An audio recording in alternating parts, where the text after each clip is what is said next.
जय राधा माधव कुंज बिहारी। जय राधा माधव कुंज बिहारी। जय गोपी जन वल्लभ गिरिवरधारी। जय गोपी जन वल्लभ गिरिवरधारी। यशोधनन्दन व्रज जनरञ्जन। यशोधनन्दन व्रज जनरञ्जन। यमुनातीरा वनचारी। यमुनातीरा वनचारी। जय राधा माधव कुंज बिहारी। जय राधा माधव कुंज बिहारी। हरे कृष्णा कृष्ण कृष्ण हरे हरे। हरे राम राम राम हरे हरे। हरे कृष्णा कृष्ण कृष्ण हरे हरे। हरे राम राम राम हरे हरे। हरे कृष्णा कृष्ण कृष्ण हरे हरे। हरे राम राम राम हरे हरे। हरे कृष्णा कृष्ण कृष्ण हरे हरे। हरे राम राम राम हरे हरे। हरे कृष्णा कृष्ण कृष्ण हरे हरे।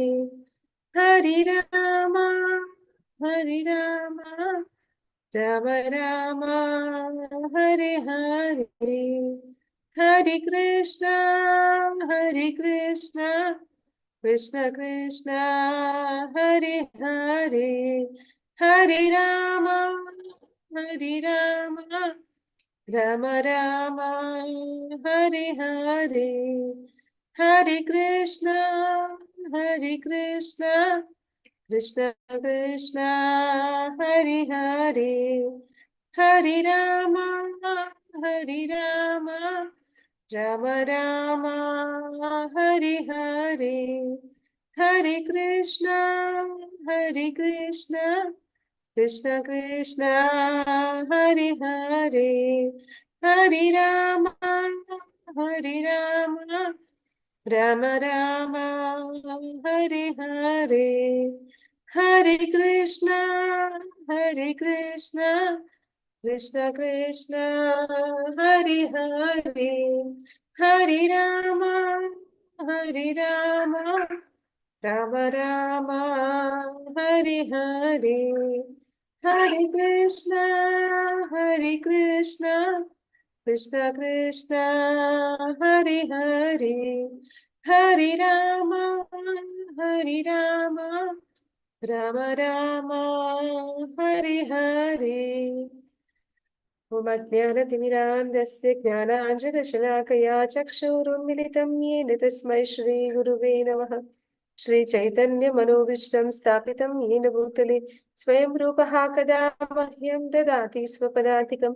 वन्देऽहं श्रीगुरु श्रीयुतपदकमलं श्रीगुरून् वैष्णवांश्च श्रीरूपं साग्रजातं सहगण रघुनाथान्वितं तं सजीवं साद्वैतं सावधूतं परिजनसहितं कृष्णचैतन्यदेवं श्री राधा कृष्ण पादान सहगण ललिता श्री विशाखान्वितांश हे कृष्ण करुणा सिंधु दीनबंधु जगत्पते गोपीश गोपिका कांता राधा कांता नमोस्तुते तप्त कांचन गौरांगी राधे वृंदावनेश्वरी वृषभानुसुते देवी प्रणमामि हरिप्रिये वाञ्छाकल्पतरुभ्यश्च कृपा सिन्धुभ्य एव च पतितनां पावनेभ्यो वैष्णवेभ्यो नमो नमः।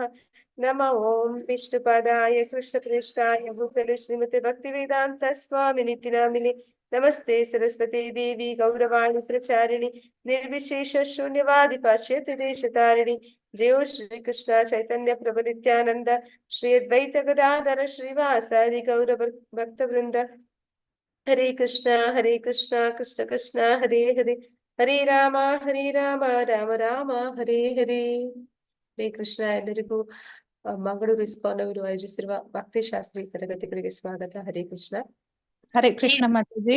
ಹರೇ ಕೃಷ್ಣ ಮಾತಾಜಿ. ಹರೇ ಕೃಷ್ಣ. ಹರೇ ಕೃಷ್ಣ ಮಾತಾಜಿ. ಹರೇ ಕೃಷ್ಣ. ಹರೇ ಕೃಷ್ಣ. ಹರೇ ಕೃಷ್ಣ ಮಾತಾಜಿ. ಹರೇ ಕೃಷ್ಣ ದಂಡದ ಬೇಡ ಮಾತಾಜಿ. ಹರೇ ಕೃಷ್ಣ ಪ್ರಭುಜಿ. ಹರೇ Krishna Mataji.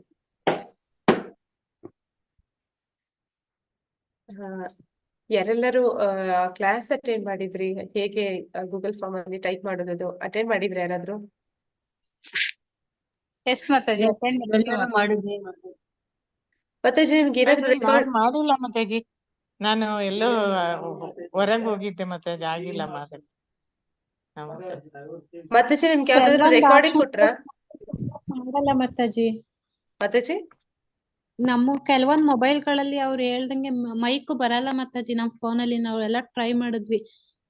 G board install ಮಾಡ್ಕೊಳಕ್ಕೂ ಆಗಲ್ಲ, ಮೈಕು ಕೂಡ ಬರಲ್ಲ ಗೂಗಲ್ ಫಾರ್ಮ್ ನಲ್ಲಿ. ಬೇರೆ ಕಡೆ ಬರುತ್ತೆ ಮೈಕ್, ವಾಟ್ಸ್ಆಪ್ ಅಲ್ಲಿ, ಆದ್ರೆ ಗೂಗಲ್ ಫಾರ್ಮ್ ಅಲ್ಲಿ ಬರಲ್ಲ. ನಾನು ಟ್ರೈ ಮಾಡಿದೆ ಮಾತಾಜಿ, ನನಗೂ ಸಿಕ್ಕಿಲ್ಲ, ಅದೇ ನೋಡ್ತಾ ಇದೀನಿ. ಆದ್ರೆ ವಾಟ್ಸ್ಆಪ್ ಅಲ್ಲಿ ಬರುತ್ತೆ ಮಾತಾಜಿ.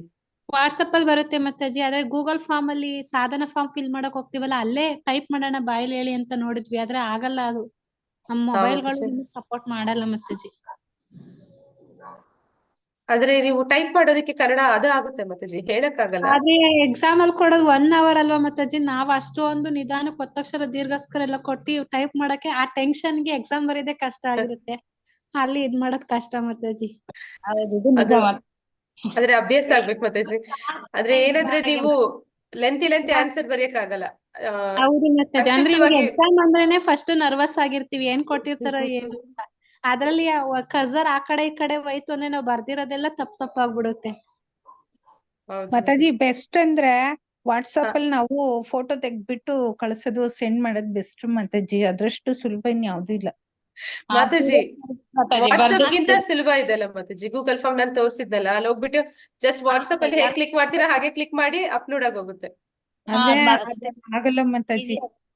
ಆದ್ರೆ ಅದು 1 ಪೇಜ್ ಮಾತ್ರ ತಗೊಳುತ್ತೆ ಮಾತಾಜಿ. ನಾವು ಉಲ್ಟಾ ಪೇಜ್ ಎಲ್ಲ, ಅಂದ್ರೆ ನಾವ್ ಬರ್ದಿರೋ ಎಲ್ಲಾ ಶೀಟು ಅದ್ ತಗೊಳಲ್ಲ. ಯಾವ್ದಾದ್ರು 1 ಶೀಟ್ ಮಾತ್ರ ತಗೊಳುತ್ತದು. ಯಾವ್ದ್ರಲ್ಲಿ ಮಾತಾಜಿ?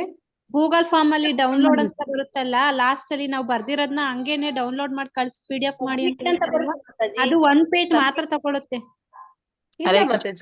ಅದು ಆಡ್ ಮೋರ್ ಅಂತ ಇರುತ್ತೆ.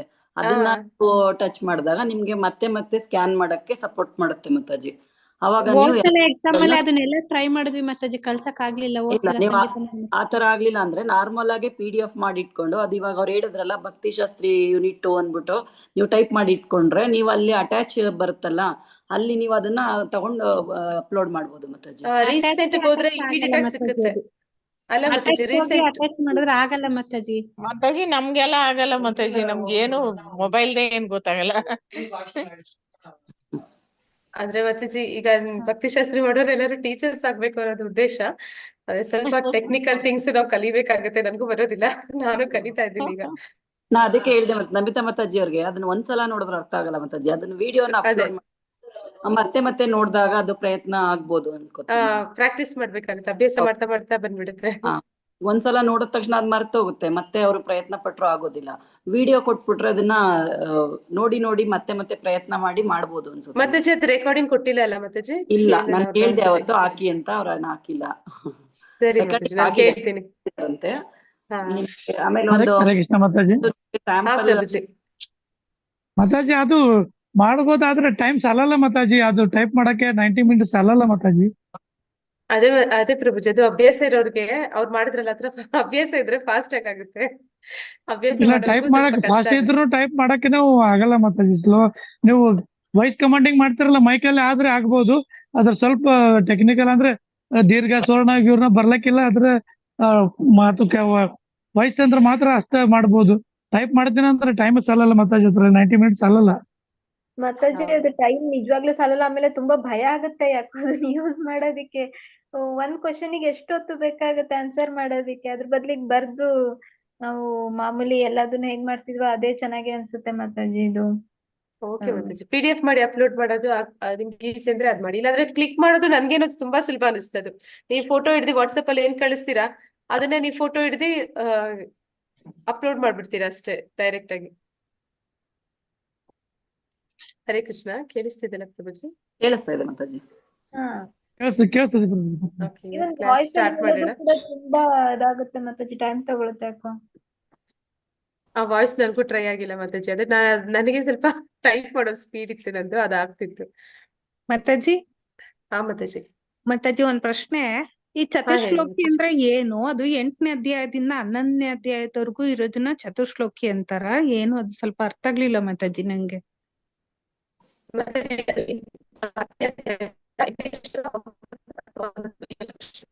ಸೌಂಡ್ ಕಟ್ ಆಗ್ತಾ ಇದೆ ಮಾತಾಜಿ, ವಾಯ್ಸ್ ಬ್ರೇಕ್ ವಾಯ್ಸ್ ಆಗ್ತಿದೆ. ಕಟ್ ಆಗ್ತಾ ಇದೆ.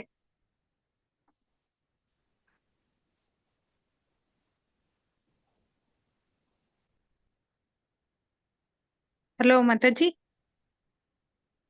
ಮಾತಾಜಿ. ಮಾತಾಡ್ತಾರೆ ಇರಿ ಒಂದ್ ನಿಮಿಷ. ಹಾ ಸರಿ ಸರಿ ಮಾತಾಜಿ. ನೆಟ್ವರ್ಕ್ ಏನೋ ಸಮಸ್ಯೆ. ಹಾ ಸರಿ ಮಾತಾಜಿ.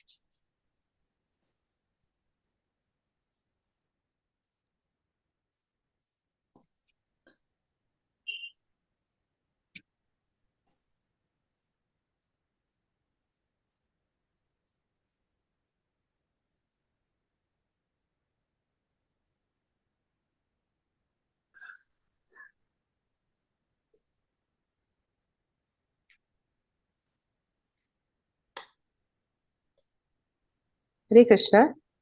ಹರೇ ಕೃಷ್ಣ ಮಾತಾಜಿ. ಕೇಳಿಸಿಲ್ಲ ಮಾತಾಜಿ ಇಷ್ಟೊತ್ತ ಹೇಳಿದ್ದು? ಇಲ್ಲ ಇಲ್ಲ ಮಾತಾಜಿ. ಮಾತಾಜಿ, ಒಂಚೂರು ಕೇಳಿಸ್ಲಿಲ್ಲ. ಆದ್ರೆ ಮಾತಾಜಿ ನಾ ಹೇಳ್ತಾ ಇದ್ದೆ, ಚತುಶ್ಲೋಕಿ ಭಗವದ್ಗೀತಾ ಅಂದ್ರೆ 10ನೇ ಅಧ್ಯಾಯದಲ್ಲಿ ಬರುವಂತಹ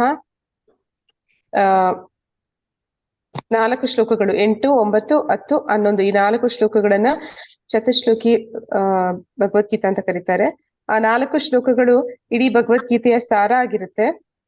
ಅದ್ರಲ್ಲಿ ಏನ್ ತಿಳಿಸ್ತಾರೆ ಅಂತಂದ್ರೆ ಸಂಬಂಧ, ಅಭಿದಯ ಮತ್ತೆ ಪ್ರಯೋಜನದ ಬಗ್ಗೆ ಹೇಳ್ತಾರೆ. ಅಂದ್ರೆ ನಾವ್ಯಾರು, ಭಗವಂತ ಯಾರು, ಭಗವಂತನ ಜೊತೆ ನಮ್ಮ ಸಂಬಂಧ ಏನು, ಮತ್ತೆ ಆ ಸಂಬಂಧ ಈಗ ಹೇಗೆ ಕಳೆದು ಹೋಯ್ತು, ನಾವು ಹೇಗೆ ಆ ಸಂಬಂಧದಿಂದ ದೂರ ಆದ್ವಿ, ಮತ್ತೆ ಅದನ್ನ ನಾವು ಹೇಗೆ ಮತ್ತೆ ಪುನರ್ ಸ್ಥಾಪನೆ ಮಾಡಬಹುದು, ಮತ್ತೆ ಆ ಸ್ಥಾಪನೆ ಮಾಡೋದ್ರಿಂದ ನಮ್ಗೆ ಏನ್ ಪ್ರಯೋಜನ ಸಿಗುತ್ತೆ, ಅದರಿಂದ ನಮ್ಗೆ ಏನ್ ಪ್ರಯೋಜನ ಆಗುತ್ತೆ ಅನ್ನೋದು ಆ 4 ಶ್ಲೋಕಗಳು ಇಡೀ ಭಗವದ್ಗೀತೆಯ ಸಾರ. ಅಂದ್ರೆ ನಾವು ಯಾವುದೇ ಒಂದು ಶಾಸ್ತ್ರವನ್ನ ಅಧ್ಯಯನ ಮಾಡಿದ್ರು ಕೂಡ ಆ ಶಾಸ್ತ್ರದಲ್ಲಿ ಬರುವಂತಹ ಎಲ್ಲಾ ಶ್ಲೋಕಗಳು ಒಂದು ಸಂಬಂಧ ಜ್ಞಾನವನ್ನ ತಿಳಿಸುತ್ತೆ. ಅಂದ್ರೆ ನಮ್ಮ ಬಗ್ಗೆ ಹೇಳುತ್ತೆ, ಇಲ್ಲ ಅಂದ್ರೆ ಭಗವಂತನ ಬಗ್ಗೆ ಹೇಳುತ್ತೆ, ಇಲ್ಲ ಅಂತಂದ್ರೆ ಆ ಭಗವಂತನಿಗೂ ನಮಗೂ ಇರೋ ಸಂಬಂಧವನ್ನ ಹೇಗೆ ನಾವು ಮತ್ತೆ ಪುನರ್ಸ್ಥಾಪನೆ ಮಾಡ್ಬೋದು ಅನ್ನೋದನ್ನ ತಿಳಿಸ್ಕೊಡುತ್ತೆ. ಇಲ್ಲಾಂದ್ರೆ ನಾವು ಪುನರ್ಸ್ಥಾಪನೆ ಮಾಡ್ಕೊಂಡಿದೀವಿ ಅಂದ್ರೆ ಆ ಶ್ಲೋಕ ಏನ್ ಹೇಳುತ್ತೆ ಅಂತಂದ್ರೆ ಅದರಿಂದ ನಮ್ಗೆ ಏನ್ ಪ್ರಯೋಜನ ಆಗ್ತಿದೆ ಅನ್ನೋದನ್ನೇ ಎಲ್ಲಾ ಶಾಸ್ತ್ರಗಳಲ್ಲಿ ಇರುವಂತ ಶ್ಲೋಕಗಳು ಮೂಲವಾಗಿ ಹೇಳುವಂತದ್ದು ಇದೇ ಆಗಿರುತ್ತೆ.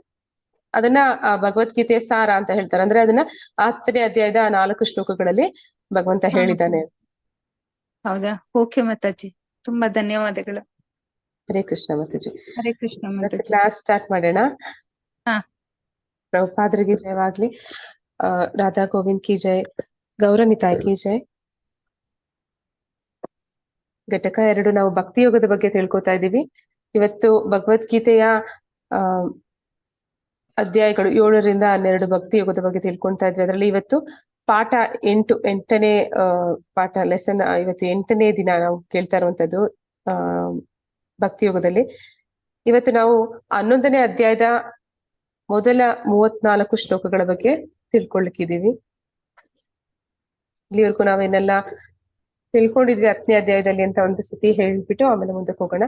ಅಧ್ಯಾಯ 10 ಮತ್ತು 11ರ ನಡುವಿನ ಸಂಪರ್ಕ, ಅದೆರಡು ಹೇಗೆ ಒಂದಕ್ಕೊಂದು ಸಂಪರ್ಕ ಇದೆ ಅಧ್ಯಾಯಗಳಿಗೆ ಅನ್ನೋದನ್ನ ತಿಳಿಸ್ಕೊಳ್ತಾ ಇದ್ದಾರೆ. ಆದ್ರೆ ಅಧ್ಯಾಯ 10ರಲ್ಲಿ ನಾವು ಕೃಷ್ಣ ಎಲ್ಲದರ ಮೂಲ ಅನ್ನೋದನ್ನ ಮೊದಲ 7 ಶ್ಲೋಕಗಳಲ್ಲಿ ತಿಳ್ಕೊಂಡ್ವಿ. ಅಂದ್ರೆ ಪ್ರತಿಯೊಂದು ಭಗವಂತನಿಂದ ಬಂದಿರುವಂತದ್ದು, ಇಡೀ ಸೃಷ್ಟಿ ಅವನಿಂದ ಆದಂತದ್ದು, ಅವನಿಂದಲೇ ಪ್ರತಿಯೊಂದು ಅಂದ್ರೆ ಎಲ್ಲ ದೇವತೆಗಳು, ಋಷಿ ಮುನಿಗಳು ಎಲ್ಲರೂ ಕೂಡ ಅವನಿಂದಲೇ ಬಂದಿರುವಂತದ್ದು ಅನ್ನೋದನ್ನ ನಾವು ತಿಳ್ಕೊಂಡ್ವಿ. ಆದ್ರಿಂದ ಎಲ್ಲರಿಗೂ ಕೂಡ ಅವನನ್ನ ಸಂಪೂರ್ಣವಾಗಿ ಅರ್ಥ ಮಾಡ್ಕೊಳ್ಳಿಕ್ಕೆ ಸಾಧ್ಯ ಇಲ್ಲ ಅನ್ನೋದನ್ನು ತಿಳ್ಕೊಂಡ್ವಿ. ನಂತರ ಈಗ ಹೇಳಿದ ಹಾಗೆ ಚತುರ್ಶ್ಲೋಕಿ ಭಗವದ್ಗೀತೆ ಬಗ್ಗೆ 8ರಿಂದ 11ನೇ ಶ್ಲೋಕದವರೆಗೂ ಭಗವಂತ ತಿಳಿಸ್ಕೊಡ್ತಾನೆ. ನಂತರ ಅರ್ಜುನ ಆ ಶ್ಲೋಕ ಎಲ್ಲವನ್ನು ಕೇಳಿದ ನಂತರ ಅವನು ಭಗವಂತನನ್ನ ಅವನ ಒಂದು ದೇವೋತ್ತಮ ಪರಮ ಪುರುಷ ಅಂತ ಅವನು ಒಪ್ಕೊಂತ ಅವನು ಹೇಳ್ತಾನೆ, ಪ್ರಾರ್ಥನೆಗಳನ್ನ ಮಾಡ್ತಾನೆ. ಏನಂತ ಹೇಳ್ತಾನೆ? ಪರಬ್ರಹ್ಮ, ಪರಂಧಾಮ, ಪವಿತ್ರ ಅಂತ ಹಾಗೆ ಭಗವಂತನನ್ನ ಅವನು ಹೇಳ್ತಾನೆ, ಹೊಗಳಿ ಹೇಳ್ತಾನೆ, ಭಗವಂತ ನೀನು ಅಂದ್ರೆ ದೇವೋತ್ತಮ ಪರಮ ಪುರುಷ ಅಂತ ನಾನ್ ಮಾತ್ರ ಹೇಳ್ತಿರುವಂತದ್ದಲ್ಲ, ಇದನ್ನ ಋಷಿ ಮುನಿಗಳು ಈಗಾಗ್ಲೇ ನಾರದ, ಅಸಿತ, ದೇವಲ, ವ್ಯಾಸ ಇವರು ಕೂಡ ಅದನ್ನೆಲ್ಲ ಹೇಳಿದ್ದಾರೆ ಅಂತ ಅವನು ಹೇಳ್ತಾನೆ. ನಂತರ ನಾವು ಕೃಷ್ಣನ ಐಶ್ವರ್ಯಗಳ ಬಗ್ಗೆ ತಿಳ್ಕೊಂತೀವಿ. ಅಂದ್ರೆ ಅವನು ಕೇಳ್ತಾನೆ, ನಾನೀಗ ನಿನ್ನನ್ನ ಅರ್ಥ ಮಾಡ್ಕೊಂಡೆ, ಸಾಮಾನ್ಯ ಜನರಿಗೂ ಕೂಡ ನಿನ್ನನ್ನ ಅರ್ಥ ಮಾಡ್ಕೊಳ್ಳಿಕ್ಕೆ ಸುಲಭವಾಗಿ ಹೇಗೆ ಸಾಧ್ಯ ಅಂತ ಕೇಳ್ತಾನೆ. ಆಗ ಅವನು ಈ ಭೌತಿಕ ಜಗತ್ತಿನಲ್ಲಿ ಏನೆಲ್ಲ ಕಾಣ್ತಿದೆ, ಅದರಲ್ಲಿ ಯಾವ್ದೆಲ್ಲ ವಿಶೇಷವಾದ ವಿಷಯಗಳು ಇದೆ, ಅದರ ವೈಶಿಷ್ಟ್ಯತೆ ಭಗವಂತನ ಇರುವಿಕೆಯನ್ನ ತೋರಿಸುತ್ತೆ. ಅವನ ಇರುವಿಕೆಯಿಂದಾಗಿ ಒಂದೊಂದು ಪ್ರಮುಖವಾದ ವಿಷಯಗಳು ಕೂಡ ಅದು ವಿಶೇಷವಾದ ಗುಣಗಳನ್ನ ಹೊಂದಿದೆ, ವಿಶೇಷವಾದ ಶಕ್ತಿಗಳನ್ನ ಹೊಂದಿದೆ ಅನ್ನೋದನ್ನ ಅವನು ಹೇಳ್ತಾ ಹೋಗ್ತಾನೆ. ಭಗವಂತ 82 ವಿಷಯಗಳ ಬಗ್ಗೆ ಹೇಳ್ತಾನೆ. ಅವನ ಏನಂತ ಹೇಳ್ತಾರೆ, ಐಶ್ವರ್ಯ ಭಾವವನ್ನ, ಅವನ ವೈಭವವನ್ನ ತಿಳಿಸ್ಕೊಡ್ತಾನೆ. ನಂತರ ಇವತ್ತು 11 ಅಧ್ಯಾಯ ಅನ್ನೋದ್ರಲ್ಲಿ ಈಗ ನಾವ್ ಇಲ್ಲಿವರೆಗೂ ಅಂದ್ರೆ ಅರ್ಜುನ ಇಲ್ಲಿವರೆಗೂ ಕೂಡ ಕೇಳಿದಾನೆ, ಅಂದ್ರೆ ಅದೆಲ್ಲವೂ ಕೂಡ ಜ್ಞಾನ ಆಯ್ತು. ಈಗ ವಿಜ್ಞಾನ ಅಂದ್ರೆ ಪ್ರಾಕ್ಟಿಕಲ್, ಅಂದ್ರೆ ಅದನ್ನ ನೇರವಾಗಿ ನೋಡ್ಬೇಕು, ಅವನಿಗೆ ನೋಡಿ ತಿಳ್ಕೊಬೇಕು, ಭಗವಂತನನ್ನ ಒಪ್ಕೋಬೇಕು ಅನ್ನುವಂಥದ್ದು ಉದ್ದೇಶ ಅಲ್ಲ. ಯಾಕೆ ಆ ರೀತಿ ಕೇಳ್ತಾ ಇದ್ದಾನೆ ಅಂದ್ರೆ ಅದು ಶುದ್ಧ ಭಕ್ತರ ಗುಣಗಳು ಅಂತ ನಾವು ನೋಡಿದ್ವಿ. ಅಂದ್ರೆ ಅವರು ತಾವೇನ್ ತಿಳ್ಕೊಂಡ್ರು ಅಲ್ಲಿಗೆ ಅವರು ತಮ್ಗೇನ್ ಸಿಕ್ತು ಅಲ್ಲಿಗೆ ಅವರು ತೃಪ್ತಿ ಪಟ್ಕೊಳ್ಳೋದಿಲ್ಲ, ಇತರರಿಗೂ ಕೂಡ ಅದ್ರ ಪ್ರಯೋಜನ ಸಿಗ್ಬೇಕು ಅಂತ ಯೋಚನೆ ಮಾಡ್ತಾರೆ. ಹಾಗೆ ಇಲ್ಲಿ ಅರ್ಜುನ ಕೂಡ ಯೋಚನೆ ಮಾಡ್ತಾ ಇದ್ದಾನೆ. ಆದ್ರೆ ಅವನಿಗೆ ಈಗ ಮನವರಿಕೆ ಆಗಿದೆ, ಭಗವಂತ ದೇವೋತ್ತಮ ಪರಮ ಪುರುಷ, ನಾನು ಯಾರನ್ನ ಸ್ನೇಹಿತ ಅಂತ ತಿಳ್ಕೊಂಡಿದ್ದೆ ಕೃಷ್ಣ ಅವನು ಸಾಧಾರಣ ಒಬ್ಬ ವ್ಯಕ್ತಿ ಅಲ್ಲ, ಅವನು ದೇವೋತ್ತಮ ಪರಮ ಪುರುಷ ಅಂತ ಅವನಿಗೆ ಈಗಾಗ್ಲೇ ತಿಳಿದಿದೆ. ಅದನ್ನ ಅವನು ಜನಸಾಮಾನ್ಯರಿಗೆ, ಇತರರಿಗೂ ಕೂಡ ಅದು ಮನವರಿಕೆ ಆಗ್ಬೇಕು ಅಂತ ಹೇಳಿ ಅವನಿಲ್ಲಿ ಕೇಳ್ಕೊಂತಾನೆ. ನನಗೆ ನಿನ್ನ ಐಶ್ವರ್ಯ ಭಾವವನ್ನ, ಅಂದ್ರೆ ನಿನ್ನ ಆ ವಿರಾಟ್ ರೂಪವನ್ನ ನೋಡೋದಕ್ಕೆ ಯೋಗ್ಯತೆ ಇದೆ ಅಂತಂದ್ರೆ, ನಾನು ಅದನ್ನ ನೋಡೋದಕ್ಕೆ ಸಾಧ್ಯ ಆಗುತ್ತೆ ಅನ್ನೋದು ಹಾಗಿದ್ರೆ ನನಗೆ ಅದನ್ನ ತೋರಿಸುವಂತವನು ವಿನಮ್ರವಾಗಿ ಕೇಳ್ಕೊತಾನೆ. ಮತ್ತೆ ನಂತರ ಏನಾಗುತ್ತೆ ಅಂತಂದ್ರೆ ಭಗವಂತ ವಿಶ್ವರೂಪವನ್ನ ತೋರಿಸ್ತಾನೆ ಅವನಿಗೆ, ಅದ್ರ ಬಗ್ಗೆ ಹೇಳ್ತಾನೆ. ನಂತರ ಆ ವಿಶ್ವರೂಪವನ್ನ ನೋಡಿದ ಮೇಲೆ ಅಂದ್ರೆ ಅರ್ಜುನ ಅವನು ಭಗವಂತನನ್ನ ಏನ್ ನೋಡ್ತಾ ಇದ್ದಾನೆ, ಆ 2 ಕೈಗಳ ಕೃಷ್ಣನ ರೂಪ, ಅದು ನಿಜವಾದ ಭಗವಂತನ ದಿವ್ಯವಾದ ನಿಜವಾದ ಅವನ ವ್ಯಕ್ತಿಗತ ರೂಪ, ಅದನ್ನ ಅವನು ಕಾಣ್ತಾ ಇದ್ದಾನೆ. ಅಂದ್ರೆ ಭಕ್ತರು ಭಗವಂತನ ನೈಜ ರೂಪವನ್ನ ನೋಡ್ಲಿಕ್ಕೆ ಅವ್ರು ಇಷ್ಟಪಡ್ತಾರೆ. ಅದಕ್ಕೆ ಯಾಕೆ ಅವ್ರಿಗೆ ಆ ರೂಪವನ್ನ ಕಾಣ್ಲಿಕ್ಕೆ ಸಾಧ್ಯ ಆಗುತ್ತೆ ಅಂತಂದ್ರೆ ಬ್ರಹ್ಮ ಸಂಹಿತೆಯಲ್ಲಿ ಕೂಡ ಹೇಳ್ತಾರೆ, ಪ್ರೇಮಾಂಜನ ಸ್ಫುರಿತ ಭಕ್ತಿ ವಿಲೋಚನೇನ, ಅಂದ್ರೆ ಅವರು ಪ್ರೇಮ ಅನ್ನುವಂತಹ ಅಂಜನ ಅಂದ್ರೆ ಕಾಡಿಗೆನ ಅವ್ರ ಕಣ್ಣಿಗೆ ಹಚ್ಚಿದ್ದಾರೆ, ಆದ ಕಾರಣ ಭಗವಂತನನ್ನ ಕಾಣುವಂತಹ ಶಕ್ತಿ ಅವ್ರಿಗೆ ಇದೆ ಅಂತ. ಆದ್ರೆ ಈಗ ಅವ್ನು ಕೇಳ್ತಿರುವಂತದ್ದು ವಿರಾಟ್ ರೂಪ, ವಿಶ್ವರೂಪ ಅನ್ನುವಂಥದ್ದು ಭಗವಂತನ ಆ ವ್ಯಕ್ತಿಗತ ರೂಪ ಏನಿದೆ ಅದಕ್ಕಿಂತ ಅದು ಮೇಲ್ಮಟ್ಟದ್ದಲ್ಲ, ಅದಕ್ಕಿಂತ ಕೆಳಮಟ್ಟದ್ದೇ ಆಗಿದೆ. ಅಂದ್ರೆ ಅದೊಂದು ಭೌತಿಕ ರೂಪ ಆಗಿದೆ. ಆದ ಕಾರಣ ಅದನ್ನ ಕಾಣ್ಲಿಕ್ಕೆ ಅವನಿಗೆ ದಿವ್ಯ ಚಕ್ಷುವನ್ನ ಕೊಡ್ತಾನೆ ಭಗವಂತ. ಅಂದ್ರೆ ಅವನಿಗೆ ಈಗ ಸಂಜಯನಿಗೆ ವ್ಯಾಸರು ಕೊಟ್ಟ ಹಾಗೆ ಇಲ್ಲಿ ಕೃಷ್ಣ ಅರ್ಜುನನಿಗೆ ಆ ದಿವ್ಯ ಚಕ್ಷುವನ್ನ ಕೊಡ್ತಾ ಇದ್ದಾನೆ. ಅದನ್ನ ಕಾಣ್ಲಿಕ್ಕೆ ಸಾಧ್ಯ ಆಗುವ ಹಾಗೆ ನಾವು ಕೂಡ ಎಲ್ಲರೂ ಭಗವದ್ಗೀತೆ ಲೆವೆಲ್ 1 ಕ್ಲಾಸ್ ಮಾಡುವಾಗ ಎಕ್ಸ್ಪ್ಲೈನ್ ಮಾಡಿರ್ತೀವಿ. ಅಂದ್ರೆ ಈ 3D ಮೂವೀಸ್ ಎಲ್ಲ ನೋಡ್ಬೇಕಂದ್ರೆ ಅದನ್ನ ನೋಡೋದಕ್ಕೆ 3D ಗ್ಲಾಸ್ ಬೇಕು ಅಂತ, ಹಾಗೆ ಈ ವಿರಾಟ್ ರೂಪವನ್ನ ನೋಡೋದಕ್ಕೆ ದಿವ್ಯ ಚಕ್ಷು ಬೇಕು. ಆದ ಕಾರಣ ಅವರು ಅದನ್ನ ಪರಮಾತ್ಮ ಅವನಿಗೆ ಕರುಣಿಸಿದ ನಂತರ ಅವನು ಅದನ್ನ ಕಾಣ್ಲಿಕ್ಕೆ ಸಾಧ್ಯ ಆಗತ್ತೆ. ಅಂದ್ರೆ ಭಕ್ತರು ಭಗವಂತನನ್ನ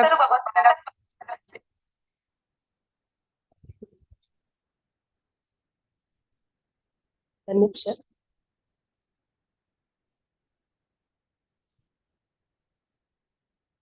ಭಕ್ತರು ಭಗವಂತನನ್ನ ಪ್ರೇಮ ಚಕ್ಷುಗಳಿಂದ ಕಾಣ್ತಾರೆ.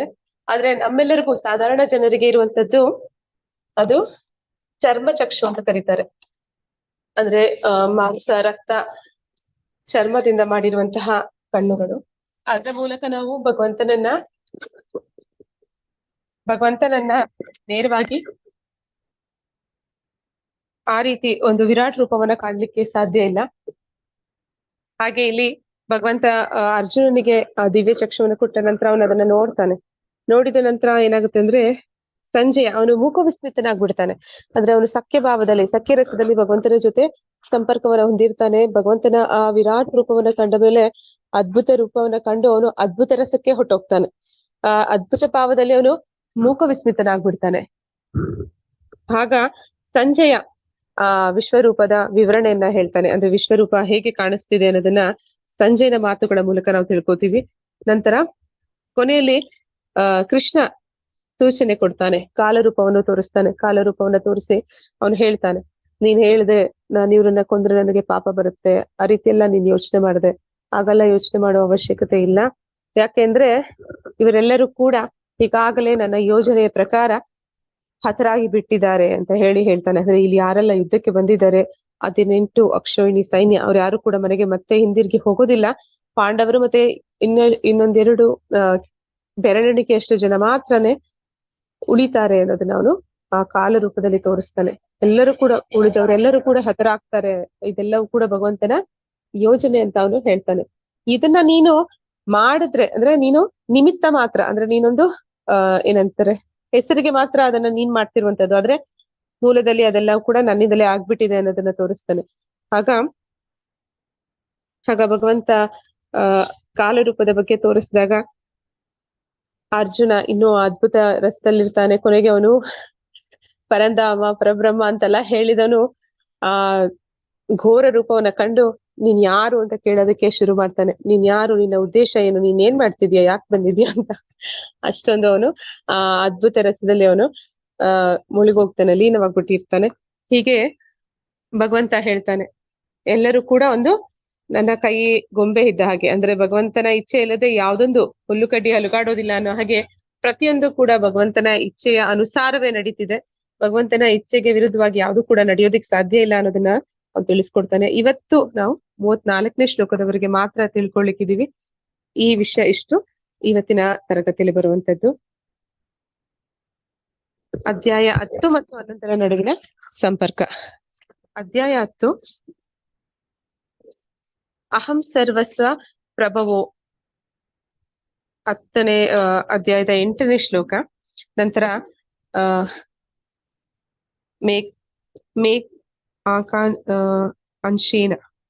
ಮೇಕಾಂಶೇನ ಸ್ಥಿತೋ ಜಗತ್ ಅಂತಂದ್ರೆ ಭಗವಂತ ನನ್ನ ಒಂದು ಅಂಶದಿಂದ ಇಡೀ ಜಗತ್ತನ್ನ ಆವರಿಸಿದ್ದೀನಿ. ಅದು ಕೊನೆಯ ಶ್ಲೋಕ 10ನೇ ಅಧ್ಯಾಯದ.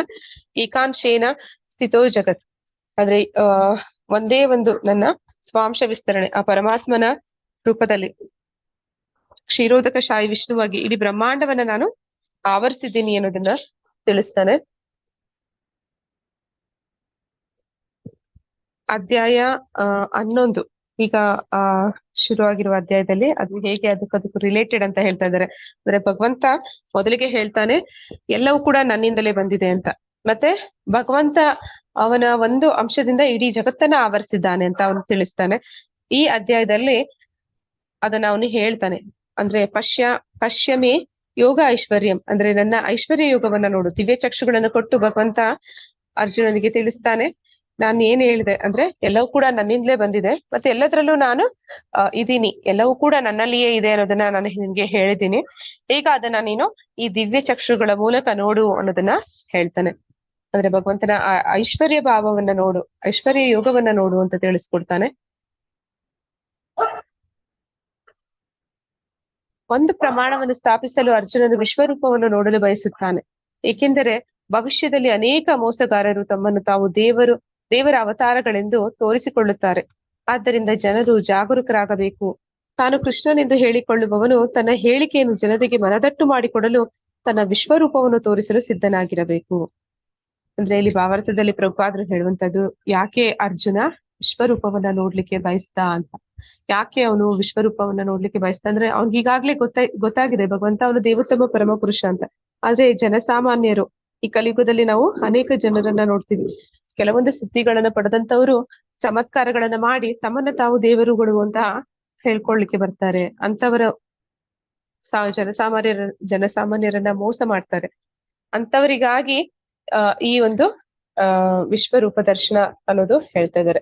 ಅದೇ ರೀತಿ ಯಾರಾದ್ರೂ ಬಂದು ನಾನೇ ದೇವ್ರು ಅಂತ ಹೇಳಿದ್ರೆ ಹಾಗಿದ್ರೆ ಅಂದ್ರೆ ಇಲ್ಲಿ ಕೃಷ್ಣ ತಾನು ದೇವೋತ್ತಮ ಪರಮ ಪುರುಷ ಅಂತ ಹೇಳಿದ ಮಾತ್ರ ಅಲ್ಲ, ಅವನದನ್ನ ತೋರಿಸಿದ ಕೂಡ.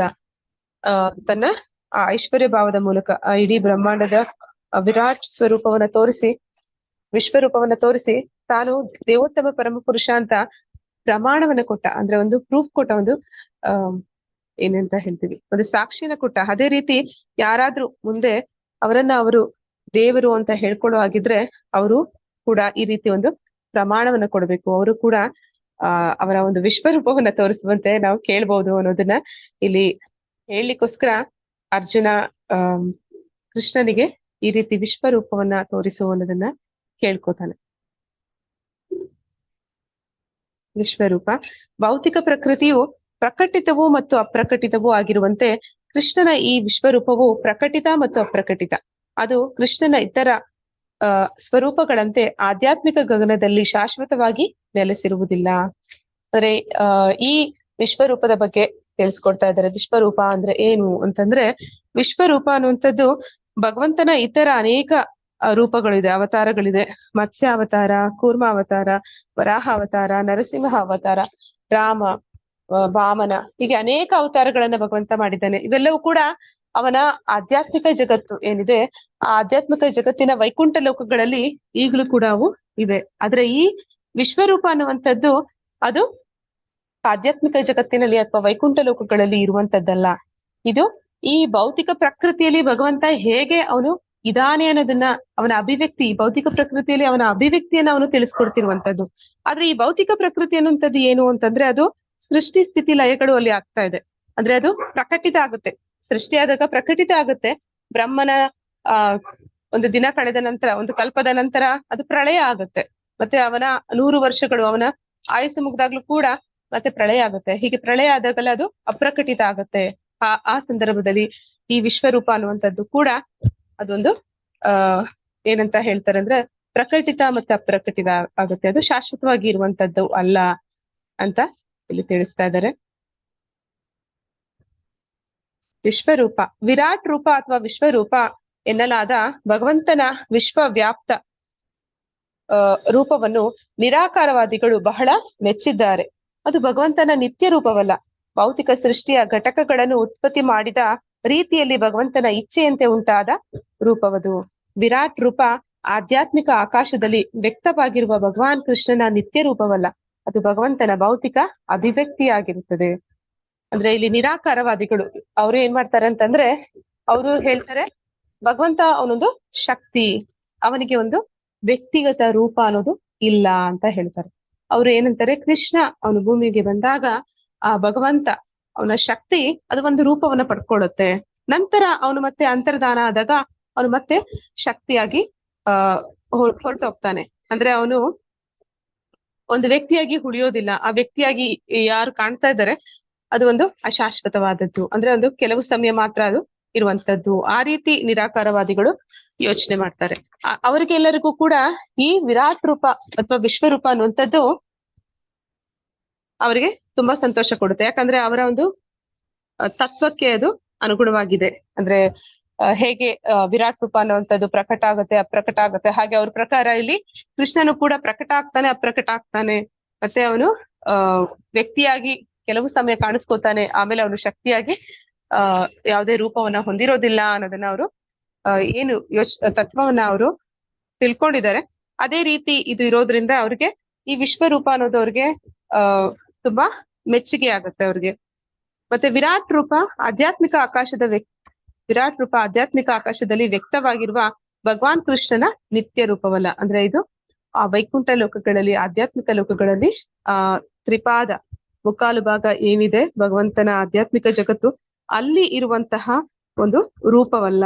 ಇದು ಈ ಭೌತಿಕ ಜಗತ್ತಿನಲ್ಲಿ ಇರುವಂತದ್ದು. ಅದನ್ನ ಏನು ಅಂತಂದ್ರೆ ಇದು ಈ ಭೌತಿಕ ಜಗತ್ತಿನ ಅಭಿವ್ಯಕ್ತಿ. ಅಂದ್ರೆ ಈ ಭೌತಿಕ ಜಗತ್ತು ಅದು ಅಶಾಶ್ವತವಾದ್ದು. ಅದೇ ರೀತಿ ಅವನ ಈ ವಿರಾಟ್ ರೂಪ ಅಥವಾ ವಿಶ್ವರೂಪ ಅದು ಕೂಡ ಅಶಾಶ್ವತವಾದದ್ದು. ಮತ್ತೆ ಅದು ಈ ಭೌತಿಕ ಜಗತ್ತಿನಲ್ಲಿ ಭಗವಂತ ಪರಮಾತ್ಮನಾಗಿ ಎಲ್ಲದರಲ್ಲೂ ಹೇಗೆ ನೆಲೆಸಿದ್ದಾನೆ, ಅದನ್ನ ಹೇಗೆ ಅಭಿವ್ಯಕ್ತಿ ಪಡಿಸ್ತಾ ಇದ್ದಾನೆ ಅನ್ನೋದನ್ನ ಮಾತ್ರ ತಿಳಿಸುವಂತದ್ದು ಅನ್ನೋದನ್ನ ಹೇಳ್ತಾ ಇದ್ದಾರೆ. ವಿಶ್ವರೂಪ ಆರಂಭಿಕ ಭಕ್ತರಿಗೆ ಅರ್ಚಾ ವಿಗ್ರಹ ಅಥವಾ ದೇವಾಲಯದಲ್ಲಿನ ದೇವರ ಪೂಜಾ ವಿಗ್ರಹವು ಅದೇ ಬಗೆಯ ಅಭಿವ್ಯಕ್ತಿಯಾಗಿರುತ್ತದೆ. ಅವುಗಳಿಗೆ ಭೌತಿಕ ಸಂಪರ್ಕವಿರುವುದಾದರೂ ವಿರಾಟ್ ರೂಪ, ಅರ್ಚಾ ರೂಪಗಳಂತಹ ಭಗವತ್ ರೂಪಗಳು ಎಲ್ಲವೂ ಭಗವಾನ್ ನಿತ್ಯ ರೂಪದಿಂದ ಬೇರೆ ಎಲ್ಲ.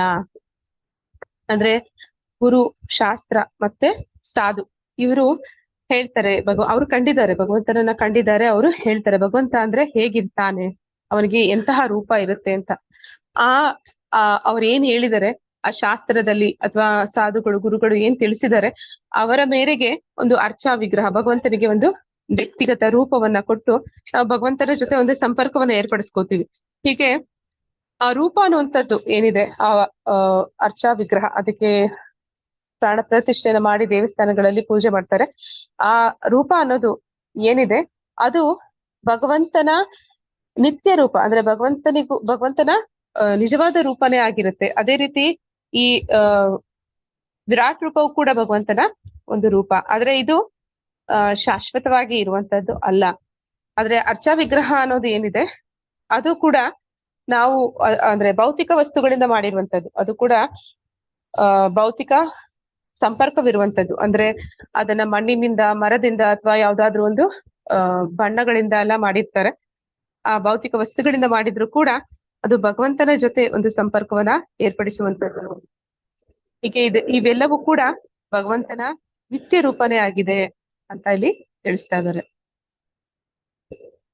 ಅಂದ್ರೆ ಭಗವಂತ ಅವನಿಗೆ ರೂಪ ಅನ್ನೋದಿದೆ, ಅವನು ನಿರಾಕಾರನಲ್ಲ ಅನ್ನೋದನ್ನ ಇಲ್ಲಿ ತಿಳಿಸ್ತಾ ಇದ್ದಾರೆ.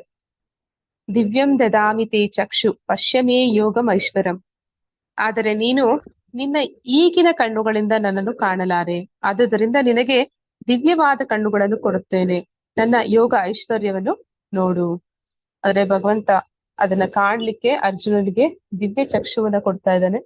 ಆ ದಿವ್ಯ ಚಕ್ಷುಗಳ ಮೂಲಕ ಅವನು ಆ ಭಗವಂತನ ಆ ವಿರಾಟ್ ರೂಪವನ್ನ ಕಾಣ್ಲಿಕ್ಕೆ ಸಾಧ್ಯ ಆಗ್ತಾ ಇದೆ.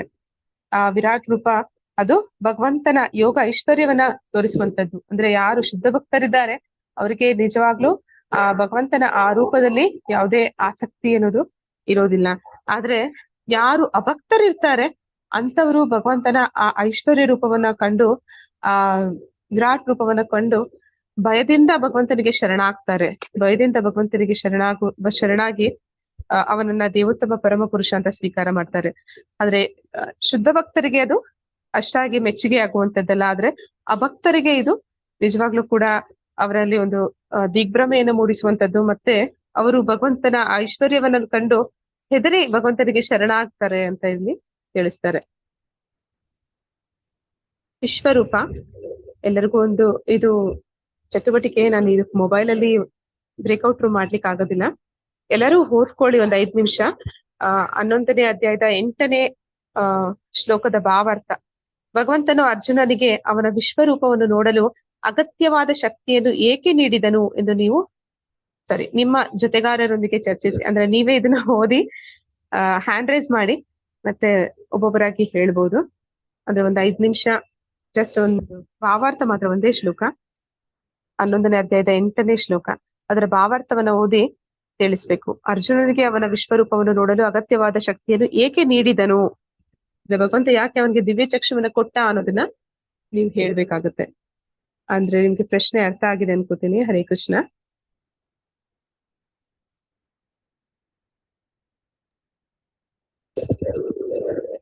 ಹರೇ ಕೃಷ್ಣ. ಮಾತಾಜಿ ಅಧ್ಯಾಯ ಯಾವುದು ಮಾತಾಜಿ?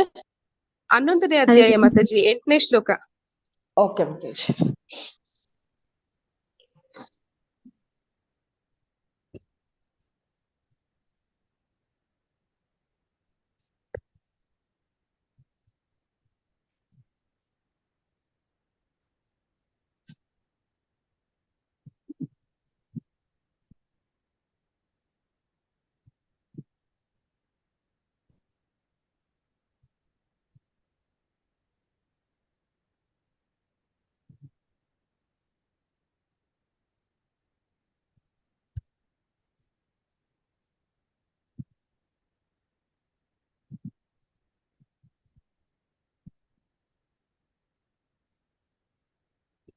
ಯಾರೆಲ್ಲ ಹೇಳ್ತೀರಿ ಹ್ಯಾಂಡ್ ರೈಸ್ ಮಾಡಿ.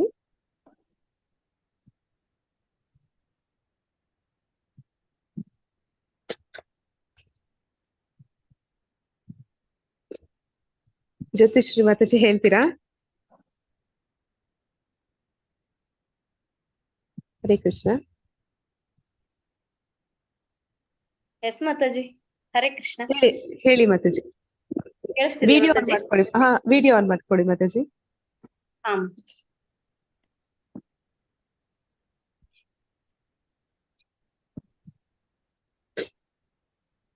ಹರೇ ಕೃಷ್ಣ. ಇಲ್ಲಿ ಅಂದ್ರೆ ಈ ಒಂದು ವಿಶ್ವರೂಪವನ್ನ ಅವರು ಯಾಕೆ ಅರ್ಜುನನಿಗೆ ನೋಡ್ಲಿಕ್ಕೆ ಒಂದು ಅವಕಾಶವನ್ನು ಮಾಡಿಕೊಟ್ರು, ಅಥವಾ ಅರ್ಜುನ ಯಾಕೆ ಅದನ್ನ ಕೇಳಿದ ಅಂತ ಆದ್ರೆ ಇದು ನಮ್ಮೆಲ್ಲರಿಗೋಸ್ಕರ ಅಂತ, ಜನಸಾಮಾನ್ಯರಿಗೋಸ್ಕರ ಅಂತ. ಜನಸಾಮಾನ್ಯರಿಗೆ ಇದು ಒಂದು ಗೊತ್ತಾಗೋದಿಲ್ಲ.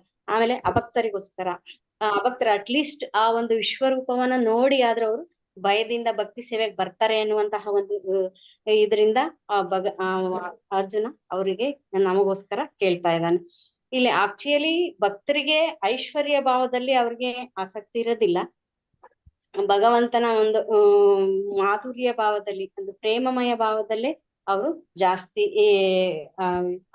ಭಗವಂತನ ಭಕ್ತರು, ಶುದ್ಧ ಭಕ್ತರು ಅವನ ಒಂದು 2 ಕೈಗಳಿರುವಂತಹದನ್ನು ಬಿಟ್ಟು ಬೇರೆ ರೂಪ ಕಾಣೋದಕ್ಕೆ ಅವ್ರಿಗೆ ಇಷ್ಟನೂ ಆಗೋದಿಲ್ಲ ಭಕ್ತರಿಗೆ. ಈ ಒಂದು ಕೃಷ್ಣನೊಂದಿಗೆ ಆಧ್ಯಾತ್ಮಿಕ ಸಂಬಂಧದಲ್ಲಿ ನೆಲೆಗೊಂಡಂತವ್ರು, ಸರಿಯಾಗಿ ರೀತಿನಲ್ಲಿ ನೆಲೆಗೊಂಡಿರುವಂತಹವರು ಆಕರ್ಷಿತರಾಗೋದು ಈ ಪ್ರೇಮಮಯ ಲಕ್ಷಣಗಳಿಂದ ಅಂತ. ಈ ಒಂದು ಐಶ್ವರ್ಯ ದೈವ ವಿಭಿನ್ನವಾದಂತಹ ಈ ಸಿರಿಗಳ ಪ್ರದರ್ಶನದಿಂದ ಅಲ್ಲ ಅಂತ ಹೇಳ್ತಾರೆ. ಹಾಗಿದ್ರೆ ಇದು ಈ ಕೃಷ್ಣನೊಂದಿಗೆ ಗೋಪ ಬಾಲಕರ ಆಟ ಆಡಿರೋದು, ಅವನ ಸ್ನೇಹಿತರು, ಅವನ ತಂದೆ ತಾಯಿಯರು, ಮತ್ತೆ ಮಾತಾಜಿ ಒಂದ್ ನಿಮಿಷ ಓದ್ಬೇಡಿ ಮಾತಾಜಿ, ಪಾಯಿಂಟ್ಸ್ ಮಾಡ್ಕೊಳ್ಳಿ. ಜಸ್ಟ್ ಹಾಗೆ ಒಂದ್ ಪಾಯಿಂಟ್ಸ್ ಅಥವಾ ಸೆಂಟೆನ್ಸ್ ನೋಡಿ ಹೇಳಿ, ಫುಲ್ ಬುಕ್ ಓದ್ಬೇಡಿ ದಯವಿಟ್ಟು. ಆದ್ರೆ ಎಲ್ಲರೂ ಅದನ್ನ ಹೇಳ್ತಾರೆ, ಒಂದೇ ಭಾವಾರ್ಥ ಅಲ್ವಾ? ಪಾಯಿಂಟ್ಸ್ ಮಾಡ್ಕೊಂಡಿದ್ದೇನೆ ಮಾತಾಜಿ. ಓಕೆ ಮಾತಾಜಿ. ಈಗ ಅರ್ಜುನನಿಗೆ ದಿವ್ಯ ಚಕ್ಷು, ಅವನು ಪ್ರೇಮ ಚಕ್ಷುನಿಂದ ದಿವ್ಯ ಚಕ್ಷುಗೆ ನೋಡ್ಬೇಕು ಅಂತಾದ್ರೆ ಭಗವಂತ ಕೊಡ್ಬೇಕು.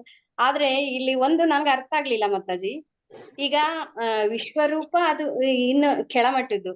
ಈಗ ಅರ್ಜುನ ಭಕ್ತ, ಅವನು ಮೇಲ್ಮಟ್ಟದಲ್ಲೇ ಇದ್ದಾನೆ. ಮತ್ತೆ ಹಾಗಿದ್ರೆ ಅವನಿಗೆ ಈ ವಿಶ್ವರೂಪನ ನೋಡ್ಲಿಕ್ಕೆ ದಿವ್ಯ ಚಕ್ಷು ಯಾಕೆ ಬೇಕು ಮಾತಾಜಿ? ಅಂದ್ರೆ ಮಾತಾಜಿ ಈ 3D ಮೂವಿ ತರ ಅದನ್ನ ನೋಡೋದಕ್ಕೆ 3D ಗ್ಲಾಸ್ ಬೇಕು ಅನ್ನೋ ಹಾಗೆ ಆ ದಿವ್ಯ ಚಕ್ಷುವನ್ನ ಕೊಡ್ತಾ ಇದ್ದಾನೆ. ಅಂದ್ರೆ ಅವನಿಗಿರುವಂತದ್ದು ಆ ಪ್ರೇಮಾಂಜನ ಸ್ಫುರಿತ ಭಕ್ತಿ ವಿಲೋಚನೆನ, ಅಂದ್ರೆ ಆ ಪ್ರೇಮ ಅನ್ನುವಂತ ಅಂಜನ ಬೆಳೆದಿರುವಂತಹ ಭಗವಂತನನ್ನ ಕಾಣುವಂತಹ ಕಣ್ಣುಗಳಿದೆ ಅವನ್ಗೆ. ಆದ್ರೆ ಅವನ್ಗೆ ಅದಕ್ಕಿಂತ ಕೆಳಮಟ್ಟದ ಕಣ್ಣನ್ನ ಕೊಡ್ತಾ ಇದ್ದಾನೆ ಕಾಣೋದಕ್ಕೋಸ್ಕರ.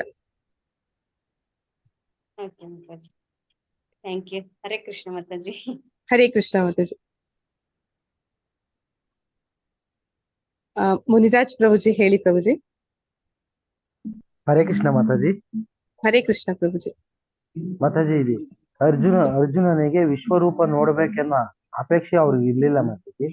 ಅದು ಕೃಷ್ಣರು ತಿಳಿದಿದ್ರು ಕೂಡ ಅವರು ರೂಪವನ್ನು ವ್ಯಕ್ತಪಡಿಸ್ಲಿಕ್ಕೋಸ್ಕರ ಅರ್ಜುನನಿಗೆ ಈ ಶಕ್ತಿಗಳನ್ನೆಲ್ಲ ನೀಡ್ತಾರೆ ಮಾತಾಜಿ.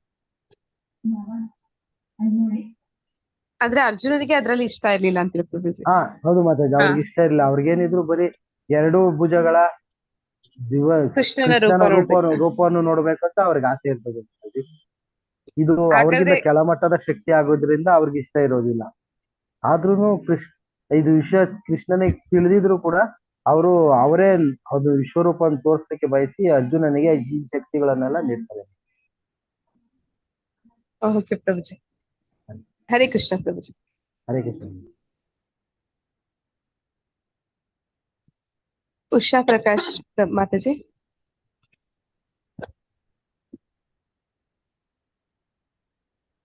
ಹರೇ ಕೃಷ್ಣ ಮಾತಾಜಿ. ಕೇಳಿಸ್ತಾ ಇದೆಯಾ?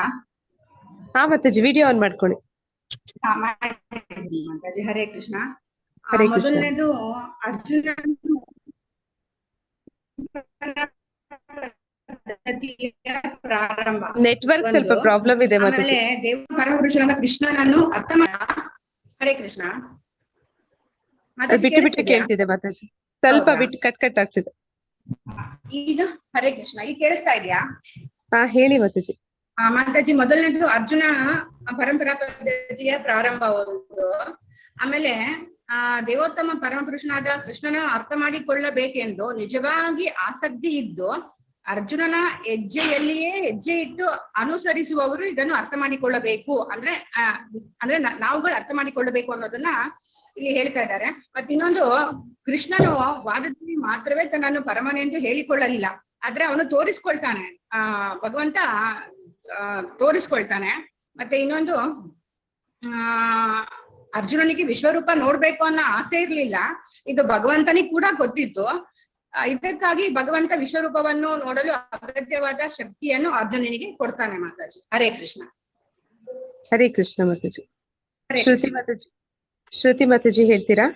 ಹರೇ ಕೃಷ್ಣ ಮಾತಾಜಿ. ಹರೇ ಕೃಷ್ಣ ಮಾತಾಜಿ. ಭಗವಂತ ನಿಜವಾಗ್ಲೂ ನಮ್ ಕಣ್ಮುಂದೆ ಇರೋದು ದೇವೋತ್ತಮ ಪರಮ ಪುರುಷ ಎಂದು ಅರ್ಥ ಮಾಡಿಕೊಳ್ಳೋದಕ್ಕೋಸ್ಕರ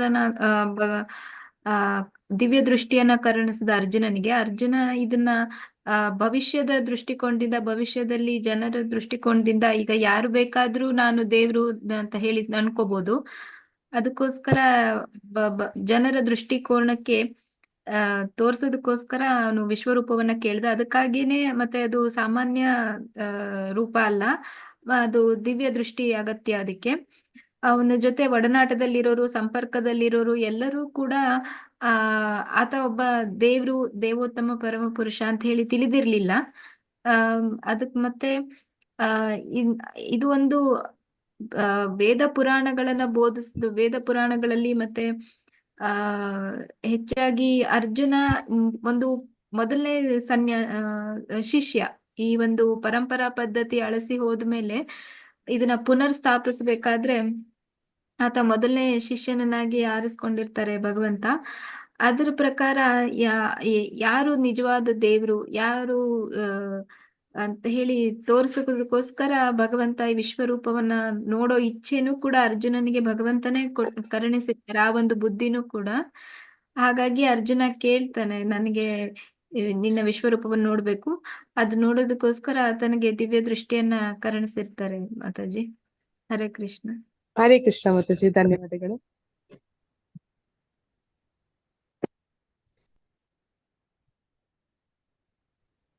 ಆಶಾ ಹೇಮಂತ್ ಮಾತಾಜಿ. ಸುನೀತಾ ಮಾತಾಜಿ ಕೊನೆ ಲಾಸ್ಟ್ ಅಲ್ಲಿಗೆ, ಮತ್ತೆ ನಾನು ಬೇರೆ ಯಾರೋ ಹ್ಯಾಂಡ್ ರೈಸ್ ಮಾಡ್ಬಿಡಿ, ಆಮೇಲೆ ಕ್ಲಾಸ್ ಲೇಟ್ ಆಗ್ಬಿಡುತ್ತೆ.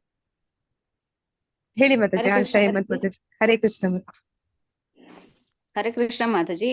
ಇದು ವಿಶ್ವ ವಿರಾಟ ರೂಪ ನೋಡ್ಲಿಕ್ಕೆ ಯಾಕೆ ದಿವ್ಯವಾದ ಚಕ್ಷುವನ್ನ ಭಗವಂತ ಕರುಣಿಸ್ತಾನೆ ಅರ್ಜುನನಿಗೆ ಅಂದ್ರೆ ಭಗವಂತನೇ ಸ್ವಯಂ ಪ್ರಕಾಶಿತ. ಅಂದ್ರೆ ಕೋಟಿ ಸೂರ್ಯರು ಒಮ್ಮೆಲೆ ಉದಯಿಸಿದ್ರೆ ಎಷ್ಟು ಪ್ರಕಾಶ ಇರುತ್ತೋ ಅಷ್ಟು ಪ್ರಕಾಶಮಾನವಾಗಿ ಭಗವಂತ ಕಾಣಿಸ್ತಾನೆ. ಅದನ್ನ ನೋಡೋದಕ್ಕೆ ಖಂಡಿತವಾಗಿ ಈ ನಮ್ಮ ಕಣ್ಣಿಂದ ಸಾಧ್ಯನೇ ಇಲ್ಲ. ಹಾಗಾಗಿ ಭಗವಂತ ಅವನ ಕೋರೈಸೋ ಬೆಳಕನ್ನು ಕೂಡ ಕಂಡು, ಅದ್ರ ಜೊತೆಗೆ ಭಗವಂತನ ಎಷ್ಟು ಅವತಾರಗಳು ಅಂದ್ರೆ ಎಲ್ಲವೂ ಕೂಡ ಭಗವಂತನೇ, ಎಲ್ಲರಲ್ಲೂ ಭಗವಂತ ಪರಮಾತ್ಮನಾಗಿ ಎಲ್ಲರಲ್ಲೂ ಇರೋದು ಸ್ವಯಂ ಭಗವಂತನೇ ಅನ್ನೋದು ತಿಳಿಸ್ಕೊಡ್ಬೇಕಾಗಿತ್ತು. ಮತ್ತೆ ಬೇರೆ ಯಾರೋ ಎಲ್ಲರೂ ನಾವೇ ಭಗವಂತ, ನಾನಿದು ನಾನು ಅಂತ ಹೇಳಿ ಎಲ್ಲ ನನ್ನಿಂದನೇ ಆಗೋದು ಅಂತ ಹೇಳಿ ಮೆರೆಯೋಂತರ್ಗೂ ಕೂಡ ಇದು ಒಂದ್ ರೀತಿ ಪರೀಕ್ಷೆ ಆಗಿರುತ್ತೆ. ಯಾರು ನಾನೇ ಭಗವಂತ ಅಂತಾರೋ ಅವರು ಒಂದು ಸಣ್ಣ ಭಗವಂತ ಮಾಡ್ತಕ್ಕಂತ ಒಂದು ಸಣ್ಣ ಕಾರ್ಯವನ್ನು ಕೂಡ ಅವರಿಂದ ಮಾಡ್ಲಿಕ್ಕೆ ಆಗೋದಿಲ್ಲ. ಆದ್ರೆ ಅವ್ರು ಹೇಳ್ಕೊಂತಿರ್ತಾರೆ ನಾನೇ ಭಗವಂತ ಅಂತ ಹೇಳಿ. ಅದನ್ನು ಕೂಡ ಮುಂದಿನ ಅಂದ್ರೆ ನಮ್ಮಂತವ್ರಿಗೆ ಈ ಕಲಿಯುಗದಲ್ಲಿ ನಾವೆಲ್ಲ ಯಾರನ್ನ ನೋಡಿದ್ರು, ಒಂದು ಕಲ್ಲನ್ನ ನೋಡಿದ್ರು ನಾವು ಭಗವಂತ ಅಂತ ಹೇಳಿ ಪೂಜಿಸ್ಬಿಡ್ತೀವಿ. ಆ ರೀತಿ ಮೋಸ ಮಾಡೋರು ತುಂಬಾ ಜನ ಇರ್ತಾರೆ. ಅದಕ್ಕೋಸ್ಕರ ಭಗವಂತ ಏನ್ ಮಾಡ್ತಾನೆ, ಅರ್ಜುನನ ಮನಸ್ಸಿನಲ್ಲಿ ಈ ತರ ಒಂದು ಭಾವನೆಯನ್ನ ಕ್ರಿಯೇಟ್ ಮಾಡಿ ಅರ್ಜುನ ತನಗೋಸ್ಕರ ಅಲ್ಲ, ಮುಂದಿನ ಕಲಿಯುಗದಲ್ಲಿರ್ತಕ್ಕಂತಹ ಮೂಢರಿಗೆ, ನಾವೆಲ್ಲ ಒಂದ್ ರೀತಿ ಮೂಢರು, ನಾವು ಈಗ ಏನ್ ಮಾಡಿರ್ತೀವಿ ಅದು ಇನ್ನೊಂದ್ ಕ್ಷಣಕ್ಕಾಗ್ಲೇ ಮರ್ತ್ಬಿಟ್ಟಿರ್ತೀವಿ. ನಾವು ತುಂಬಾ ಮಂದಮತಿಗಳು ನಾವು. ಹಾಗಾಗಿ ಅರ್ಜುನ ಏನ್ ಮಾಡ್ತಾನೆ, ಈ ವಿರಾಟ ರೂಪವನ್ನ ನೋಡ್ಲಿಕ್ಕೆ ಇಚ್ಛೆ ಪಟ್ಟವನಂತೆ ಭಗವಂತನ ಮುಂದೆ ತನ್ನ ಈ ಬೇಡಿಕೆಯನ್ನ ಇಡ್ತಾನೆ. ಮತ್ತೆ ಅದನ್ನ ಇದು ಸರಿ ಅಂತ ಕನ್ಸಿಡರ್ ಮಾಡಿ ಭಗವಂತ ಕೂಡ ಅರ್ಜುನನಿಗೆ ದಿವ್ಯ ಚಕ್ಷುವನ್ನ ಕೊಡ್ತಾನೆ. ಅವನು ಹೇಳ್ತಾನೆ, ಮತ್ತೆ ಭಗವಂತನ ಜೊತೆ ಗೋಪಾಲಕರಾಗಿ ಹಾಡಿದಂತವ್ರು ಕೂಡ ತುಂಬಾ ಇದು ಕೃತಪುಂಗ ಪುಣ್ಯ ಅಂತ ಹೇಳ್ತಾರಲ್ಲ, ಹಾಗೆ ಎಷ್ಟೋ ಜನ್ಮಗಳಿಂದ ಪುಣ್ಯ ಮಾಡಿರ್ತಕ್ಕಂಥವ್ರಿಗೆ ಮಾತ್ರ ಭಗವಂತನ ಒಟ್ಟಿಗೆ ಒಡನಾಟ ಇರೋದಕ್ಕೆ ಸಾಧ್ಯ. ಯಾಕೆಂದ್ರೆ ಅವ್ರು ಯಾವತ್ತು ಭಗವಂತನನ್ನ ತುಂಬಾ ಶ್ರೇಷ್ಠವಾದವನು, ಮತ್ತೆ ಅವ್ರ ಜೊತೆ ನಾವ್ ಇರ್ಬಾರ್ದು, ಈ ತರ ಏನೂ ಭೇದ ಭಾವ ಇರಲ್ಲ. ಅವ್ರಿಗೆ ಬರೀ ಪ್ರೇಮ ಮತ್ತೆ ಭಕ್ತಿಯಿಂದ ಭಗವಂತನ ಜೊತೆ ಆಟ ಆಡ್ಕೊಂಡಿರ್ತಾರೆ. ಅವರು ಯಾವತ್ತೂ ಭಗವಂತ ತುಂಬಾ ಇದು ಅಂತೇಳಿ ಅವರು ಅದು ಸಪ್ರೇಟ್ ಮಾಡೋದಾಗ್ಲಿ ಇನ್ನೊಂದು ಆತರ ಏನು ಮಾಡಲ್ಲ. ಅವ್ರಿಗೆ ಯಾವಾಗ್ಲೂ ಕೂಡ ಭಗವಂತನೊಟ್ಟಿಗೆ ಇರ್ತಾರೆ. ಅವ್ರಿಗೆ ತನಗೇನೋ ತೊಂದ್ರೆ ಆಗುತ್ತೆ ಅಂತೇಳಿ ಅವರು ಭಯನೂ ಕೂಡ ಪಡಲ್ಲ. ಯಾಕೆಂದ್ರೆ ಸ್ವಯಂ ಭಗವಂತ ಕೃಷ್ಣನೇ ಅವ್ರ ಜೊತೆಲಿ ಇರ್ತಾರೆ. ಆದ್ರೆ ಮಾಯಾವಾದಿಗಳು ಅಥವಾ ಕೃಷ್ಣನ ಕಂಡ್ರೆ ಆಗದೆ ಇರ್ತಕ್ಕಂಥ ದುಷ್ಟರು ಅವರೆಲ್ಲ ಭಗವಂತನನ್ನ ಮಾಯಾವಾದಿ, ಏನೋ ಒಂದು ಮಾಡ್ತಕ್ಕಂಥವನು, ಅವನು ದುಷ್ಟ ಅಂತ ಹೇಳಿ ಪರಿಗಣಿಸ್ತಾರೆ. ಆದ್ರೆ ಭಕ್ತರು ಯಾವತ್ತೂ ಆ ರೀತಿ ಪರಿಗಣಿಸಲ್ಲ. ಭಗವಂತನನ್ನ ನಿತ್ಯ ಸಂಗಾತಿಯಾಗಿ ಪಡೆದಂತವ್ರು ಕೃತಪುಂಗ ಪುಣ್ಯ, ಅಷ್ಟು ಪುಣ್ಯವಂತರು. ಹಾಗೆ ಅರ್ಜುನನು ಕೂಡ ಸದಾ ಸಂಗಾತಿ, ಕೃಷ್ಣನ ಸದಾ ಸಂಗಾತಿಯಾಗಿರ್ತಾನೆ. ಅವನ ಮುಖಾಂತರ ನಮಗೆ ಈ ವಿರಾಟ ರೂಪವನ್ನ ತೋರ್ಸಕ್ಕೆ ಮುಂದಾಗ್ತಾರೆ. ಮತ್ತೆ ಇದು ವಿಶ್ವ ವಿರಾಟ ರೂಪ ಅಂದ್ರೆ ಇದು ಒಂದ್ ರೀತಿ ಅಂತ್ಯ, ಅಂದ್ರೆ ಒಂದು ಯುಗದ ಅಂತ್ಯ. ಎಲ್ಲರನ್ನು ಯಾವ ರೀತಿ ಭಗವಂತ ನುಂಗ್ತಾನೆ ಅನ್ನೋದನ್ನ ಇಲ್ಲಿ ಅರ್ಜುನನಿಗೆ ತೋರಿಸ್ಕೊಡ್ತಾನೆ. ಆ ರೂಪನೇ ವಿಶ್ವ ವಿರಾಟ ರೂಪ. ಹರೇ ಕೃಷ್ಣ ಮಾತಾಜಿ, ಧನ್ಯವಾದಗಳು. ಹರೇ ಕೃಷ್ಣ ಮಾತಾಜಿ.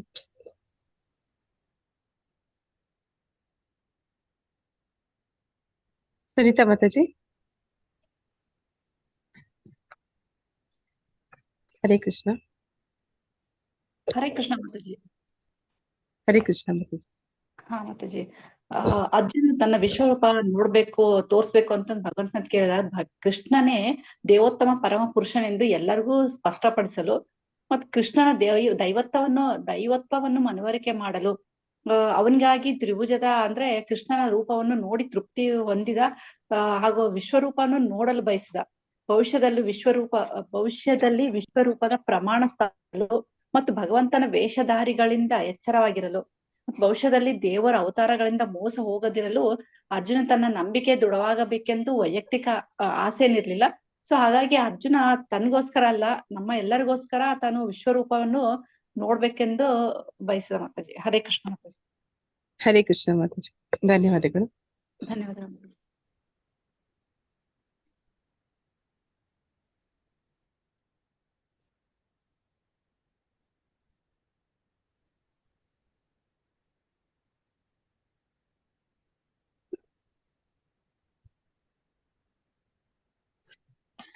ಈಗ ಪ್ರಭುಪಾದರು ಏನ್ ಹೇಳ್ತಾರೆ ನೋಡೋಣ. ವಿಶ್ವರೂಪ ಕೃಷ್ಣನೊಡನೆ ಆಧ್ಯಾತ್ಮಿಕ ಸಂಬಂಧದಲ್ಲಿ ಸರಿಯಾದ ರೀತಿಯಲ್ಲಿ ನೆಲೆಗೊಂಡವರು ಆಕರ್ಷಿತರಾಗುವುದು ಪ್ರೇಮಮಯ ಲಕ್ಷಣಗಳಿಂದ, ದೈವಹೀನವಾದ ಸಿರಿಗಳ ಪ್ರದರ್ಶನದಿಂದ ಅಲ್ಲ. ಅಂದ್ರೆ ಯಾರು ಶುದ್ಧ ಭಕ್ತರಿದ್ದಾರೆ, ಭಗವಂತನ ಶುದ್ಧ ಭಕ್ತರು, ಅವನ ಜೊತೆ ಭಗವಂತನ ಜೊತೆ ಅವ್ರಿಗೆ ಪ್ರೇಮ ಸಂಬಂಧ ಅವ್ರಿಗೆ ಇಷ್ಟ. ಅಂದ್ರೆ ಅವ್ರಿಗೆ ಒಂದು ಪ್ರೀತಿ ವಿನಿಮಯ ಅನ್ನೋದು ಅವ್ರಿಗೆ ಇಷ್ಟ ಇರುತ್ತೆ ಹೊರತು ಹೆದರ್ಕೊಂಡು ಭಗವಂತನಿಗೆ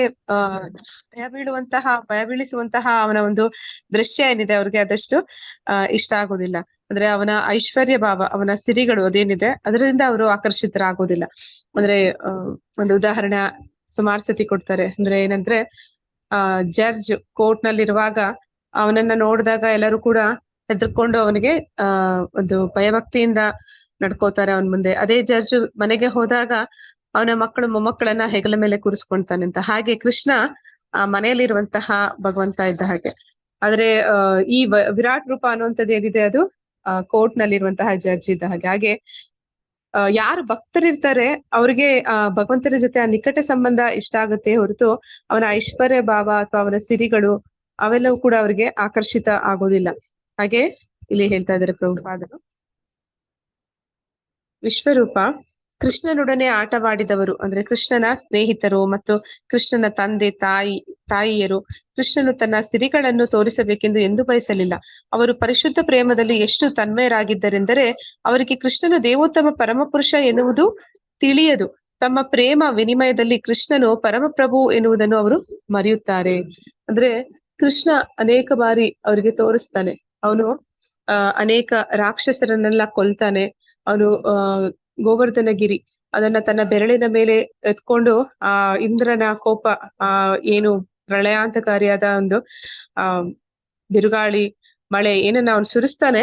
ಆ ರೀತಿ ಮಾಡೋವಾಗ ಭಗವಂತ ಏನ್ ಮಾಡ್ತಾನೆ ಅಂತಂದ್ರೆ ಅವ್ರನ್ನ ರಕ್ಷಣೆ ಮಾಡ್ತಾನೆ. ಅದನ್ನೆಲ್ಲ ಅವ್ರು ನೋಡಿದ್ದಾರೆ. ಆದ್ರೂ ಕೂಡ ಅವ್ರು ಭಗವಂತನನ್ನ ಅಂದ್ರೆ ಕೃಷ್ಣನನ್ನ ಭಗವಂತ ಅಂತ ಅವರು ತಿಳಿಯೋದಿಲ್ಲ. ಅಂದ್ರೆ ಯಾಕೆ ಅಂದ್ರೆ ಆ ಯೋಗಮಾಯೆಯಲ್ಲಿದ್ದಾರೆ. ಮತ್ತೆ ಅವರಿಗೆ ರಸ ಅವ್ರಿಗೆ ಬೇಡ. ಆ ಅದ್ಭುತ ರಸದಲ್ಲಿ ಅವ್ರು ಇರ್ಲಿಕ್ಕೆ ಅವರು ಇಷ್ಟಪಡೋದಿಲ್ಲ. ಅವರಿಗೆ ಭಗವಂತನ ಜೊತೆ ಆ ಶಾಂತ, ದಾಸ್ಯ, ಸಖ್ಯ ಅಥವಾ ವಾತ್ಸಲ್ಯ, ಮಾಧುರ್ಯ ರಸದಲ್ಲಿ ಅವರು ಯಾವಾಗ್ಲೂ ಇರ್ತಾರೆ. ಆದ ಕಾರಣ ಭಗವಂತ ಅವನು ಎಂತದೇ ಒಂದು ಅದ್ಭುತ ಕಾರ್ಯಗಳನ್ನ ಮಾಡಿದ್ರು ಕೂಡ ಅವರು ಅವನನ್ನ ಅವರ ಸಖನನ್ನಾಗಿ ಅಥವಾ ಅವರ ಮಗನನ್ನಾಗಿ ಅಥವಾ ಅವರ ಪ್ರೇಮಿಯಾಗಿ ಮಾತ್ರನೇ ಕಾಣ್ತಾರೆ ಹೊರತು ಅವನನ್ನ ದೇವೋತ್ತಮ ಪರಮ ಪುರುಷ, ಅವನಲ್ಲಿ ಇಷ್ಟೆಲ್ಲ ಐಶ್ವರ್ಯಗಳಿದೆ, ಶಕ್ತಿಗಳಿದೆ, ಅವನು ಭಗವಂತ ಅನ್ನೋ ರೀತಿ ಅವರು ಯೋಚನೆ ಮಾಡೋದಿಲ್ಲ. ಇಲ್ಲಿ ಒಂದು ಉದಾಹರಣೆ ಕೊಡ್ತಾರೆ. ಅಂದ್ರೆ ಇಲ್ಲಿ ದೇವಕಿ ಮತ್ತೆ ವಸುದೇವರಿಗೆ ಗೊತ್ತಾಗುತ್ತೆ ಜನ್ಮ ಅಂದ್ರೆ ಅವತಾರ ಪ್ರಾರಂಭ ಆದ ಕೃಷ್ಣ ಅವತರಿಸಿದಾಗ ಅವ್ರಿಗೆ ಗೊತ್ತಾಗುತ್ತೆ ದೇವೋತ್ತಮ ಪರಮ ಪುರುಷ ಅಂತ. ಆಮೇಲೆ ಯಶೋದೆಗೆ ಆ ಭಾವನೆ ಯಾವತ್ತೂ ಬರುವುದಿಲ್ಲ. ಯಶೋದೆ ಸದಾ ಕಾಲ ಭಗವಂತನನ್ನ ತನ್ನ ಮಗುವಾಗಿಯೇ ಇರಿಸ್ಕೊಳ್ತಾಳೆ, ಮಗುವಾಗೆ ಕಾಣ್ತಾಳೆ. ಕುಂತಿ ಅದನ್ನ ಹೇಳ್ತಾಳೆ, ಭಾಗವತದಲ್ಲಿ ಬರುತ್ತೆ. ಕುಂತಿಗೆ ಗೊತ್ತಿದೆ ದೇವೋತ್ತಮ ಪರಮ ಪುರುಷ ಅಂತ ಅವಳು ಹೇಳ್ತಾಳೆ. ದೇವಕಿ ಅಂದ್ರೆ ಯಾವಾಗ ಕೃಷ್ಣ ಮತ್ತೆ ಬೃಂದಾವನದಿಂದ ಅವನು ಮಥುರೆಗೆ ಹೋಗ್ತಾನೆ, ಅಲ್ಲಿ ಹೋದಾಗ ಅವನು ಅವಳ ಪಾದವನ್ನ ಮುಟ್ಟಿ ನಮಸ್ಕರಿಸಿದ್ರೆ ಯೋಚನೆ ಮಾಡ್ತಾರೆ, ದೇವೋತ್ತಮ ಪರಮ ಪುರುಷ ಭಗವಂತ ಇವ್ನಿಗೆ ನಾನ್ ಏನಂತ ಆಶೀರ್ವಾದ ಮಾಡೋದು, ಕಾಲ್ ಮುಟ್ಟಿಸ್ಕೊಳ್ಳೋದಕ್ಕೂ ಕೂಡ ಅವ್ರು ಹಿಂಜರಿತಾರೆ. ಅಂದ್ರೆ ಭಗವಂತನಿಗೆ ನಾವೇನ್ ಆಶೀರ್ವಾದ ಮಾಡಕ್ಕಾಗುತ್ತೆ ಅಂತ. ಆ ತಾಯಿ ಸ್ಥಾನ ಇದ್ರು ಕೂಡ ಆ ರೀತಿ ಯೋಚನೆ ಮಾಡ್ತಾರೆ. ಆದ್ರೆ ಯಶೋದೆ ಹಾಗಿಲ್ಲ. ಯಶೋದೆ ಬೆತ್ತ ಹಿಡ್ಕೊಂಡು ಆಡ್ಸಿ ಹೊಡಿತಾಳೆ ಭಗವಂತನನ್ನ ತನ್ನ ಮಗು ಅಂತ ಹೇಳಿ.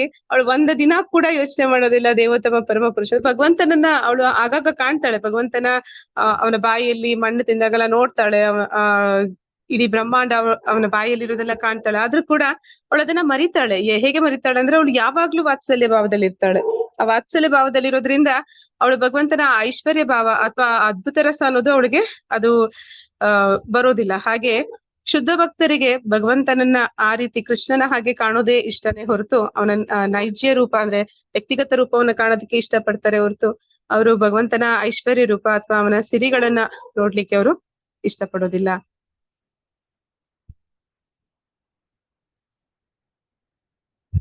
ದೇವೋತ್ತಮ ಪರಮ ಪುರುಷನಾದ ಕೃಷ್ಣನನ್ನು ಅರ್ಥ ಮಾಡಿಕೊಳ್ಳಬೇಕೆಂದು ನಿಜವಾಗಿ ಆಸಕ್ತಿ ಇದ್ದು ಅರ್ಜುನನ ಹೆಜ್ಜೆಗಳಲ್ಲಿಯೇ ಹೆಜ್ಜೆ ಇಟ್ಟು ಅನುಸರಿಸುವವರು ಇದನ್ನು ಅರ್ಥ ಮಾಡಿಕೊಳ್ಳಬೇಕು. ಕೃಷ್ಣನು ತಾತ್ವಿಕವಾಗಿ ಮಾತ್ರವೇ ತನ್ನನ್ನು ಪರಮನೆಂದು ಹೇಳಿಕೊಳ್ಳಲಿಲ್ಲ, ನಿಜವಾಗಿ ತನ್ನನ್ನು ಪರಮನೆಂದು ತೋರಿಸಿಕೊಂಡನು. ಇಲ್ಲಿ ಏನ್ ಹೇಳ್ತಾ ಇದಾರೆ ಅಂದ್ರೆ ಅಲ್ಲಿ ಅರ್ಜುನನಿಗೆ ಅರ್ಥ ಆಗಿದೆ. ಪರಬ್ರಹ್ಮ, ಪರಂಧಾಮ, ಪರಭವಾನ್ ಅಂತೆಲ್ಲ ಅವ್ನು ಹೇಳ್ತಾರೆ. ಅಂದ್ರೆ ಭಗವಂತ ನಿನ್ ಶ್ರೇಷ್ಠ ಅಂತ ಹೇಳ್ತಾನೆ, ನೀನ್ ದೇವೋತ್ತಮ ಪರಮ ಪುರುಷ ಅಂತ ಹೇಳ್ತಾನೆ. ಹಾಗೆ ನಾವು ಕೂಡ ಅರ್ಜುನನ ಹೆಜ್ಜೆಗಳಲ್ಲಿ ಹೆಜ್ಜೆ ಇಟ್ಟು ಅನುಸರಿಸ್ಬೇಕು. ಅವನನ್ನ ಅನುಸರಿಸಿ ನಾವು ಕೂಡ ಭಗವಂತನನ್ನ ದೇವೋತ್ತಮ ಪರಮ ಪುರುಷ ಅನ್ನೋದನ್ನ ಅರ್ಥ ಮಾಡ್ಕೋಬೇಕು, ಒಪ್ಕೋಬೇಕು ಅನ್ನೋದು ಇದರ ಮೂಲ ಅರ್ಥ. ಇಲ್ಲಿ ನಾವು ಭಗವಂತನನ್ನ ದೇವೋತ್ತಮ ಪರಮ ಪುರುಷ ಅಂತ ತಾತ್ವಿಕವಾಗಿ ಅಂದ್ರೆ ಜ್ಞಾನದಿಂದ ಮಾತ್ರ ತಿಳ್ಕೊಳ್ಳುವಂತದ್ದಲ್ಲ. ಅದಕ್ಕೆ ಇಲ್ಲಿ ಒಂದು ಪ್ರಮಾಣವಾಗಿ ಭಗವಂತ ತನ್ನನ್ನ ತಾನು ಆ ವಿಶ್ವರೂಪ ದರ್ಶನದ ಮೂಲಕ ಅದನ್ನ ಸ್ಥಾಪಿಸ್ತಾ ಇದ್ದಾನೆ. ಅಂದ್ರೆ ಅದನ್ನ ಅವನು ಪ್ರೂಫ್ ಕೊಡ್ತಾ ಇದ್ದಾನೆ, ಪ್ರಮಾಣವನ್ನ ಕೊಡ್ತಾ ಇದ್ದಾನೆ. ಅಂದ್ರೆ ಇದೊಂದು ಬರೀ ಜ್ಞಾನ ಅಲ್ಲ, ಇಲ್ಲಿ ವಿಜ್ಞಾನ ಕೂಡ ಇದೆ. ಅಂದ್ರೆ ಪ್ರಾಕ್ಟಿಕಲ್ ಆಗಿ ಅವನು ತೋರಿಸ್ಕೊತಾ ಇದ್ದಾನೆ, ತನ್ನನ್ನ ತಾನು ಪರಮನೆಂದು ಅವನು ತೋರಿಸ್ತಾ ಇದ್ದಾನೆ. ಹೇಗೆ ಅರ್ಜುನ ಅದನ್ನ ಒಪ್ಕೊಂಡ ಅದೇ ರೀತಿ ನಾವು ಕೂಡ ಭಗವಂತನನ್ನ ದೇವೋತ್ತಮ ಪರಮ ಪುರುಷ ಅಂತ ಒಪ್ಕೊಳ್ಬೇಕು. ಇಲ್ಲಿ ವಿಶ್ವರೂಪದ ಒಂದು ಚಿತ್ರಗಳನ್ನ ಕೊಟ್ಟಿದ್ದಾರೆ. ಈ ಚಿತ್ರಗಳನ್ನ ಪ್ರಭುಪಾದರು ಅವರ ಒಂದು ಆದೇಶದ ಮೇರೆಗೆ ಅವರು ಭಕ್ತರು ಬಿಡಿಸಿರುವಂತಹ ಚಿತ್ರಗಳು. ಇವೆಲ್ಲವೂ ಕೂಡ ಎಷ್ಟು ನೈಜವಾಗಿ ಕಾಣುತ್ತೆ ಅಂತಂದ್ರೆ ಇದನ್ನ ಪ್ರಭುಪಾದರು ಏನಂತ ಹೇಳ್ತಾರೆ ಅಂದ್ರೆ ಈ ಚಿತ್ರಗಳು ಆಧ್ಯಾತ್ಮಿಕ ಜಗತ್ತಿಗೆ ಇರುವಂತಹ ಕಿಟಕಿಗಳು ಅಂತ ಹೇಳ್ತಾರೆ. ಯಾಕೆ ಅಂತಂದ್ರೆ ಆ ಕಿಟಕಿಗಳ ಮೂಲಕ ನಾವು ಒಳಗಡೆ ಏನ್ ನಡೀತಿದೆ ಅನ್ನೋದನ್ನ ನೋಡ್ಲಿಕ್ಕೆ ಸಾಧ್ಯ ಆಗುತ್ತೆ. ಹಾಗೆ ಈ ಚಿತ್ರಗಳ ಮೂಲಕ ನಾವು ಆಧ್ಯಾತ್ಮಿಕ ಜಗತ್ತನ್ನ ಕಾಣ್ಲಿಕ್ಕೆ ಸಾಧ್ಯ ಆಗುತ್ತೆ ಅಂತ ಹೇಳಿ ತಿಳಿಸ್ತಾರೆ. ಇದು ಆಧ್ಯಾತ್ಮಿಕ ಜಗತ್ತಿನಲ್ಲಿ ಇರುವಂತಹ ರೂಪ ಅಲ್ಲ, ಆದ್ರೆ ಚಿತ್ರಗಳು ಅಷ್ಟು ನೈಜವಾಗಿ ಒಂದು ಬಿಡಿಸಿದ್ದಾರೆ ಭಕ್ತರು ಅನ್ನೋದನ್ನ ಅವರು ತಿಳಿಸುವಂತದ್ದು. ಅಂದ್ರೆ ಇಲ್ಲಿ ಅರ್ಜುನನಿಗೆ ಆ ವಿಶ್ವರೂಪವನ್ನ ತೋರಿಸ್ಲಿಕ್ಕೆ ಭಗವಂತ ಏನ್ ಮಾಡ್ತಾನೆ ಅಂದ್ರೆ ಇಡೀ ಆಕಾಶವನ್ನೇ ಸ್ಕ್ರೀನ್ ಅಂದ್ರೆ ಪರದೆಯಾಗಿ ಮಾಡ್ಕೊಂಡು ಅಲ್ಲಿ ತನ್ನ ವಿಶ್ವರೂಪವನ್ನ ಹೇಗೆ ಅವನು ಇಡೀ ಭೌತಿಕ ಜಗತ್ತಿನ ಅಭಿವ್ಯಕ್ತಿಯಾಗಿ ಎಲ್ಲದರಲ್ಲೂ ಕೂಡ ಅವನು ಹೇಗಿದ್ದಾನೆ ಅನ್ನೋದನ್ನ ಅವನು ತೋರಿಸ್ತಾನೆ. ಮತ್ತೆ ಇದರ ವಿಶೇಷತೆ ಏನಿದೆ ಅಂತಂದ್ರೆ ಅರ್ಜುನ ಯಾವ್ದಾದ್ರು ಒಂದು ವಿಷಯವನ್ನ ನೋಡ್ಬೇಕು ಅದ ತಿಳ್ಕೋಬೇಕು ಅಂತ ಅವ್ನ್ ಅನ್ಕೊಂಡ್ರೆ ಸಾಕು, ಆ ವಿಷಯ ಅವನ ಮುಂದೆ ವಿಸ್ತರಣೆ ಆಗತ್ತೆ ಅಂತ ಹೇಳ್ತಾರೆ. ಅಂದ್ರೆ ನಾವ್ ಇವಾಗ ಒಂದು ಚಿತ್ರ ನೋಡ್ತಾ ಇದೀವಿ, ಅದ್ರ ಒಂದು ಭಾಗವನ್ನ ನಾವು ನೋಡ್ಬೇಕು, ಇದನ್ನ ಸ್ಪಷ್ಟವಾಗಿ ನೋಡ್ಬೇಕು ಅಂದ್ರೆ ಝೂಮ್ ಮಾಡ್ತೀವಿ ಅಂತೀವಲ್ಲ, ಹಾಗೆ ಅವನು ಅದನ್ನ ಒಂದೊಂದನ್ನು ಕೂಡ ಗಮನಿಸಿದಾಗ ಅದು ಇನ್ನಷ್ಟು ಮತ್ತಷ್ಟು ವಿವರಣೆಯ ಕೊಡುವ ಹಾಗೆ ಆ ಚಿತ್ರಗಳು ಕಾಣುತ್ತೆ. ಈ ರೀತಿ ಅವನು ಅದನ್ನ ಪ್ರತಿಯೊಂದನ್ನು ಆ ರೀತಿ ನೋಡ್ತಾ ಅವನು ಹಾಗೆ ಆ ಸಖ್ಯ ಭಾವದಿಂದ ಅದ್ಭುತ ಭಾವಕ್ಕೆ ಹೊರಟೋಗ್ತಾನೆ. ಅದ್ಭುತ ರಸದಲ್ಲಿ ಅವನು ಮೂಕ ವಿಸ್ಮಿತನಾಗ್ಬಿಡ್ತಾನೆ. ಮಾತುಗಳೇ ಹೊರಡೋದಿಲ್ಲ ಅರ್ಜುನನಿಗೆ. ನಂತರ ಅವನ್ ಏನನ್ನೆಲ್ಲ ಕಂಡ ಅದನ್ನ ಸಂಜಯ ನಮಗೆ ವಿವರಿಸ್ಲಿಕ್ಕೆ ಶುರು ಮಾಡ್ತಾನೆ. ಹೀಗೆ ಅವನು ಪ್ರತಿಯೊಂದು ರೂಪಗಳನ್ನ ಪ್ರತಿಯೊಂದನ್ನು ನೋಡ್ತಾನೆ. ಅನೇಕ ಶಿರಗಳು, ಅನೇಕ ಬಾಹುಗಳು, ಅನೇಕ ಕಣ್ಣುಗಳು, ಈ ತಲೆಗಳು, ಭಗವಂತನನ್ನ ಆ ರೀತಿ ನೋಡಿದ ಕಡೆ ಎಲ್ಲ ಭಗವಂತನ ರೂಪವನ್ನ ಕಂಡಾಗ ಅವನು ದಿಗ್ಭ್ರಾಂತನಾಗ್ಬಿಡ್ತಾನೆ, ಭಗವಂತನಿಗೆ ಶರಣಾಗತಿಯನ್ನ ಹೊಂದುತ್ತಾನೆ. ವಿಶ್ವರೂಪದ ದರ್ಶನ. ಈವರೆಗೆ ಕೃಷ್ಣ ಮತ್ತು ಅರ್ಜುನರ ಬಾಂಧವ್ಯಕ್ಕೆ ಸ್ನೇಹವು ಆಧಾರವಾಗಿತ್ತು. ದರ್ಶನದ ನಂತರ ಅಲ್ಲಿ ಅರ್ಜುನನು ಬಹು ಗೌರವದಿಂದ ಪ್ರಣಾಮ ಮಾಡುತ್ತಿದ್ದಾನೆ ಮತ್ತು ಕೈಗಳನ್ನು ಮುಗಿದುಕೊಂಡು ಕೃಷ್ಣನಿಗೆ ಪ್ರಾರ್ಥನೆ ಮಾಡುತ್ತಿದ್ದಾನೆ. ಅವನು ವಿಶ್ವರೂಪವನ್ನು ಹೊಗಳುತ್ತಿದ್ದಾನೆ. ಹೀಗೆ ಅರ್ಜುನನ ಬಾಂಧವ್ಯವು ಸ್ನೇಹದ ಬಾಂಧವ್ಯವಿರದೆ ಬೆರಗಿನ ಬಾಂಧವ್ಯವಾಗುತ್ತದೆ. ಅಂದ್ರೆ ಇಲ್ಲಿ ಆ ಭಗವಂತನ ರೂಪವನ್ನ ಕಂಡು, ಅಂದ್ರೆ ಆ ವಿಶ್ವರೂಪ ದರ್ಶನದ ನಂತರ ಅರ್ಜುನನ ಮನಸ್ಥಿತಿ ಹೇಗಿತ್ತು ಅನ್ನೋದನ್ನ ಇಲ್ಲಿ ಹೇಳ್ತಾ ಇದ್ದಾರೆ. ಅವನು ಭಗವಂತನಿಗೆ ಶರಣಾಗತನಾಗಿದ್ದಾನೆ. ಅವನಿಗೆ ಕೈ ಮುಗಿದು ಪ್ರಾರ್ಥನೆ ಮಾಡ್ತಾ ಇದ್ದಾನೆ. ಪ್ರಾರ್ಥನೆ ಮಾಡಿ ಅಂದ್ರೆ ಅವನ ಸಖ್ಯ ಭಾವ ಏನಿತ್ತು, ಅವನು ಕೃಷ್ಣನನ್ನ ತನ್ನ ಗೆಳೆಯ ಅಂತ ಏನ್ ತಿಳ್ಕೊಂಡಿದ್ದ, ಅದು ಈಗ ಪೂರ್ಣ ಪ್ರಮಾಣದಲ್ಲಿ ಇನ್ನಿಲ್ಲ ಅನ್ನೋ ಹಾಗೆ ಆಗಿದೆ.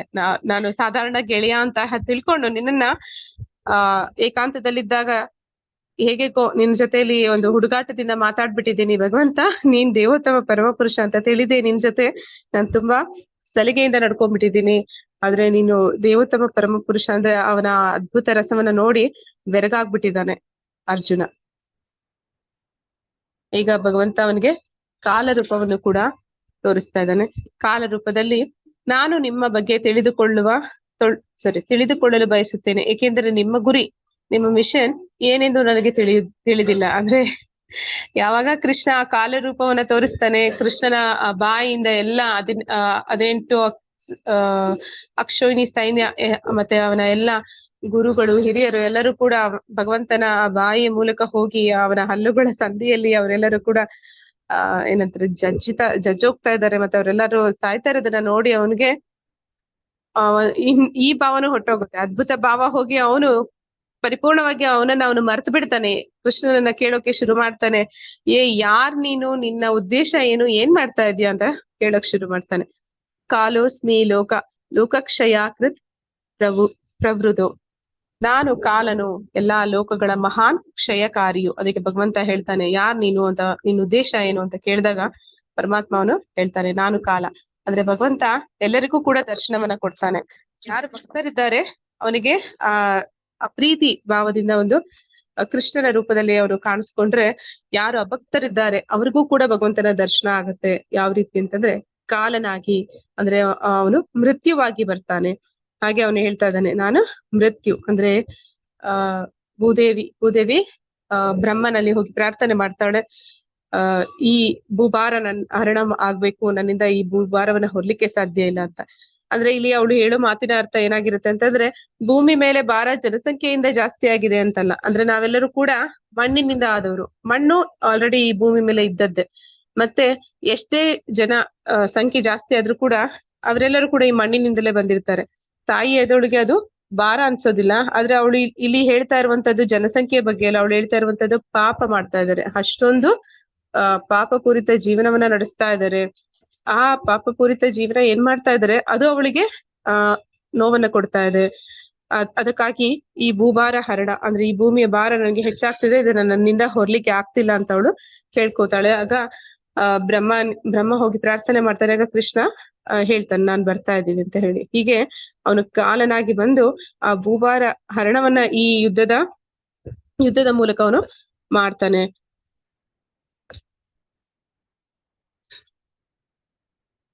ಕೇವಲ ಪಾಂಡವರನ್ನು ಬಿಟ್ಟರೆ ರಣಭೂಮಿಯಲ್ಲಿದ್ದ ಎಲ್ಲರನ್ನೂ ಅವನು ಭಕ್ಷಿಸುತ್ತಾನೆ.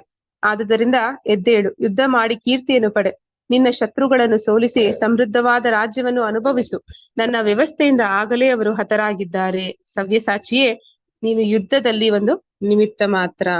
ಅಂದ್ರೆ ಮೊದಲಿಗೆ ಅವನು ಹೇಳ್ತಾನೆ, ಅರ್ಜುನ ನನಗೆ ಸಂತೋಷ ಇಲ್ಲ, ಪಾಪ ಬರುತ್ತೆ, ಕುಟುಂಬ ಸಂಪ್ರದಾಯ ಹಾಳಾಗುತ್ತೆ, ಇದೆಲ್ಲ ಕೂಡ ನಾನು ಯುದ್ಧ ಮಾಡೋದ್ರಿಂದ ಆಗುತ್ತೆ. ಅವನು ಆ ಒಂದು ಭ್ರಮೆ ಅಂದ್ರೆ ಅವನನ್ನ ಆವರಿಸುತ್ತೆ. ಅವನು ಅನ್ಕೋತಾನೆ ಎಲ್ಲಾನು ನಾನೇ ಮಾಡ್ತಾ ಇದ್ದೀನಿ, ನನ್ನಿಂದಲೇ ಆಗ್ತಿದೆ, ನಾನು ಇದನ್ ಮಾಡಿಲ್ಲ ಅಂತಂದ್ರೆ ಇದು ನಡೆಯೋದಿಲ್ಲ.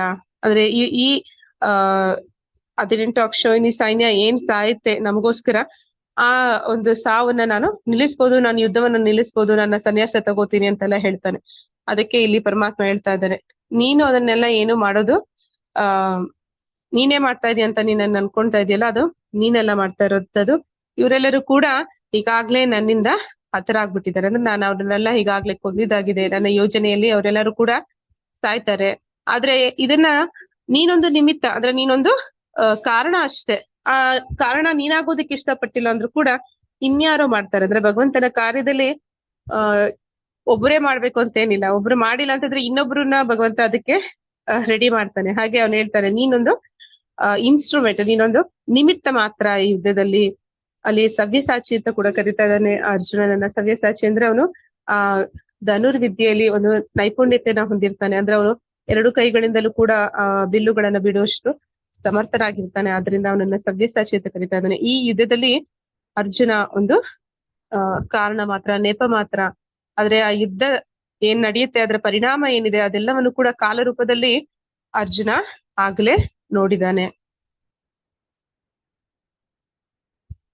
ಪರಮಾತ್ಮನ ಈ ರೂಪವು ಸರ್ವಭಕ್ಷಕವಾದ ಅದ್ಭುತ ರೂಪ. ಇಲ್ಲಿ ಕೃಷ್ಣನು ಸರ್ವಭಕ್ಷಕ, ಕಾಲನ ರೂಪದಲ್ಲಿ ಪ್ರಕಟವಾಗಿದ್ದಾನೆ. ಕೆಲವರು ಪಾಂಡವರನ್ನು ಬಿಟ್ಟರೆ ರಣಭೂಮಿಯಲ್ಲಿದ್ದ ಎಲ್ಲರನ್ನೂ ಅವನು ಭಕ್ಷಿಸುತ್ತಾನೆ. ಅಂದ್ರೆ ಆ ಕಾಲರೂಪದಲ್ಲಿ ಇದನ್ನ ಅವನು ಅರ್ಜುನ ನೋಡ್ತಿರುವಂತದ್ದು. ಅಂದ್ರೆ ಪ್ರತಿಯೊಬ್ಬರೂ ಕೂಡ ಆ ಭಗವಂತನ ಆ ಕಾಲ ರೂಪದಲ್ಲಿ, ಅಂದ್ರೆ ಅವನ ಬಾಯಿಯ ಮೂಲಕ ಅವರೆಲ್ಲರೂ ಕೂಡ ಹೇಗೆ ಅದನ್ನ ಉದಾಹರಣೆ ಕೂಡ ಕೊಡ್ತಾರೆ. ಅಂದ್ರೆ ನದಿ ಸಮುದ್ರವನ್ನ ಸೇರುವ ಹಾಗೆ. ಅಂದ್ರೆ ಈ ಸೈನ್ಯದಲ್ಲಿ ಇದ್ದಂತಹ ಜನ, ಅಷ್ಟು ಜನ 18 ಅಕ್ಷೋಹಿಣಿ ಸೈನ್ಯ ಜನ, ಅವರು ನದಿಯ ಹಾಗೆ ಸಮುದ್ರವನ್ನ ಸೇರೋ ಹಾಗೆ, ನದಿಗಳು ಸಮುದ್ರವನ್ನ ಸೇರೋ ಹಾಗೆ ಅವರು ಹರಿದು ಹೋಗ್ತಾರೆ. ಮತ್ತೆ ಇಲ್ಲಿ ಇನ್ನೂ ಒಂದು ಉದಾಹರಣೆಯನ್ನು ಕೊಡ್ತಾರೆ. ಅಂದ್ರೆ ದುರ್ಯೋಧನಾದಿಗಳು, ಅವರಿಗೆ ಭಗವಂತ ಅವನು ಮೊದ್ಲೇ ಎಚ್ಚರಿಸ್ತಾನೆ. ಅವನು ಸಂಧಿಗೆ ಹೋಗಿ ಅವನು ಹೇಳ್ತಾನೆ, ಈ ಯುದ್ಧವನ್ನ ಮಾಡೋದು ಬೇಡ, ಇಷ್ಟೊಂದು ಜನ ಸಾವೋದು ಬೇಡ, ಅದನ್ನ ನಿಲ್ಸೋ ಪ್ರಯತ್ನ ಅವನು ಮಾಡ್ತಾನೆ. ಆಗ ಅವನು ಹೇಳ್ತಾನೆ, ಅಂದ್ರೆ ಪಾಂಡವರಿಗೆ ಬರೀ ಒಂದು 5 ಗ್ರಾಮಗಳನ್ನ ಕೊಟ್ಬಿಡಿ ಸಾಕು, ನಾವೇನೋ ನಿಮ್ಮ ಇಡೀ ರಾಜ್ಯವನ್ನ ಹಿಂದಿರುಗಿಸು ಅಂತ ಕೇಳೋದಿಲ್ಲ, ಬರೀ 5 ಗ್ರಾಮ ಕೊಟ್ರೆ ಸಾಕು ಅಂತಾನೆ. ಆದ್ರೆ ದುರ್ಯೋಧನ, ಅವನಿಗೆ ಗೊತ್ತಿದೆ ಪಾಂಡವರ ಸಾಮರ್ಥ್ಯ, ಅವನಿಗೆ ಗೊತ್ತಿದೆ, ಅವ್ರಿಗೆ ಸ್ವಲ್ಪ ಕೊಟ್ರು ಸಾಕು, ಅವರು ಬೆಳೆದ್ ಬಿಡ್ತಾರೆ ಬೇಗ ಅಂತ. ಅವರ ಶಕ್ತಿಯ ಸಾಮರ್ಥ್ಯದ ಮೇಲೆ ಅವನಿಗೆ ಅಷ್ಟು ವಿಶ್ವಾಸ ಇರುತ್ತೆ. ಮತ್ತೆ ಅವನಲ್ಲಿ ಕೂಡ ಲೋಭ ಇರುತ್ತೆ, ಎಲ್ಲವೂ ಕೂಡ ತನಗೇ ಬೇಕು, ಅವ್ರಿಗೆ ಏನು ಕೊಡಬಾರ್ದು ಅನ್ನೋದು. ಆ ಕಾರಣದಿಂದ ಅವನು ಒಪ್ಕೊಳ್ಳೋದಿಲ್ಲ ಆ ಸಂಧಿಗೆ. ಆಗ ಅವನು ಕೃಷ್ಣನನ್ನ ಬಂಧಿಸೋದಕ್ಕೆ ಆದೇಶ ಮಾಡ್ತಾನೆ. ಆಗಲೂ ಕೂಡ ಕೃಷ್ಣ ಒಂದು ವಿರಾಟ್ ರೂಪವನ್ನ ದುರ್ಯೋಧನಾದಿಗಳಿಗೆ ಮತ್ತೆ ಧೃತರಾಷ್ಟ್ರನ ಕುರುಡನಿಗೆ ಕೂಡ ಅದನ್ನ ಕಾಣ್ತಾನೆ. ಹಾಗೆ ಅವ್ರಿಗೂ ಕೂಡ ಅವನು ತೋರಿಸ್ತಾನೆ. ಆದ್ರೆ ಅವರು ಭಗವಂತನನ್ನ ಏನ್ ಅನ್ಕೋತಾರೆ ಅಂದ್ರೆ, ಇವನೊಬ್ಬ ದುರ್ಯೋಧನ ಅನ್ಕೊಳ್ಳುವಂಥದ್ದು, ಇವನೊಬ್ಬ ಚಮತ್ಕಾರ ಮಾಡುವಂತವನು, ಇವನೇನೋ ಒಂದು ಚಮತ್ಕಾರ ಮಾಡ್ತಾ ಇದ್ದಾನೆ ಅಷ್ಟೇ, ಅವನೊಬ್ಬ ಸಾಧಾರಣ ಮನುಷ್ಯ ಅಂತಾನೆ ಅನ್ಕೋತಾನೆ ಹೊರತು ಭಗವಂತ ದೇವೋತ್ತಮ ಪರಮ ಪುರುಷ ಅಂತ ಅರ್ಜುನನ ಹಾಗೆ ಅವರು ಶರಣಾಗತಿಯನ್ನ ಹೊಂದೋದಿಲ್ಲ. ಆ ರೂಪದಲ್ಲಿ, ಅಂದ್ರೆ ಈಗ ಕಾಲ ರೂಪದಲ್ಲಿ ಅರ್ಜುನ ಕೂಡ ನೋಡ್ತಾ ಇದ್ದಾನೆ, ಪಾಂಡವರನ್ನು ಬಿಟ್ರೆ ಉಳಿದವ್ರು ಯಾರು ಕೂಡ ಉಳಿಯೋದಿಲ್ಲ ಅನ್ನೋದು ಅವನ್ಗೆ ಗೊತ್ತಾಗುತ್ತೆ. ಅರ್ಜುನನಿಗೆ ಯುದ್ಧವು ಬೇಕಿರಲಿಲ್ಲ, ಯುದ್ಧ ಮಾಡದಿರುವುದೇ ಉತ್ತಮ ಎಂದು ಅವನು ಭಾವಿಸಿದನು. ಆಗ ಯಾವುದೇ ಹತಾಶೆ ಇರುವುದಿಲ್ಲ. ಪ್ರತ್ಯುತ್ತರವಾಗಿ ಭಗವಂತನು ಯುದ್ಧ ಮಾಡದಿದ್ದರೂ ಅವನಲ್ಲಿ ಪ್ರತಿಯೊಬ್ಬರೂ ನಾಶವಾಗುವರು, ಏಕೆಂದರೆ ಅದು ತನ್ನ ಯೋಜನೆ ಎಂದು ಹೇಳುತ್ತಾನೆ. ಅಂದ್ರೆ ಇಲ್ಲಿ ಅರ್ಜುನ ಅವನಿಗೆ ಯುದ್ಧ ಬೇಕಾಗಿರ್ಲಿಲ್ಲ ಅಂತ ಹೇಳ್ತಾನೆ. ಮೊದ್ಲೇ ಅವನು ಹೇಳ್ತಾನೆ ಯುದ್ಧನೇ ಬೇಡ, ಇಷ್ಟು ಜನ ಸಾಯುವಂತದ್ದು, ಎಷ್ಟೊಂದು ಹೆಣ್ಣು ಮಕ್ಕಳು ಮತ್ತೆ ಪುಟ್ಟ ಮಕ್ಕಳು, ವಯಸ್ಸಾದವರು, ಅವ್ರಿಗೆ ಯಾರು ನೋಡ್ಕೊಳ್ಳುವಂತವ್ರು ಇಲ್ಲದಂತಾಗೋದು, ಇದೆಲ್ಲ ಕೂಡ ಆಗೋದ್ ಬೇಡ. ಈ ಯುದ್ಧ ನಮಗೋಸ್ಕರ ತಾನೇ ಆಗ್ತಿದೆ, ನಾವೇ ಇದನ್ನ ಮಾಡ್ಲಿಲ್ಲ ಅಂತಂದ್ರೆ ಈ ಯುದ್ಧ ನಿಂತೋಗುತ್ತೆ ಅಂತ ಅವನು ಅನ್ಕೋತಾನೆ. ಆದ್ರೆ ಆ ರೀತಿ ಯುದ್ಧ ಮಾಡದೇ ಇರುವಂತದ್ದು ಮಾಡುವಂತದ್ದು ಅದು ಅವನ ನಿರ್ಧಾರ ಆಗಿರೋದಿಲ್ಲ. ಅಂದ್ರೆ ನಾವೆಲ್ಲರೂ ಕೂಡ ಭಗವಂತನ ಕೈ ಗೊಂಬೆಗಳಿದ್ದ ಹಾಗೆ. ಅವನ ಯೋಜನೆ, ಅವನು ಏನು ಅನ್ಕೋತಾನೆ, ಅಂದ್ರೆ ಒಂದು ಹುಲ್ಲು ಕಡ್ಡಿ ಕೂಡ ಭಗವಂತನ ಅಪ್ಪಣೆ ಇಲ್ಲದೆ ಅದು ಅಲುಗಾಡೋದಿಲ್ಲ ಅಂತ ಹೇಳ್ತಾರೆ. ಹಾಗೆ ಪ್ರತಿಯೊಂದು ಕೂಡ ಭಗವಂತನ ಯೋಜನೆ ಆಗಿದೆ. ನಾವ್ ಅನ್ಕೋತೀವಿ ಎಲ್ಲವನ್ನು ನಾವೇ ಮಾಡ್ತಾ ಇದೀವಿ ಅಂತ. ಹಾಗೆ ಇಲ್ಲಿ ಅರ್ಜುನ ಅನ್ಕೋತಾನೆ ಈ ಯುದ್ಧ ಅನ್ನುವಂಥದ್ದು ನಾ ಮಾಡ್ತಾ ಇದ್ದೀನಿ, ನಾನ್ ಮಾಡಿಲ್ಲ ಅಂತಂದ್ರೆ ಯುದ್ಧ ನಿಂತೋಗುತ್ತೆ ಅಂತ. ಆದ್ರೆ ಭಗವಂತ ಹೇಳ್ತಾನೆ ಅದು ನೀನ್ ಮಾಡ್ತಿರುವಂತದ್ದಲ್ಲ, ನಾನ್ ಮಾಡಿಸ್ತಾ ಇರುವಂತದ್ದು ಅಂತ ಹೇಳ್ತಾನೆ. ನಿಮಿತ್ತ ಮಾತ್ರ, ನೀನು ಯುದ್ಧದಲ್ಲಿ ಒಂದು ನಿಮಿತ್ತ ಮಾತ್ರ. ಈ ಭಾವಾರ್ಥ 33 ಮತ್ತೆ 34 ಓದಿ ಕೃಷ್ಣನ ಸಾಧನವಾಗುವ ಅನುಭವವನ್ನು ನಿಮ್ಮ ಜೊತೆಗಾರರೊಂದಿಗೆ ಚರ್ಚಿಸಿ. ಇದೊಂದು ಚಟುವಟಿಕೆ. 1 ನಿಮಿಷ ನೀವು ಅದು 33 ಮತ್ತೆ 34 ಭಾವಾರ್ಥಗಳು ಓದಿ ಮತ್ತೆ ಹೇಗೆ ಕೃಷ್ಣನ ಸಾಧನವಾಗುವ ಅನುಭವವನ್ನು ನಿಮ್ಮ ಜೊತೆಗಾರರೊಂದಿಗೆ ಚರ್ಚಿಸಿ. ಅಂದ್ರೆ ನೀವು ಹೇಗೆ ಕೃಷ್ಣನ ಸಾಧನ ಆಗ್ಬೋದು ಅನ್ನೋದನ್ನ ನೀವು ಚರ್ಚೆ ಮಾಡ್ತಾ ಇರಿ. ಅಷ್ಟರಲ್ಲಿ ನಾನು ಅದು ಬ್ರೇಕ್ಔಟ್ ರೂಮ್ ಟ್ರೈ ಮಾಡ್ತೀನಿ ಆಗತ್ತಾ ಅಂತ.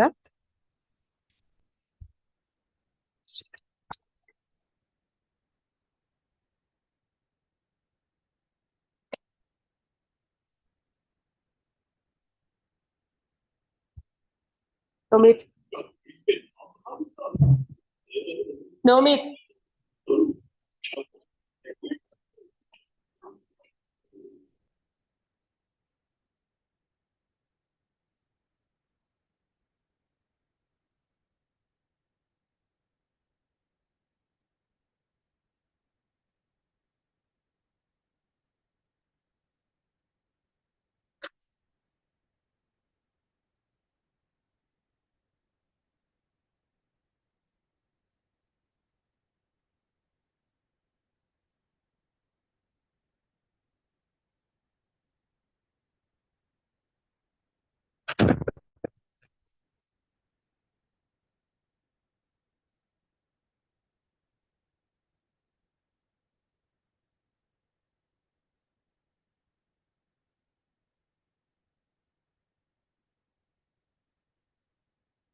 ಹರೇ ಕೃಷ್ಣ ಮಾತಾಜಿ. ಹರೇ ಕೃಷ್ಣ ಮಾತಾಜಿ, ಹೇಳ್ತೀರಾ? ಮಾತಾಜಿ ನಾವೇ ಹೇಳ್ಬೇಕಾ ಅಥವಾ ಬೇರೆಯವ್ರಿಗೆ ಅವಕಾಶ ಕೊಡ್ಬೇಕಾ ಮಾತಾಜಿ? ಬೇರೆ ಯಾರಾದ್ರೂ ಹೇಳಿದ್ರು ಪರವಾಗಿಲ್ಲ ಮಾತಾಜಿ, ಯಾರಾದ್ರೂ ಒಂದು 5 ಜನ ಹೇಳಿದ್ರೆ ಸಾಕು. ಮಾತಾಜಿ ಮಾತಾಜಿ group ಹ್ಯಾಂಡ್ ಏನ್ ರೈಸ್ ಮಾಡಲ್ವಾ? ಮಾಡೋದಾ? ಹ್ಯಾಂಡ್ ರೈಸ್ ಹಾ, ಮಾಡೋದಾ? ಮಾಡಿ ಮಾತಾಜಿ, ಮಾಡಿ ಮಾತಾಜಿ, ಒಂದು 5 ಜನ ಮಾಡಿ. ಮಾತಾಜಿ ಗ್ರೂಪ್ ಏನು ಮಾಡಲ್ವಾ? ಇಲ್ಲ ಮಾತಾಜಿ, ಇಲ್ಲಿ ನೆಟ್ವರ್ಕ್ ಇಶ್ಯೂ ಇದೆ, ನನ್ಗೆ ಅದು ಮಾಡಕ್ ಆಗ್ತಿಲ್ಲ. ಓಕೆ ಮಾತಾಜಿ ಹೇಳ. ಹಾ, ಹೇಳಿ ಮಾತಾಜಿ. ವಿಡಿಯೋ ಆನ್ ಮಾಡ್ಕೊಳ್ಳಿ ಮಾತಾಜಿ. ಹರೇ ಕೃಷ್ಣ. ಹರೇ ಕೃಷ್ಣ ಮಾತಾಜಿ. ಇಲ್ಲಿ ಭಗವಂತ ಹೇಳ್ತಾ ಇದ್ದಾನೆ, ನೀನು ಯುದ್ಧದಲ್ಲಿ ನೀನು ನಿಮಿತ್ತ ಮಾತ್ರ ಅಂತ ಇಲ್ಲಿ ಹೇಳ್ತಾ ಇದ್ದಾನೆ. ಮತ್ತೆ ಅರ್ಜುನನ ಇಲ್ಲಿ ಸವ್ಯಸಾಚಿ ಅಂತ ಇಲ್ಲಿ ಕರೆದಿದ್ದಾನೆ. ಇಲ್ಲಿ ಭಗವಂತ ಹೇಳ್ತಾ ಇದ್ದಾನೆ, ನನ್ನ ಒಂದು ವ್ಯವಸ್ಥೆಯಲ್ಲಿ ಅವ್ರು ಆಗ್ಲೇ ಹತರಾಗಿದ್ದಾರೆ. ಆ ಒಂದು ನಿಮಿತ್ತ ಮಾತ್ರ ನೀನು.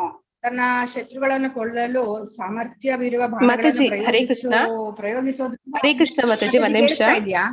ಒಂದ್ ನಿಮಿಷ ಮಾತಾಜಿ. ಆದ್ರೆ ಇಲ್ಲಿ ಪ್ರಶ್ನೆ ಏನಿತ್ತು ಅಂತಂದ್ರೆ, ನೀವು ಹೇಗೆ ಭಗವಂತನ ಒಂದು ಯೋಜನೆಯಲ್ಲಿ ನಿಮಿತ್ತರಾಗ್ಬೋದು, ಅಂದ್ರೆ ಇಲ್ಲಿ ಅರ್ಜುನನ ಬಗ್ಗೆ ಅಲ್ಲ, ನಿಮ್ಮ ಬಗ್ಗೆ ನೀವು ಹೇಳ್ಬೇಕು.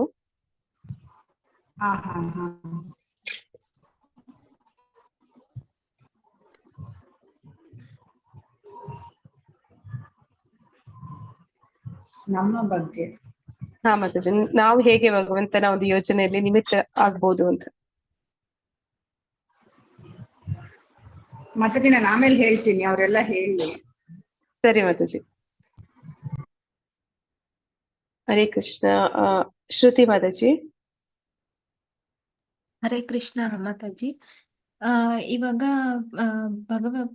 ಪ್ರಕೃತಿ ಇಲ್ಲಿ ತುಂಬಾ ವಿಚಾರಗಳು, ದೃಷ್ಟಿಕೋನ ಎಲ್ಲದನ್ನು ನಡೀತಾ ಇರುತ್ತೆ ಮಾತಾಜಿ.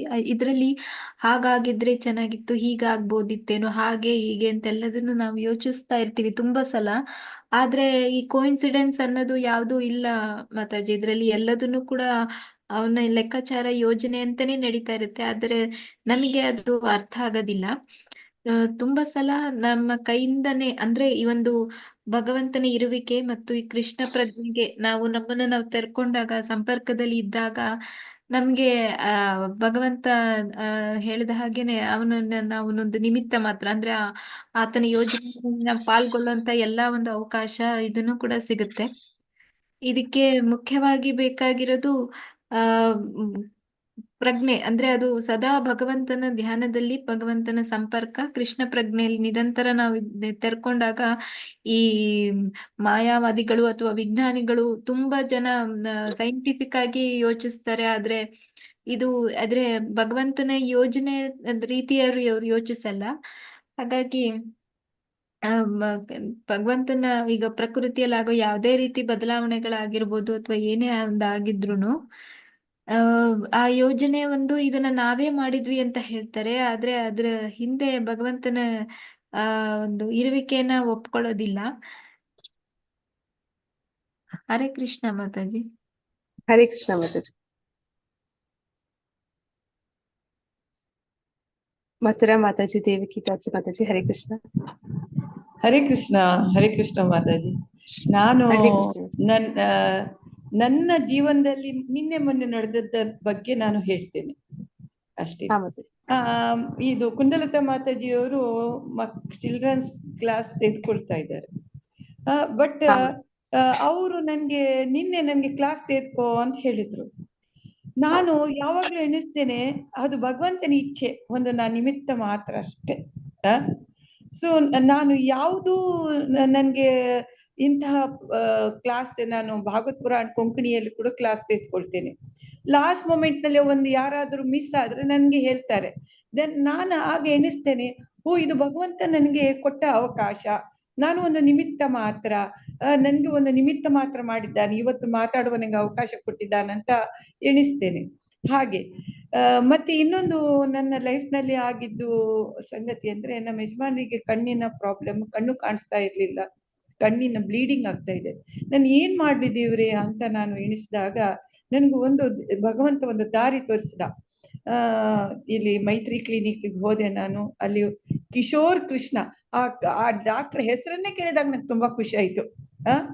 ಮತ್ತು ಆ ನನ್ನ ಕಷ್ಟ ಅನಿಸುವ ಪ್ರಾಬ್ಲಮ್ ನಂಗೆ ಸುಲಭವಾಗಿ ಅದು ಸಾಲ್ವ್ ಆಗೋಯ್ತು. ಹಾಗೆ ಭಗವಂತ ಒಂದು ನಿಮಿತ್ತ, ಡಾಕ್ಟರ್ನ ನಿಮಿತ್ತ ಮಾತ್ರ ಮಾಡಿ ನನ್ನ ಪ್ರಾಬ್ಲಮ್ ಅನ್ನು ಸಾಲ್ವ್ ಮಾಡಿದ ಅಂತ ನಾನು ಯಾವಾಗ್ಲೂ ಈ ನನ್ನ ಜೀವನದಲ್ಲಿ ಏನೇನು ಇನ್ಸಿಡೆಂಟ್ ನಡೀತದೆ, ಒಂದು ಜನರ ನಿಮಿತ್ತ ಮಾತ್ರ ಮಾಡಿ ನನ್ನ ಪ್ರಾಬ್ಲಮ್ ಅನ್ನು ಸಾಲ್ವ್ ಮಾಡ್ತಾ ಇದ್ದಾನೆ ಭಗವಂತ.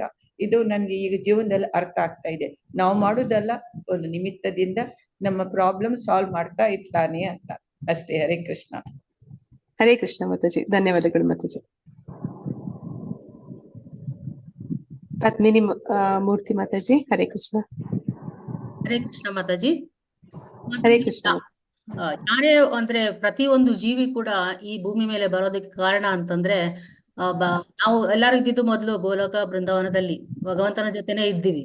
ಏನೋ ಒಂದು ನಮ್ಮ ಒಂದು ಅಪೇಕ್ಷೆ ಒಂದು ಅಲ್ಲಿ ನಮಗೆ ನೆರವೇರಿರೋದಿಲ್ಲ. ಹಾಗಾಗಿ ನಾವೇನ್ ಮಾಡಿರ್ತೀವಿ, ನಮ್ಮ ಒಂದು ಅಪೇಕ್ಷೆಯಿಂದ ನಾವು ಈ ಭೂಮಿಗೆ ಭಗವಂತ ಕಳಿಸ್ಬಿಟ್ಟಿರ್ತಾನೆ. ನಿನ್ನ ಏನು ಆಸೆ ಆಕಾಂಕ್ಷೆಗಳಿದೆ ಅದನ್ನೆಲ್ಲ ತೀರಿಸ್ಕೊ ಅಂತ ಹೇಳಿ ನಮ್ಗೆ ಈ ಭೂಮಿಗೆ ಕಳಿಸ್ಕೊಟ್ಟಿರ್ತಾನೆ. ನಾವು ಇಲ್ಲಿ ಬಂದ ಮೇಲೆ ಭಗವಂತನನ್ನ ಮರ್ತು ಹೋಗ್ತೀವಿ. ಆದ್ರೆ ಅದು ಏನಂತಂದ್ರೆ ನಮ್ಮ ಆತ್ಮ ಆ ಪರಮಾತ್ಮನ ಜೊತೆ ಸದಾ ಒಂದು ಕಾಂಟ್ಯಾಕ್ಟ್ ಅಲ್ಲಿ ಇರ್ಬೇಕು.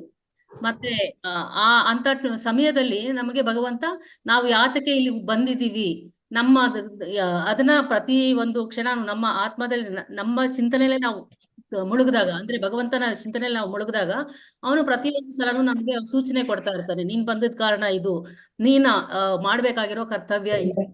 ಪ್ರತಿಯೊಬ್ಬ ಮನುಷ್ಯನಿಗೂ ಒಂದು ಕರ್ತವ್ಯ ಅನ್ನೋದು ಇರುತ್ತೆ. ಯಾವುದೇ ರೀತಿ ಇದ್ದಿರ್ಬೋದು. ರಾಜಕಾರಣಿದು ಒಂದು ದೇಶನ ಕಾಪಾಡುವಂತದ್ದಿರ್ಬೋದು, ಅಥವಾ ಸಾಮಾನ್ಯ ಮನುಷ್ಯ ಅವನು ಅಂದುಕೊಂಡಂತ ಅವನು ಸಾಧಿಸ್ಬೇಕಾಗಿರುವಂತ ಒಂದು ಗುರಿ ಇರ್ಬೋದು. ಇದನ್ನೆಲ್ಲಾನು ಭಗವಂತ ಸದಾ ನಮ್ಗೆ ಆತ್ಮ ರೂಪದಲ್ಲಿ ನಮ್ಗೆ ಸದಾ ಎಚ್ಚರ ಕೊಡ್ತಾ ಇರ್ತಾನೆ. ಅಂತಂದ್ರೆ ಏನು ಅಂತಂದ್ರೆ ನಾವು ಯಾವುದಕ್ಕೋಸ್ಕರ ಈ ಭೂಮಿಗೆ ಬಂದಿದ್ವಿ, ಆ ಕರ್ತವ್ಯಗಳನ್ನ ಮುಗಿಸಿ ನಾವು ಪುನಃ ಭಗವಂತನ ಬಳಿಗೆ ವಾಪಸ್ ಹೋಗ್ಬೇಕು ಅನ್ನೋದು ಒಂದು ಉದ್ದೇಶ. ಹರೇ ಕೃಷ್ಣ ಮಾತಾಜಿ. ಹರೇ ಕೃಷ್ಣ ಮಾತಾಜಿ. ಮತ್ತೆ ಯಾರಾದ್ರೂ ಇನ್ನೊಬ್ರು ಪ್ರಯತ್ನ ಮಾಡ್ತೀರಾ? ಹರೇ ಕೃಷ್ಣ.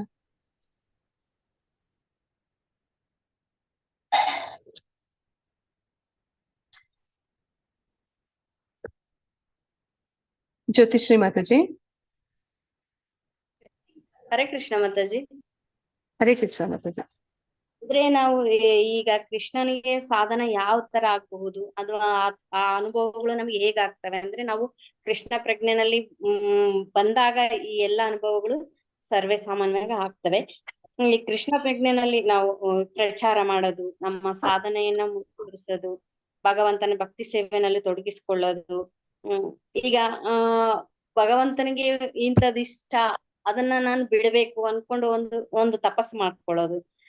ಈ ತರ ನಾವು ಭಗವಂತನ ಒಂದು ಭಕ್ತಿ ಸೇವೆನಲ್ಲಿ ಒಂದು ಕೃಷ್ಣ ಪ್ರಜ್ಞೆನಲ್ಲಿ ಮುಂದುವರೆದಾಗ ನಮ್ಗೆ ಒಂದು ಆ ರೀತಿ ಅನುಭವಗಳು ಬರುತ್ತವೆ.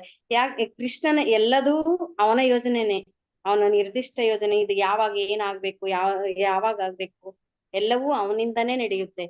ಪ್ರಕೃತಿ ಸಹ ಅವನ ಆಜ್ಞೆಯ ಮೇರೆಗೆ ನಡೀತಾಳೆ. ಹೀಗಿದ್ದಾಗ ಹಾಗಂತ ನಾವು ನಿಮಿತ್ತ ಮಾತ್ರ. ಹಾಗಿದ್ರೆ ನಾವು ನಿಮಿತ್ತ ಮಾತ್ರ ಅಂತ ಸುಮ್ನೆ ಕೊಡೋದಲ್ಲ, ನಮ್ಮ ಕರ್ತವ್ಯವನ್ನ ನಾವು ಮಾಡ್ಬೇಕು.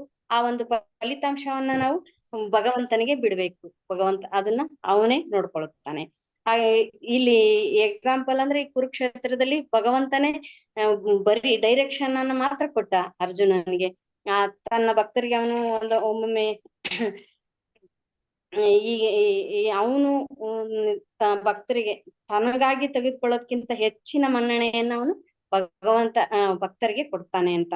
ಈ ಕುರುಕ್ಷೇತ್ರದಲ್ಲಿ ಬರೀ ಡೈರೆಕ್ಷನ್ ಅನ್ನ ಕೊಟ್ಟು ಭಗವಂತ ಈ ಅರ್ಜುನನ ಹಿಂದೆ ಇದ್ದ ಆ ಶ್ರೇಯಸ್ಸೆಲ್ಲ ಅರ್ಜುನನಿಗೆ ಅರ್ಜುನನೇ ಪಡ್ಕೊಂಡ ಅಂತ. ಹೀಗೆ ಕೃಷ್ಣ ಪ್ರಜ್ಞೆನಲ್ಲಿ ನಾವು ಸಹ ಹೀಗೆ ಮುಂದುವರೆದು ಒಬ್ಬ ಉತ್ತಮವಾದ ಗುರುವಿನ ಮಾರ್ಗದರ್ಶನದಲ್ಲಿ ಹೋದಾಗ ನಾವು ಸಹ ಈ ಒಂದು ಚೈತನ್ಯ ಮಹಾಪ್ರಭುಗಳು ಈಗ ಏನ್ ಕೊಟ್ಟಿದ್ದಾರೆ ನಮ್ಗೆ, ಹರಿನಾಮ ಸಂಕೀರ್ತನೆಯನ್ನ ಕೊಟ್ಟಿದ್ದಾರೆ. ಆ ಹರಿನಾಮ ಸಂಕೀರ್ತನೆಯಿಂದ ನಾವು ಸಹ ಮುಂದುವರೆದು ಒಂದು ಶ್ರೇಯಸ್ಸನ್ನ ಪಡ್ಕೊಳ್ಬಹುದು ಅಂತ ಮಾತಾಜಿ. ಹರೇ ಕೃಷ್ಣ. ಧನ್ಯವಾದಗಳು ಮಾತಾಜಿ. ಹರೇ ಕೃಷ್ಣ. ಆದ್ರೆ ಇಲ್ಲಿ ಭಗವಂತನ ಒಂದು ಯೋಜನೆಯಲ್ಲಿ ನಾವೆಲ್ಲರೂ ನಿಮಿತ್ತ ಆಗ್ಬೇಕು ಅಂತಂದ್ರೆ ದೇವತೆಗಳು ಕೂಡ ಅದನ್ನೇ ಮಾಡ್ತಾರೆ. ಅಂದ್ರೆ ದೇವತೆಗಳು ಯಾರು ರಾಕ್ಷಸರು ಯಾರು ಅಂತ ನಾವು ಮುಂದೆ ಅಧ್ಯಾಯದಲ್ಲಿ ನೋಡ್ತೀವಿ. ದೈವಾಸುರ ವಿಭಾಗ ಯುಗದಲ್ಲಿ ಹೇಳ್ತಾರೆ, ಯಾರೆಲ್ಲ ಭಗವಂತನ ಒಂದು ಆಜ್ಞೆಯ ಮೇರೆಗೆ ನಡ್ಕೋತಾರೆ ಅವರು ದೇವತೆಗಳಾಗ್ತಾರೆ, ಯಾರೆಲ್ಲ ಭಗವಂತನ ಇಚ್ಛೆಗೆ ವಿರುದ್ಧವಾಗಿ ನಡ್ಕೋತಾರೆ ಅವರೆಲ್ಲರೂ ರಾಕ್ಷಸರಾಗ್ತಾರೆ ಅಂತ. ಹಾಗೆ ನಾವು ಭಗವಂತನ ಇಚ್ಛೆ ಅನುಸಾರ ನಡ್ಕೋತೀವಿ ಅಂದಾಗ ಅವನ ಕೈಯಲ್ಲಿ ನಾವು ಕೂಡ ಒಂದು ಇನ್ಸ್ಟ್ರೂಮೆಂಟ್ ಅಂದ್ರೆ ನಿಮಿತ್ತ ಆಗ್ತೀವಿ. ಅಂದ್ರೆ ಹೇಗೆ ಅಂತಂದ್ರೆ, ನಾವು ಭಕ್ತರಾದಾಗ, ಗುರುವಿನ ಆದೇಶಗಳನ್ನ ಪಾಲನೆ ಮಾಡಿದಾಗ, ಮತ್ತೆ ಆ ರೀತಿ ಮಾಡ್ತಾ ಮಾಡ್ತಾ ನಾವು ಭಗವಂತನ ಬಗ್ಗೆ ತಿಳ್ಕೊಳಕ್ಕೆ ಪ್ರಯತ್ನ ಪಡ್ತೀವಿ. ಆಗ ಅವನ ಇಚ್ಛೆಗಳು ಏನು ಅಂತಂದ್ರೆ, ಅವನು ಭಗವಂತ ಈ ಸೃಷ್ಟಿಯನ್ನ ಯಾಕೆ ಮಾಡ್ತಾನೆ ಅಂತಂದ್ರೆ ಅದು ಒಂದು ಅವಕಾಶ ಕೊಡ್ತಾನೆ ಈ ಜೀವಿಗಳಿಗೆ, ಜೀವಾತ್ಮಗಳಿಗೆ ಮತ್ತೆ ಭಗವಂತನ ಧಾಮಕ್ಕೆ ಹಿಂದಿರುಗೋದಕ್ಕೆ. ಈ ಭೌತಿಕ ಜಗತ್ತನ್ನ ಸೃಷ್ಟಿ ಮಾಡಿ ಮನುಷ್ಯ ರೂಪ ಅದು ನಮಗೆ ಸಿಗುವಂತಹ ಒಂದು ಅಪರೂಪವಾದ ಜನ್ಮ. ಅದರಲ್ಲಿ ನಾವು ಅದರ ಸದುಪಯೋಗ ಪಡಿಸ್ಕೊಂಡು ಧಾಮಕ್ಕೆ ಹೋಗೋದಕ್ಕೆ ಒಂದು ಅವಕಾಶ ಅದು. ಆದ್ರೆ ನಮಗೆ ಒಂದು ಭಗವಂತ, ನಾವು ಅವನ ಕೈಗೊಂಬೆ ನಾವು ಆಗಿದೀವಿ ಅಂತ ಅಂದ್ರೂ ಕೂಡ ಭಗವಂತ ಅವನು ಯಾವ ರೀತಿ ಅಂತಂದ್ರೆ ಒಂದು ಏನಂತ ಹೇಳ್ತೀವಿ, ಹಿಟ್ಲರ್ ಅಲ್ಲ ಅವನು. ಹಿಟ್ಲರ್ ರೀತಿ ನಮ್ಮನ್ನ ಅವನು ಆಡ್ಸೋದಿಲ್ಲ. ಅವನ್ ಏನ್ ಮಾಡ್ತಾನೆ ಅಂದ್ರೆ ನಮ್ಗೊಂದು ಅಲ್ಪ ಸ್ವಾತಂತ್ರ್ಯ ಅನ್ನೋದನ್ನ ಕೊಡ್ತಾನೆ ಅಂತಾರೆ. ಅಂದ್ರೆ ಎಂತಹ ಒಂದು ಅಲ್ಪ ಸ್ವಾತಂತ್ರ್ಯ ಅಂದ್ರೆ, ಒಂದು ಹಸುವನ್ನ ಒಂದು ಯಾವ್ದಾದ್ರು ಒಂದು ಹುಲ್ಲಿರುವ ಪ್ರದೇಶದಲ್ಲಿ ಒಂದಷ್ಟು ಬೇಲಿ ಹಾಕಿರುವ ಜಾಗದಲ್ಲಿ ಅದನ್ನ ಬಿಟ್ಟು ಆ ಬೇಲಿಯ ಒಳಗಡೆ ಮಾತ್ರ ಹಸು ಸುತ್ತುತ್ತೆ. ಹಾಗೆ ನಮಗೂ ಒಂದು ಕೂಡ ಒಂದು ಅಲ್ಪ ಸ್ವಾತಂತ್ರ್ಯ ಅನ್ನೋದನ್ನ ಕೊಟ್ಟಿದ್ದಾನೆ. ಅಂದ್ರೆ ನಾವು ಆಸೆ ಪಡುವುದಷ್ಟೇ ಆತ್ಮದಿಂದ ಮಾಡ್ಕೊಳ್ಳಕ್ಕೆ ಆತ್ಮಕ್ಕಿರುವ ಸಾಮರ್ಥ್ಯ. ಅಂದ್ರೆ ಅದು ಆಸೆ ಪಡುತ್ತೆ, ನಮ್ಮಿಂದ ಆಗೋದಷ್ಟೇನೆ. ಆಸೆ ಪಡೋದೊಂದು ನಮ್ಗೆ ಭಗವಂತ ಕೊಡ್ದಿರಾ ಹೋಗಿದ್ರೆ ನಾವು ಮತ್ತೆ ಈ ಭೌತಿಕ ಜಗತ್ತಿಗೆ ಬರ್ತಾ ಇರ್ಲಿಲ್ವೇನೋ ಅಂತ ಅನ್ಸುತ್ತೆ. ಅಂದ್ರೆ ನಾವು ಈ ರೀತಿ ತಪ್ಪಾಗಿ ಆಸೆ ಪಟ್ಟಿದ್ದಕ್ಕೆ ನಾವು ಇಲ್ಲಿದ್ದೀವಿ. ಸರಿಯಾಗಿ ಆಸೆ ಪಟ್ವಿ ಅಂತಂದ್ರೆ ಮತ್ತೆ ನಾವು ಅಲ್ಲಿಗೆ ಹೋಗ್ತೀವಿ. ಅಂದ್ರೆ ಅದು ಆಸೆ ಪಡೋದು ಅನ್ನೋದು ಕೂಡ ಒಂದು ಕೀ ಇದ್ದ ಹಾಗೆ, ಅದು ನಮ್ಮನ್ನ ಈ ಬಂಧನಕ್ಕೆ ಸಿಕ್ಕಾಕಿಸುತ್ತೆ. ಮತ್ತೆ ಅದೇ ಆಸೆ ನಮ್ಮನ್ನ ಈ ಬಂಧನದಿಂದ ಮುಕ್ತಿನೂ ಕೂಡ ಕೊಡುತ್ತೆ ಅಂತ. ಹಾಗೆ ಈ ಜೀವಾತ್ಮನಿಗೆ ಇರುವಂತಹ ಸಾಮರ್ಥ್ಯ ಅಂದ್ರೆ ಒಂದು ಇಚ್ಛೆ ಪಡುವಂತದ್ದಷ್ಟೇ. ಆದ್ರೆ ಭಗವಂತ, ಯಾವಾಗ ನಾವು ಭಗವಂತನ ಇಚ್ಛೆಯನ್ನ, ನಮ್ಮ ಇಚ್ಛೆಯನ್ನಾಗಿಸ್ಕೋತೀವಿ, ಆಗ ನಾವು ಭಗವಂತನ ಒಂದು ನಿಮಿತ್ತ ಅಂದ್ರೆ ಅವನ ಕೈಯಲ್ಲಿ ಒಂದು ಇನ್ಸ್ಟ್ರೂಮೆಂಟ್ ಆಗೋದಕ್ಕೆ ಸಾಧ್ಯ ಆಗುತ್ತೆ. ನಾವು ಭಗವಂತನ ಇಚ್ಛೆಗೆ ವಿರುದ್ಧವಾಗಿ ನಡ್ಕೋತೀವಿ ಅಂತಂದ್ರೆ ಇನ್ನಷ್ಟು ಮತ್ತಷ್ಟು ಈ ಭವಬಂಧನದಲ್ಲಿ ಸಿಕ್ಕಾಕೋತಾ ಹೋಗ್ತಾ ಇರ್ತೀವಿ. ಹಾಗೆ ನಾವು ಭಗವಂತನ ಯೋಜನೆಯಲ್ಲಿ ನಿಮಿತ್ತ ಆಗ್ಬೇಕು ಅಂತಂದ್ರೆ ನಾವು ಕೃಷ್ಣ ಪ್ರಜ್ಞೆನ ಬೆಳೆಸ್ಕೋಬೇಕು, ಕೃಷ್ಣನ ಬಗ್ಗೆ ತಿಳ್ಕೋಬೇಕು, ಮತ್ತೆ ಅವನ ಆಸೆ ಏನು, ಅವನ ಇಚ್ಛೆ ಏನು. ಭಗವಂತನ ಇಚ್ಛೆ ಮತ್ತೆ ಅವನ ಭಕ್ತರ ಇಚ್ಛೆ ಯಾವಾಗ್ಲೂ ಒಂದೇ ಆಗಿರುತ್ತೆ. ಅಂದ್ರೆ ಭಗವಂತ ಏನ್ ಆಸೆ ಪಡ್ತಾನೆ ಅಂದ್ರೆ ನಾವೆಲ್ಲರೂ ಕೂಡ ಭಗವಂತನ ಮಕ್ಕಳು, ನಮ್ಮನ್ನ ಅವನ ಹತ್ರಕ್ಕೆ ಕರೆಸ್ಕೋಬೇಕು ಅನ್ನೋದಷ್ಟೇ ಅವನ ಆಸೆ ಆಗಿರುತ್ತೆ.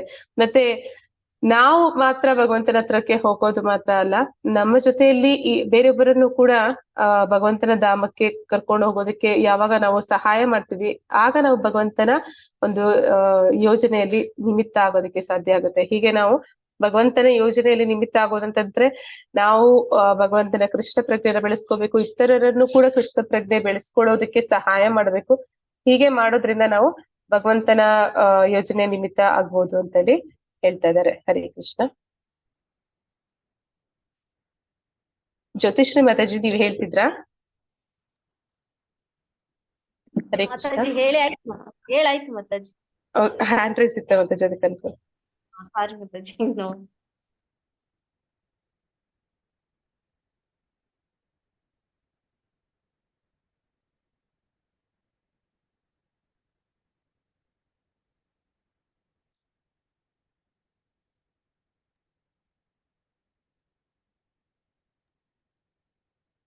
ಹರೇ ಕೃಷ್ಣ ಮಾತಾಜಿ, ಸ್ಕ್ರೀನ್ ಶೇರ್ ಮಾಡಿದೀರಾ? ಕಾಣಿಸ್ತಿಲ್ಲ ಮಾತಾಜಿ. ಇದು ಬೇರೆನೇ ಸ್ಕ್ರೀನ್ ಬಂದಿದೆ ಮಾತಾಜಿ. ಒಂದ್ ನಿಮಿಷ ಮಾತಾಜಿ. ಏನ್ ಕಾಣಿಸ್ತಿದೆ ಮಾತಾಜಿ ಈಗ? ಒಂದ್ ನಿಮಿಷ, ನಾನು ಬರ್ತಾ ಇದ್ದೀನಿ. ಇದು ಮೊಬೈಲ್ ಏನೋ ಹಾಟ್ಸ್ಪಾಟ್ ಅದೆಲ್ಲ ತೋರಿಸ್ತಾ ಇದೆ, ಲೊಕೇಶನ್, ನೈಟ್ ಲೈಟ್ ಆತರ ಏನೋ ತೋರಿಸ್ತಾ ಇದು ಬರ್ತಾ ಇಲ್ಲ ಮಾತಾಜಿ, ಸ್ಕ್ರೀನ್ ಕಾಣಿಸ್ತಿಲ್ಲ. ಈಗ ನಾನು ತೋರಿಸಿರೋದು ಬರ್ತಾ ಇಲ್ಲ. ಇಲ್ಲ. ವಿಶ್ವರೂಪ ಇದು ಯಾವ್ದು ಕಾಣಿಸ್ತಿಲ್ಲ ಮಾತಾಜಿ. ಇಲ್ಲ ಸುಮಾರು ಹೊತ್ತಿಂದ ಇದೆ ಮೊಬೈಲ್ದು. ನೀವು ಝೂಮ್ ಮೀಟಿಂಗ್ ಮಾಡ್ಬೇಕಂತಿದ್ರಲ್ಲ ಅವಾಗಿಂದ ಬೇಕಾಟ್ರು. ಈಗ ಮಾತಾಜಿ ಇಲ್ಲ, ಶೇರ್ ಆಗಿಲ್ಲ ಮಾತಾಜಿ. ಒಂದ್ ನಿಮಿಷ ಮಾತಾಜಿ.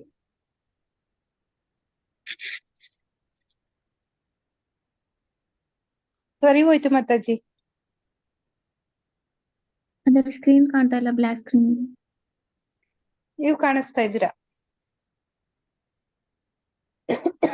ಈಗ ಮಾತಾಜಿ ಈಗ ಈಗ ಕಾಣಿಸ್ತಿದೆ ಮತ್ತೆ ಈಗ ಅಯ್ಯೋ ನಾನು ಅವಾಗಿಂದ ಸ್ಕ್ರೀನ್ ಶೇರ್ ಆಗಿದೆ ಅಂತ ಹೇಳ್ಕೊಂಡು ಹೋಗ್ತಾ ಇದ್ದೀನಿ ಮಾತಾಜಿ.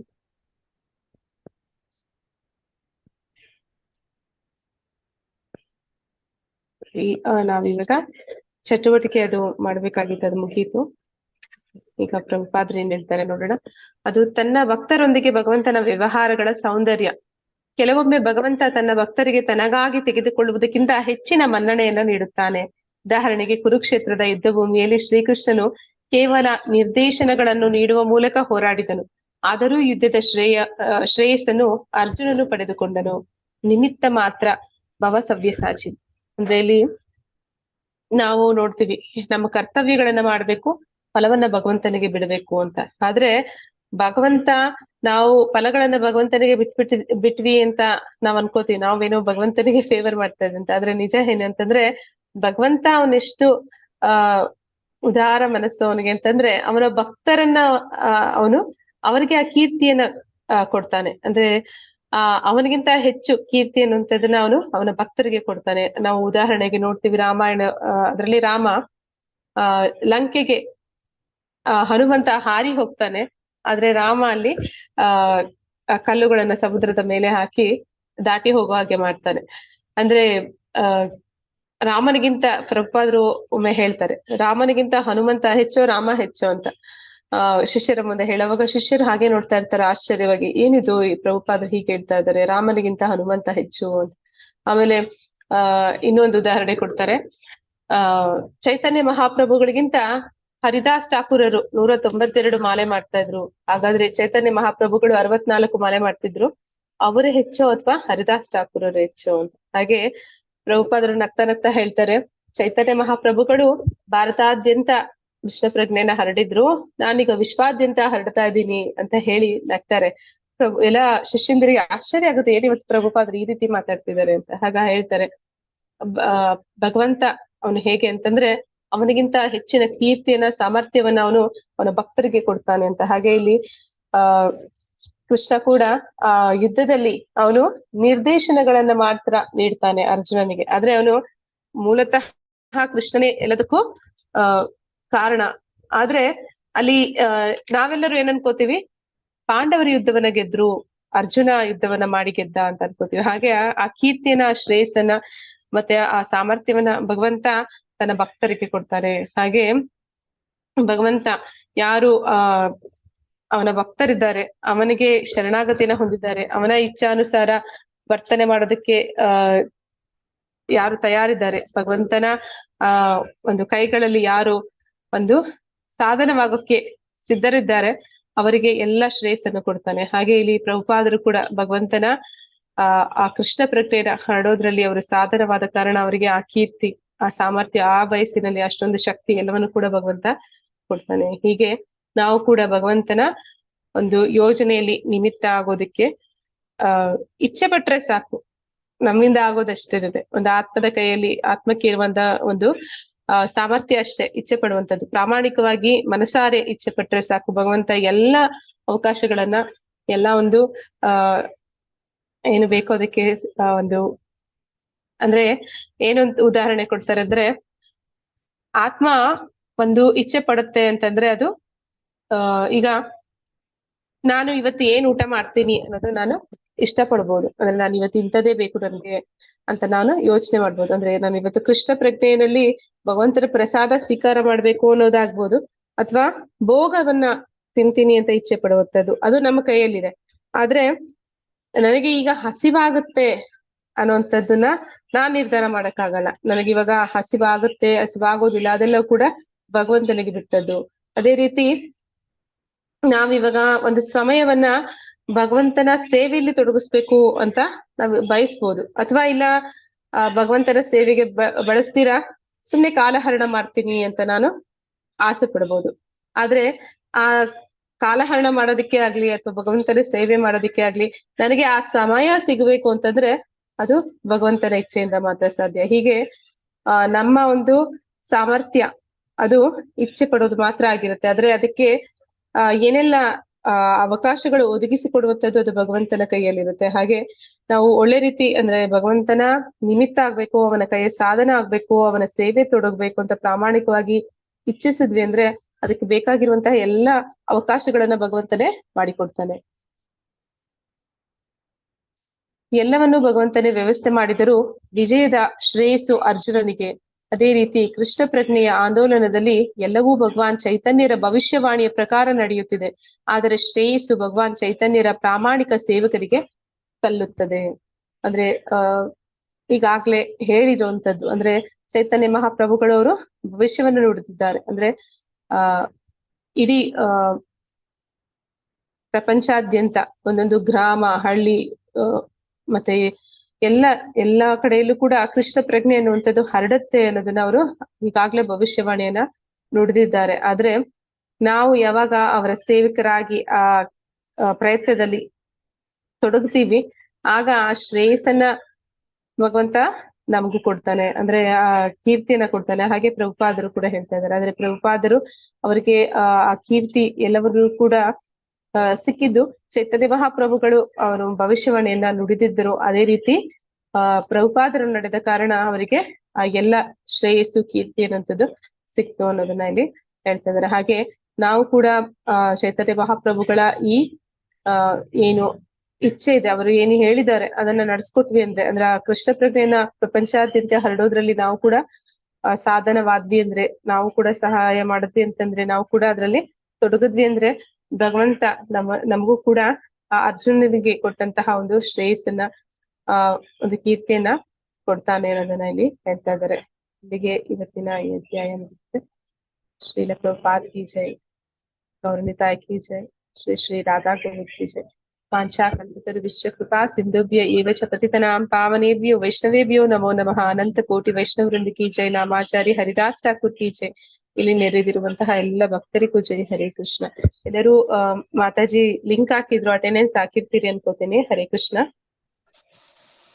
ಮಾತಾಜಿ. ಮಾತಾಜಿ ಹರೇ ಕೃಷ್ಣ ಮಾತಾಜಿ. ತುಂಬಾ ಚೆನ್ನಾಗಿತ್ತು ಕ್ಲಾಸ್ ಇವತ್ತು. ಧನ್ಯವಾದಗಳು ಮಾತಾಜಿ. ಮಾತಾಜಿ ಮತ್ತೆ ಹರೇ ಕೃಷ್ಣ ಮಾತಾಜಿ. ಧನ್ಯವಾದ ಮಾತಾಜಿ. ಹರೇ ಕೃಷ್ಣ ಮಾತಾಜಿ. ಮತ್ತೆ ಅದು ಕ್ವಶನ್ ಆನ್ಸರ್ಸ್ ಟ್ರೈ ಮಾಡ್ತಿದ್ದೀರಾ ಮಾತಾಜಿ?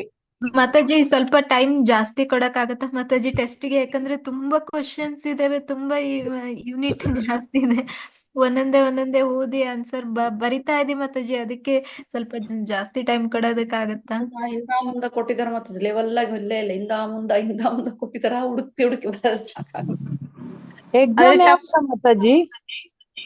ಮಾತಾಜಿ 12ನೇ ಅಧ್ಯಾಯ ಅಂದ್ರೆ ಇನ್ನು 3 ವಾರ ಇದೆ. ಇನ್ನೊಂದ್ 3 ವಾರದಲ್ಲಿ ಕ್ಲಾಸ್ ಮುಗ್ದೋಗುತ್ತೆ. ಅದಾದ್ಮೇಲೆ 1 ವಾರ ಓದ್ಕೊಳ್ಳೋಕೆ ಸಮಯ ಇರುತ್ತೆ. ಆಮೇಲೆ ಇರುತ್ತೆ ಮಾತಾಜಿ. ಇನ್ನೊಂದು 4 ವಾರ ಮಾತಾಜಿ. ಮಾತಾಜಿ ನೆಕ್ಸ್ಟ್ ಮಂತ್ ಇರುತ್ತೆ ಅಲ್ವಾ ಇದು ಟೆಸ್ಟ್ ಎಕ್ಸಾಮ್? ಇವತ್ತು 8 ಅಲ್ಲ ಮಾತಾಜಿ. 15, 22, 29 ನಾ ಮುಗಿಸಿರ್ತೀನಿ. ನಿಮ್ಗೆ ನೆಕ್ಸ್ಟ್ ಜುಲೈಯಲ್ಲಿ 1 ವಾರ ಓದ್ಕೊಳ್ಳಿಕ್ ಇರುತ್ತೆ. ಇನ್ನು ನೆಕ್ಸ್ಟ್ ಜುಲೈಯಲ್ಲಿ 2ನೇ ವಾರ ನಿಮ್ಗೆ ಎಕ್ಸಾಮ್ ಇರುತ್ತೆ. ಹರೇ ಕೃಷ್ಣ ಮಾತಾಜಿ. ಈಗ ಫೇಸ್ಬುಕ್ ಅಸೆಸ್ಮೆಂಟ್ ಅಲ್ಲಿ ಕೆಲವೊಂದು ಕ್ವೆಶ್ಚನ್ಗೆ ನಾವು ಎಷ್ಟೇ ಕಡಿಮೆ ಪಾಯಿಂಟ್ಸ್ ಅಂತಂದ್ರು ಸುಮಾರು ಪಾಯಿಂಟ್ಗಳು ಬರೀಲೇಬೇಕಾಗತ್ತೆ. ಇಲ್ಲೇನೋ ನಾವು ಬರೆದು ಪ್ರಿಪೇರ್ ಆಗ್ತೀವಿ, ಆದ್ರೆ ಎಕ್ಸಾಮ್ಗೆ ಬರೆಯುವಾಗ ಅಷ್ಟು ಪಾಯಿಂಟ್ಸ್ ಬರೆಯಲಕ್ ಆಗೋದಿಲ್ಲ. ಹೇಗೆ ಮಾಡೋದು ಮಾತಾಜಿ ಅದು? ಕೆಲವೊಂದು ಕ್ವೆಶ್ಚನ್ಸ್ ನಾವ್ ಎಷ್ಟೇ ಕಡಿಮೆ ಮಾಡ್ತೀವಿ ಅಂತ ಅನ್ಕೊಂಡ್ರು ಮಾಡ್ಲಿಕ್ಕೆ ಆಗೋದಿಲ್ಲ ಪಾಯಿಂಟ್ಸ್. ಮಾತಾಜಿ ನೀವು ಅದು ಮತ್ತೆ ಓದ್ತಾ ಇದ್ದಾಗ ನಿಮ್ಗೆ ಅದು ಸುಲಭ ಆಗ್ಬಿಡುತ್ತೆ ಮಾತಾಜಿ. ಈಸಿ ಕೇಳಕ್ ಶುರು ಮಾಡ್ತೀರಿ. ಮಾತಾಜಿ ರಿಪೀಟ್ ಆಗಿದೆ ಮಾತಾಜಿ. ರಿಪೀಟ್ ಆಗಿದೆ. ಅಲ್ಲ ಅದಲ್ಲ, ಆ ತರದ್ದೆಲ್ಲ ಓಕೆ. ರಿಪೀಟ್ ಆಗಿರೋದು ನಾವು ಇದ್ ಮಾಡ್ಕೊಳ್ಬಹುದು. ಅಲ್ಲ ಒಂದು ಕ್ವೆಶ್ಚನ್ಗೆ ಹೇಳ್ತಾ ಇದೀನಿ, ಎಷ್ಟೊಂದು ಪಾಯಿಂಟ್ಸ್ ಬರೆಯುವಂತದ್ದು. ಅದು ಓಪನ್ ಬುಕ್ ಅಸೆಸ್ಮೆಂಟ್ ತರ ಕೆಲವೊಂದು ಲೆಂತಿ ಇರುತ್ತೆ ಆನ್ಸರ್ಸ್. ಅದನ್ನ ಹೇಗೆ ಶಾರ್ಟ್ ಮಾಡ್ಕೊಳ್ಳೋದು ಅಂತ. ಮಾತಾಜಿ ಅದು ಯಾವ್ದಿದೆ ಆ ತರದ್ದೆಲ್ಲ ಒಂದ್ ಕಡೆ ಪಾಯಿಂಟ್ ಔಟ್ ಮಾಡಿ ಇಟ್ಕೊಳ್ಳಿ ಮಾತಾಜಿ. ನಾವು ಒಂದಿನ ಡಿಸ್ಕಷನ್ ಕ್ಲಾಸ್ ಇಟ್ಕೊಳ್ಳೋಣ. ಅಂದ್ರೆ ನಿಮ್ಗೆ ಪ್ರಿಪೇರ್ ಆಗೋದಕ್ಕೆ 1 ವಾರ ಕೊಡ್ತಾರಲ್ಲ, ನೀವ್ ಬೇಕಿದ್ರೆ ಆ ವಾರ ನಾವು ಮತ್ತೆ ಕ್ಲಾಸ್ ಇಟ್ಕೊಳ್ಳೋಣ. ಅಂದ್ರೆ ಏನ್ ಕ್ಲಾಸ್ ಅಂದ್ರೆ ಬರೀ ಕ್ವಶನ್ ಆನ್ಸರ್ಸ್ ಏನಿದೆ ಅದೇ ಡಿಸ್ಕಸ್ ಮಾಡೋಣ ಮಾತಾಜಿ. ಆಯ್ತು. ಹೌದು ಮಾತಾಜಿ. ಅದು ಒಂದೊಂದು ಲಾಂಗ್ ಶೀಟ್ ಆಗ್ತಾ ಇದೆ ಪಾಯಿಂಟ್ಸ್. ಒಂದೊಂದು ಪಾಯಿಂಟ್ಸ್ ಬರೆದ್ರು ಅದಾಗ ಆದ್ರೆ ಇಲ್ಲೇನೋ ನಾವ್ ಹೇಳ್ಬೋದು, ಡಿಸ್ಕಷನ್ ಅಲ್ಲೂ ಹೇಳ್ಬೋದು. ಆದ್ರೆ ಬರಿಬೇಕಾದ್ರೆ ನಮ್ಗೆ ಟೈಮ್ ತುಂಬಾ ತಗೊಳುತ್ತೆ ಮಾತಾಜಿ ಅದು. ಯಾಕಂದ್ರೆ ಒಂದೊಂದ್ ಕ್ವಶನ್ಗೆ ಒಂದೊಂದ್ ಪೇಜ್ ಅಂದಾಗ ನಾವು ನೀವೆಲ್ಲರೂ ಬರ್ದು ಪ್ರಾಕ್ಟೀಸ್ ಮಾಡ್ತಾ ಇದ್ದೀರಾ ಮಾತಾಜಿ? ಹರೇ ಕೃಷ್ಣ. ಮಾತಾಜಿ ಬರ್ದು ಬರ್ದು ಪ್ರಾಕ್ಟೀಸ್ ಮಾಡ್ತಾ ಇದೀವಿ ಒಂದೊಂದ್ ಕ್ವಶನ್ಗೂ. ಹೌದು ಮಾತಾಜಿ, ಅಟ್ಲೀಸ್ಟ್ ಮುಂದೆ ಓದ್ಕೊಳಕ್ಕೆ ಈಸಿ ಆಗುತ್ತಲ್ವಾ. ಈಗ ಓದ್ಕೊಳ್ಳಿಕ್ಕೆ ಒಂದ್ ಕಡೆ ಬರ್ದಿಟ್ಕೊಳಕ್ಕೆ ಬರ್ದಿಟ್ಕೊಂಡ್ರೆ ಸಹಾಯ ಆಗತ್ತೆ. 11ರಿಂದ 18 18 ಕ್ವಶನ್ಸ್ ಇರುತ್ತೆ ಒಂದೊಂದು ಚಾಪ್ಟರ್ ಇಂದ. ಸೊ ನಾವು ನಿಮ್ಗೆ ಕೇಳಿದ್ವಿ, ಫಸ್ಟ್ ನೀವು ಒಂದು ಕಳಿಸಿದ್ನ ನಾವು ಆಲ್ರೆಡಿ ಪ್ರಿಪೇರ್ ಆಗ್ಬಿಟ್ಟಿದ್ವಿ ಮಾತಾಜಿ, ಅದಕ್ಕೆ ರೆಡಿ ಇದ್ವಿ. 4 ಲೆಸನ್ ರೆಡಿ ಆಗ್ಬಿಟ್ಟಿದ್ವಿ ನಾವು. ಈಗ ಇದ್ ಕೊಟ್ಟಾಗ ನಮ್ಗೆ ದಿಢೀರ್ ಶಾಕ್, ಏನ್ ಬರೆಯೋದು ಗೊತ್ತಾಗ್ತಾ ಇಲ್ಲ, ಏನ್ ಮಾಡೋದು ಗೊತ್ತಾಗ್ತಿಲ್ಲ. ಈಗ ನೋಟ್ಸ್ ಮಾಡಿ ಇಟ್ಕೋಬೇಕು, ಸೊ ಓದಕ್ಕೆ ಟೈಮ್ ಕೊಡ್ಬೇಕು, ಜೊತೆಗೆ ಕ್ಲಾಸಸ್ ಕಷ್ಟ ಆಗ್ತಿದೆ ಮಾತಾಜಿ. ಹಳೇದೇ ಕೊಟ್ಬಿಟ್ರೆ ಅನುಕೂಲ ಅನ್ಸುತ್ತೆ ಮಾತಾಜಿ. ಏನ್ ಮಾಡ್ತೀರಾ ನೋಡಿ ಮಾತಾಜಿ. ಇಲ್ಲ ಮಾತಾಜಿ, ಕ್ವಶನ್ ನಾನ್ ಅದೆಲ್ಲ ಮಾಡೋದು, ಅವರು ಬೇರೊಬ್ರು ಕಳ್ಸಿರುವಂತದ್ದು ಅವ್ರದ್ದು ಕ್ವಶನ್ಸ್ ಇರುತ್ತೆ, ನಾವ್ ಮಾಡೋ ಹಾಗಿಲ್ಲ. ಮತ್ತೆ ಮಾತಾಜಿ, ನಾನ್ ಹೇಗ್ ಮಾಡ್ತೀನಿ ಅಂತ ಹೇಳ್ತೀನಿ. ನಾನು ಬರೆಯಕ್ ಕುತ್ಕೊಳ್ಳೋದಿಲ್ಲ, ನನ್ಗೆ ಅದು ಬರೆಯೋದಾದ್ರೆ ತುಂಬಾ ನನ್ ಸೋಮಾರಿ. ಏನ್ ಮಾಡ್ತೀನಿ ಅಂದ್ರೆ, ಮೊಬೈಲ್ ವಾಟ್ಸಪ್ ತಗೊಂಡು ಮೆಸೇಜ್ ಕಳಿಸ್ತೀರಲ್ಲ, ಅಲ್ಲಿ ಮೈಕ್ ಬರುತ್ತಲ್ವಾ, ಅದನ್ನ ಆನ್ ಮಾಡ್ಬಿಟ್ಟು ಆನ್ಸರ್ಸ್ ಏನಿದೆ ನಾನು ಹೇಳ್ತಾ ಹೋಗ್ತೀನಿ, ಅದು ಟೈಪ್ ಆಗ್ತಾ ಇರುತ್ತಲ್ವಾ. ಆತರ ಮಾಡೋದ್ರಿಂದ ನನ್ಗೆ ಸ್ವಲ್ಪ ಬೇಗ ಆಗುತ್ತೆ. ಅಂದ್ರೆ ನಾನು ಕುತ್ಕೊಂಡ್ ಬರೆಯೋಷ್ಟು ಪೇಶನ್ಸ್ ಇಲ್ಲ ನನ್ಗೆ. ಆ ರೀತಿ ಮಾಡೋದ್ರಿಂದ ನನ್ಗೆ ಸುಲಭ ಆಗುತ್ತೆ ಮಾತಾಜಿ. ಆತರ ಮಾಡಿ ಸೇವ್ ಮಾಡ್ತಾ ಹೋಗ್ತೀನಿ. ನಿಮ್ಗೆ ಮಾತಾಜಿ ಅದ್ ಮತ್ತೆ ಓದ್ಲಿಕ್ಕೆ ಸಿಗುತ್ತಾ? ಮಾತಾಜಿ, ನೀವ್ ಅಲ್ಲಿ ಮೆಸೇಜ್ ಮಾಡ್ತೀರಲ್ವಾ, ನಿಮ್ಗೆ ನೀವೇ ಮಾಡ್ಕೊಳ್ಳಿ ಮೆಸೇಜ್ ನ, ಬೇರೆ ಯಾರಿಗೂ ಕಳಿಸ್ಬೇಡಿ, ನಿಮಗ್ ನೀವೇ ಮೆಸೇಜ್ ಮಾಡ್ಕೊಳ್ಳಿ. ಮತ್ ಬೇಕಿದ್ರೆ ನೀವ್ ಅದನ್ನ ಕಟ್ ಕಾಪಿ ಪೇಸ್ಟ್ ಮಾಡಿ ಡಾಕ್ಯುಮೆಂಟ್ ಮಾಡ್ಕೊಳ್ಳಿ. ಅಂದ್ರೆ ಡಾಕ್ಯುಮೆಂಟ್ ಅಲ್ಲಿ ಕಾಪಿ ಪೇಸ್ಟ್ ಮಾಡಿದ್ರಿ ಅಂತಂದ್ರೆ ಮತ್ ನಿಮ್ಗೆ ಅದು ಓದೋ ತರಾನೇ ಸಿಕ್ಕುತ್ತೆ. ಅಂದ್ರೆ ಮೊಬೈಲ್ ಅಲ್ಲಿ ತುಂಬಾ ಸಣ್ಣ ಸಣ್ಣ ಅಕ್ಷರ ಅಲ್ಲ ಮಾತಾಜಿ, ಕೆಲವರಿಗೆ ಐ ಪ್ರಾಬ್ಲಮ್ ಇದೆ, ಅದು ದೊಡ್ಡದ್ ಮಾಡ್ಬೇಕು ಚಿಕ್ಕದ್ ಮಾಡ್ಬೇಕು ಸೈಜ್, ಓದ್ಲಿಕ್ಕೆ ಅನುಕೂಲ ಆಗೋದಿಕ್ಕೆ ಅದೊಂದು ಕಷ್ಟ ಇದೆ. ಆದ್ರೆ ಮಾತಾಜಿ ಟೈಪ್ ಆದ್ಮೇಲೆ ಡಾಕ್ಯುಮೆಂಟ್ ಹಾಕ್ಬಿಟ್ ಬೇಕಿದ್ರೆ ಪ್ರಿಂಟ್ ಔಟ್ ತಗೋಬೇಡಿ. ಓಕೆ ಓಕೆ, ನೋಡೋಣ. ಆತರ ಮಾಡಿದ್ರೆ ಸ್ವಲ್ಪ ಬೇಗ ಆಗುತ್ತೆ ಅಷ್ಟೇ. ಈ ಸರಿ ಎಕ್ಸಾಮ್ ಲಾಸ್ಟ್ ಟೈಮ್ ತುಂಬಾ ಚೆನ್ನಾಗಿತ್ತು ಮಾತಾಜಿ. ಹೇಗೆ ಅಂದ್ರೆ ತುಂಬಾ, ಅಂದ್ರೆ ನೋಡಿದ ತಕ್ಷಣ ಖುಷಿ ಆಗೋ ಅಷ್ಟಿತ್ತು. ಈ ಸರಿ ನೀವು ಕೊಟ್ಟಿದ್ದೆ ಕಷ್ಟ ಅನ್ಸುತ್ತೆ. ಎಕ್ಸಾಮ್ ಟೈಮ್ ಅಲ್ಲಿ ಏನ್ ಅನ್ಸುತ್ತೆ ಗೊತ್ತಿಲ್ಲ. ಕೃಷ್ಣನ ಮೇಲೆ ಭಾರ ಹಾಕಿ ಎಷ್ಟಾಗತ್ತೆ ಅಷ್ಟು ಮಾಡೋದಕ್ಕೆ ಪ್ರಯತ್ನ ಅಂತೂ ಖಂಡಿತ ಮಾಡ್ತೀವಿ ಎಲ್ಲಾರು. ಅಂದ್ರೆ ಈ ಸತಿ ಕ್ವಶನ್ ಪೇಪರ್ ನಾವ್ ಬರ್ದಿದ್ದಕ್ಕಿಂತ ಟಫೇ ಇದೆ ಮಾತಾಜಿ. ಅಂದ್ರೆ ಏನಂದ್ರೆ ಅವ್ರು ನಿಮ್ಗೆ ತರೋವಾಗಿ ಭಗವದ್ಗೀತೆ ಪೂರ್ತಿ ನೀವು ಓದಿ ಪ್ರಿಪೇರ್ ಆಗ್ಬಿಡ್ಲಿ ಅನ್ನೋ ರೀತಿ ಕೊಟ್ಟಿದ್ದಾರೆ. ಅಂದ್ರೆ ಯಾರು ಎಲ್ಲಿಂದ ಕೇಳಿದ್ರು ಕೂಡ ನೀವು ಆನ್ಸರ್ ಮಾಡೋಷ್ಟು ಕೇಪಬಲ್ ಆಗ್ಬಿಡ್ತೀರಾ. ಒಂದ್ಸಲ ಓದಿದ್ರೆ ಅಲ್ಲ ಮಾತಾಜಿ, ಪದೇ ಪದೇ ಓದ್ಬೇಕಾಗಿದೆ. ಮುಂದಿನ ಬ್ಯಾಚ್ ಭಕ್ತಿಶಾಸ್ತ್ರಿ ಟೀಚರ್ಸ್ ಎಲ್ಲ ಇದ್ದವರೆಲ್ಲರೂ ಆಗ್ಬಿಡ್ಬೇಕು ಅಂತ. ಹೌದು ಮಾತಾಜಿ. ಮಾತಾಜಿ ಎಲ್ಲಾ ಪ್ಲಾನ್ಸ್ ತುಂಬಾ ಚೆನ್ನಾಗಿದೆ, ಆದ್ರೆ ನಮ್ಗೆ ಅಷ್ಟು ಸಮಯ ಇಲ್ಲ ಮಾತಾಜಿ. ನಾವು ಮನೆ ನೋಡ್ಕೊಂಡು ಈ ಕ್ಲಾಸಸ್ ಮಾಡ್ತಿರೋದು ಒಂದು ಖುಷಿ ವಿಷಯ ನಮಗೆ. ಸೊ ಈಗ ಏನಾಯ್ತು, ಫುಲ್ ಟೈಮ್ ಅದಕ್ಕೆ ಕೊಟ್ರೆ ಮನೇಲಿ ಓಡಿಸ್ಬಿಡ್ತಾರೆ ಮಾತಾಜಿ ನಮ್ಮನ್ನ. ಇಲ್ಲ ಮಾತಾಜಿ, ಆತರ ಎಲ್ಲ ಅನ್ಕೋಬೇಡಿ. ಕೃಷ್ಣನ್ ಕೆಲ್ಸದಲ್ಲಿ ಮಾಡ್ತಾ ಇದ್ದೀರಾ, ಭಗವಂತ ಎಲ್ಲಾ ರೀತಿ ಕೂಡ ಒಂದ್ ಸಹಾಯ ಮಾಡ್ತಾರೆ ಮಾತಾಜಿ. ಇದು ನೀವು ಕೊಟ್ಟಿರೋದು ಒಂದೊಂದು ಚಾಪ್ಟರ್ ಒಂದೊಂದ್ಸರಿ ಎಕ್ಸಾಮ್ ಕೊಟ್ಟಿದ್ರೆ ಖಂಡಿತ ಅದನ್ನ ನಾವು ಹಾಗೆ ಮಾಡ್ತಿದ್ವಿ. ಈಗ 6 ಚಾಪ್ಟರ್ ಕೊಟ್ಟಿರೋದ್ರಿಂದ ಕಷ್ಟ ಅನ್ಸ್ತಾ ಇದೆ. ಒಂದ್ ಚಾಪ್ಟರ್ ಈ ತರ ಕೊಟ್ಟಿ ನಮ್ಗೆ ಒಂದೊಂದೇ ಎಕ್ಸಾಮ್ ಮಾಡಿದ್ರೆ ಒಂದೊಂದ್ ಚಾಪ್ಟರ್ದು ಒಂದ್ 4-30 ಒಂದೊಂದ್ರಲ್ಲಿ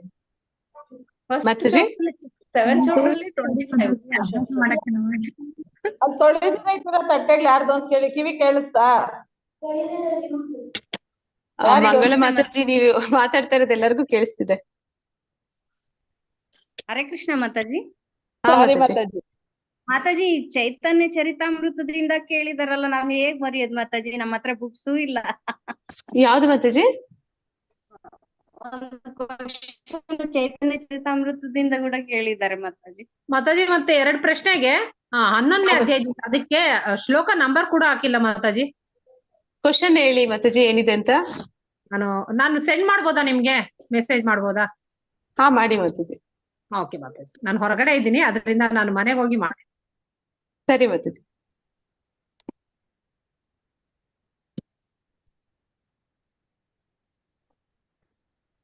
ಮಾತಾಜಿ ನೀವು ಕಳ್ಸಿರೋ ಅಷ್ಟು ಬರಿಬೇಕಾ ಮಾತಾಜಿ? ಮಾತಾಜಿ ಅದೇ ನಾ ಹೇಳಿದ್ನಲ್ಲ, ನೀವು ಬರ್ಕೊಂತ ಕೂತ್ರಿ ಅಂದ್ರೆ ತುಂಬಾ ಅದೇ ಹೇಳ್ದಂಗೆ ಫ್ಯಾಮಿಲಿನಲ್ಲಿ ಎಲ್ಲಾರು ಓಡಿಸ್ಬಿಡ್ತಾರೆ ನಂಗ ಆಗತ್ತೆ. ಆದಷ್ಟು ನೀವು ಪುರ್ಸತ್ತಿದ್ದಾಗ ಟೈಪ್ ಮಾಡಿ ನಿಮ್ಗೆ ಮೆಸೇಜ್ ಮಾಡ್ಕೊಳ್ಳಿ. ಆತರ ಮಾಡಿದ್ರೆ ಸ್ವಲ್ಪ ಸ್ಪೀಡ್ ಆಗು ಆಗುತ್ತೆ ನಿಮ್ಗೆ, ಮತ್ತೆ ಓದಕ್ಕೂ ಸಿಕ್ಕುತ್ತೆ. ನಿಮ್ಗೆ ಅದು ಕಾಣ್ಸಲ್ಲ ಅಕ್ಷರ ಚಿಕ್ಕದು ಅಂತಂದ್ರೆ ನೀವು ಪ್ರಿಂಟ್ ಔಟ್ ತಗೋಬೇಕಾಗತ್ತೆ. ನಾನ್ ಕೆಲವೆಲ್ಲ ಪ್ರಿಂಟ್ ಔಟೇ ತಗೊಂಡಿದೀನಿ ಮಾತಾಜಿ, ಓದಕ್ ಆಗಲ್ಲ ಅಂತ. ಫೋನಲ್ಲಿ ಕಾಣಿಸಲ್ಲ ಚಿಕ್ಕ ಅಕ್ಷರ ಅಂತ ಅನ್ಬಿಟ್ಟು. ಮಾತಾಜಿ ಇವಾಗ ನೀವ್ ಹೇಳಿದ್ರಲ್ಲ ಮೆಥಡ್, ಜಸ್ಟ್ ಹೋದ್ರೆ ಇದೇ ಆಗತ್ತಂತ, ಅದೇ ಮೆಥಡ್ ನಮ್ಗೆ ಎಕ್ಸಾಮ್ಗೂ ಇದ್ದಿದ್ರೆ ಚೆನ್ನಾಗಿರ್ತದೆ. ಎಲ್ಲ ಇದೆ ಮತ್ತೆ ಇದೆ ಮೊನ್ನೆ ಅದೇ ಕ್ಲಾಸ್ ಮಾಡಿದ್ರು ಎಕ್ಸಾಮ್ ಅಲ್ಲಿ ಕೂಡ ಅದನ್ನೇ ಮಾಡ್ಬೋದು ಅಂತಾನೆ ಮಾಡಿದಾರಲ್ಲ ಮಾತಾಜಿ. ಆದ್ರೆ ನಾನು ಟ್ರೈ ಮಾಡಿದ್ದೀನಿ ಮಾತಾಜಿ, ನನ್ಗೆ ಆಗ್ಲಿಲ್ಲ. ಆದ್ರೆ ನಾನು ಟೈಪ್ ಮಾಡಕ್ ಆಗತ್ತೆ, ನನ್ಗೆ ಅದು ಮೈಕ್ ಅದು ವರ್ಕ್ ಆಗಲ್ಲ ಆ ಟೈಮಲ್ಲಿ. ಹರೇ ಕೃಷ್ಣ ಮೈಕ್ ಮಾತಾಜಿ. ಇದೆ, ಮೈಕ್ ಇದೆ, ಅದು ವರ್ಕ್ ಆಗ್ತಾ ಇಲ್ಲ ನನ್ಗೆ. ಹರೇ ಕೃಷ್ಣ ಮಾತಾಜಿ. ಹರೇ ಕೃಷ್ಣ ಮಾತಾಜಿ. ಆ ಮೆಥಡ್ ಯೂಸ್ ಮಾಡ್ಬೋದಾ ಮಾತಾಜಿ? ಇದೆ ಮಾತಾಜಿ, ಕ್ವಶನ್ ಇದೆ ಕೇಳಲ ಮಾತಾಜಿ? ಹೇಳಿ ಮಾತಾಜಿ, ಹೇಳಿ ಮಾತಾಜಿ. ಈಗ ಕೃಷ್ಣನನ್ನು ಕಾಣಬಹುದಾದ ಶಕ್ತಿಗಳು, ಅವನ ವಿವಿಧ ಶಕ್ತಿಗಳ ಮೂಲಕ ಹೇಗೆ ತಿಳಿಯಬಹುದು ಎಂಬುದಕ್ಕೆ 4 ಉದಾಹರಣೆ. ಅದಕ್ಕೆ ಏನ್ ಆನ್ಸರ್ ಮಾಡ್ಬೋದು? ಮತ್ತೆ 6 ಮಾರ್ಗಗಳು ಕೊಟ್ಟಿದ್ದೀರಾ, ಅದು ಇದು 2 ಸೇಮ್ ಆಗುತ್ತೆ. ಇದಕ್ಕೆ ಭೂಮಿ, ನೀರು, ಗಾಳಿ, ಆಕಾಶ ಬರ್ದ್ರೆ ಸಾಕ? ಅದು ವಿವರಣೆ ಕೊಡ್ಬೇಕಾ? ಇಲ್ಲಾಂದ್ರೆ ಕಾಣಬಹುದಾದ ಇದಂತಂದ್ರೆ ಸೂರ್ಯರಲ್ಲಿ, ಚಂದ್ರರಲ್ಲಿ ಅದನ್ನ ಬರಿಬೇಕಾ? ಅದೊಂದು ಸ್ವಲ್ಪ ಕನ್ಫ್ಯೂಷನ್ ಮಾತಾಜಿ ನಂಗೆ. ಈಗ ನೀವ್ ಹೇಳಿದ್ರಲ್ಲ ಮಾತಾಜಿ, ಬೆಳಕಿನ ಇದ್ರಲ್ಲಿ ಸೂರ್ಯ ಅನ್ನುವಂಥದ್ದು, ಮತ್ತೆ ಭೂಮಿಯಲ್ಲಿ ಇದು ಬೇರೆ ಅಲ್ವಾ ಮಾತಾಜಿ? ಮಾತಾಜಿ ಮಾರ್ಗ ಬೇರೆ ಮತ್ತೆ ಅವನದು ಶಕ್ತಿ ಬೇರೆ ಅಲ್ವಾ ಮಾತಾಜಿ? 2 ಒಂದೇನಾ? ಇನ್ನೊಂದ್ಸತಿ ಹೇಳಿ ಮಾತಾಜಿ, ಶಕ್ತಿಗೆ ಕ್ವಶನ್ ಹೇಳಿ ಮಾತಾಜಿ. ಕೃಷ್ಣನನ್ನು ಅವನ ವಿವಿಧ ಶಕ್ತಿಗಳ ಮೂಲಕ ಹೇಗೆ ತಿಳಿಯಬಹುದು ಎಂಬುದಕ್ಕೆ 4 ಉದಾಹರಣೆಗಳನ್ನು ನೀಡಿ. ವಿವಿಧ ಶಕ್ತಿಗಳ ಮೂಲಕ. ಹಾ, ಮತ್ತೆ ಅದಕ್ಕೆ ಶ್ಲೋಕ ಕೊಟ್ಟಿದ್ದಾರಾ ಮಾತಾಜಿ? ಶ್ಲೋಕ ಏನು ಕೊಟ್ಟಿಲ್ಲ ಮಾತಾಜಿ ಅದಕ್ಕೆ. ಅದು ವಿವಿಧ ಶಕ್ತಿಗಳ ಮೂಲಕ ಅಂತಿದ್ರು ಅದೇ ಬರುತ್ತೆ ಮಾತಾಜಿ. ಅಂದ್ರೆ ನಾವು ಶ್ಲೋಕ ಮೆನ್ಷನ್ 82 ಮಾಡಿ ಎಕ್ಸ್ಪ್ಲೇನ್ ಕೊಟ್ಟಿದಾರಲ್ಲ ಮಾತಾಜಿ. ಮಾಡ್ಬೋದಲ್ವಾ ಮಾತಾಜಿ? ಮಾತಾಜಿ ನಾವು ಶ್ಲೋಕ ಕೊಟ್ಟು ಎಕ್ಸ್ಪ್ಲೇನ್ ಮಾಡ್ಬೋದಲ್ವಾ? ಹಾ ಮಾತಾಜಿ. ಓಕೆ, ಅದಕ್ಕೇನೆ ಇವಾಗ 6 ಮಾರ್ಗ ಅಂದಾಗ ನಾವಲ್ಲಿ ಕೃಷ್ಣನ ಎಲ್ಲ ಅಸ್ತಿತ್ವದ ಮೂಲ ಬೀಜ, ಸೂರ್ಯಚಂದ್ರರಲ್ಲಿ ಬೆಳಕು, ನೀರಿನಲ್ಲಿ ರುಚಿ, ಅಗ್ನಿಯಲ್ಲಿ ತೇಜಸ್ಸು, ಹೀಗೆ ಅದನ್ನೆಲ್ಲ ನಾವು ಅದನ್ನ ಹೇಳಿರ್ತೀವಿ 6 ಮಾರ್ಗಗಳು. ಇದು ಶಕ್ತಿ ಅಂದಾಗ ಭೂಮಿ, ನೀರು, ಗಾಳಿ, ಆಕಾಶ, ಅಗ್ನಿ, ಇದು ಶಕ್ತಿಯ ಒಂದು ಅದು ಬರುತ್ತೆ. ಸ್ಥೂಲ ಶಕ್ತಿ, ಅದು ಸೂಕ್ಷ್ಮ ಶಕ್ತಿನೂ ಒಂದು ಕ್ವಶನ್ ಕೊಟ್ಟಿದ್ದಾರೆ. ಹಾ ಮಾತಾಜಿ.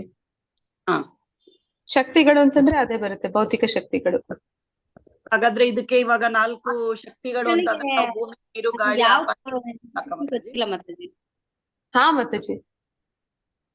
ಓಕೆ ಮಾತಾಜಿ. ಆ ಕ್ವಶನ್ ಕೇಳಿದಾರಲ್ಲ ಮಾತಾಜಿ, ಅದು ಯಾವ ಒಂದು ಪರ್ಟಿಕ್ಯುಲರ್ ಶ್ಲೋಕದ ಇದುಗಡೆ ನೇಮ್ ಮಾಡಿ ಮೆನ್ಷನ್ ಮಾಡಿಲ್ಲ. 7ನೇ ಅಧ್ಯಾಯದು, ಆದ್ರೆ ಯಾವ ಶ್ಲೋಕ ಅಂತ ಮೆನ್ಷನ್ ಏನು ಮಾಡಿಲ್ಲ. ಆದ್ರೆ ಶಕ್ತಿ ಅಂದಾಗ ನಮ್ಗೆ ಅದ್ರಲ್ಲಿ ಸ್ಥೂಲ ಶಕ್ತಿ ಮತ್ತೆ ಸೂಕ್ಷ್ಮ ಶಕ್ತಿನೂ ಬರುತ್ತೆ. ಹಾ ಮಾತಾಜಿ. ಭೂಮಿ, ನೀರು, ಅಗ್ನಿ, ಗಾಳಿ, ಆಕಾಶ, ಮತ್ತೆ ಸೂಕ್ಷ್ಮ ಶಕ್ತಿ ಮನಸ್ಸು, ಬುದ್ಧಿ, ಅಹಂಕಾರ. ಹಾ ಮಾತಾಜಿ. ಅದ್ರಲ್ಲಿ ಯಾವ್ದಾದ್ರು 4 ಕೇಳಿದ್ರೆ ಸಾಕು ಅಂತ ಹೇಳಿದಾರ ಮಾತಾಜಿ? ಅದ್ರಲ್ಲಿ ಅದು ಬೇರೆ ಕ್ವಶನ್ ಕೊಟ್ಟಿದ್ದಾರೆ. ಸ್ಥೂಲ ಶಕ್ತಿ, ಸೂಕ್ಷ್ಮ ಶಕ್ತಿ ಬೇರೆ ಕ್ವಶನ್ ಕೊಟ್ಟಿದ್ದಾರೆ. ಇದು ಕೃಷ್ಣನನ್ನು ಅವನ ವಿವಿಧ ಶಕ್ತಿಗಳ ಮೂಲಕ ಹೇಗೆ ತಿಳಿಯಬಹುದು ಎಂಬುದಕ್ಕೆ 4 ಉದಾಹರಣೆಗಳನ್ನು ಕೊಡಿ ಅಂತ ಕೊಟ್ಟಿದ್ದಾರೆ. ಹಾಗಾಗಿ ಅದು ಸ್ವಲ್ಪ ಕನ್ಫ್ಯೂಷನ್ಸ್ ಇದೆ. ಓಕೆ ಮಾತಾಜಿ, ನಾನೊಂದು ಒಂದ್ಸತಿ ನೋಡ್ಬಿಟ್ಟು ಆಮೇಲೆ ಕನ್ಫರ್ಮ್ ಮಾಡ್ತೇನೆ. 6th one ಕ್ವಶನ್ ಮಾತಾಜಿ ಅದು.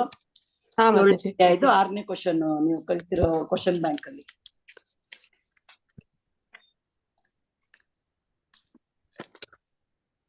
ಮಾತಾಜಿ ನಾವೆಲ್ಲ ಅದನ್ನೇ ಬರ್ತೀವಿ. ನಾನು ನೀರಿನಲ್ಲಿ ರುಚಿ, ಸೂರ್ಯಚಂದ್ರಲ್ಲಿ ಬೆಳಕು, ವೇದ ಮಂತ್ರಗಳಲ್ಲಿ ಓಂಕಾರವು, ಇವನ್ನೇ ಬರ್ಕೊಂಡಿವಿ ಮಾತಾಜಿ. ಅದು 82 ಇದೆಯಲ್ಲ ಮಾತಾಜಿ, ನೀವು ಬರ್ದ್ರೇನು ನಡೆಯುತ್ತೆ ಅನ್ಸುತ್ತೆ ನನ್ಗೆ.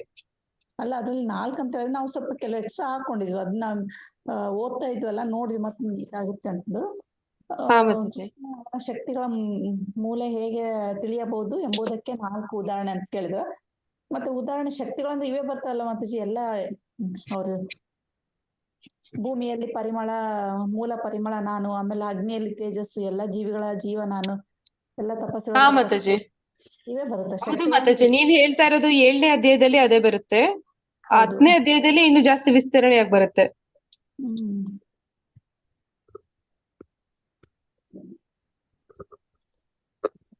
ಅಂದ್ರೆ 7ನೇ ಅಧ್ಯಾಯದಲ್ಲಿ ಕೇಳಿದಾರೆ ಅಂದ್ರೆ 7ನೇ ಅಧ್ಯಾಯದಲ್ಲಿ ಕೊಟ್ಟಿರೋದು ಸ್ವಲ್ಪನೇ ಇರುತ್ತೆ, ಅದ್ರಲ್ಲೇ ಚೂಸ್ ಮಾಡಿ ನೀವು ಬರಿಬೇಕಾಗುತ್ತೆ.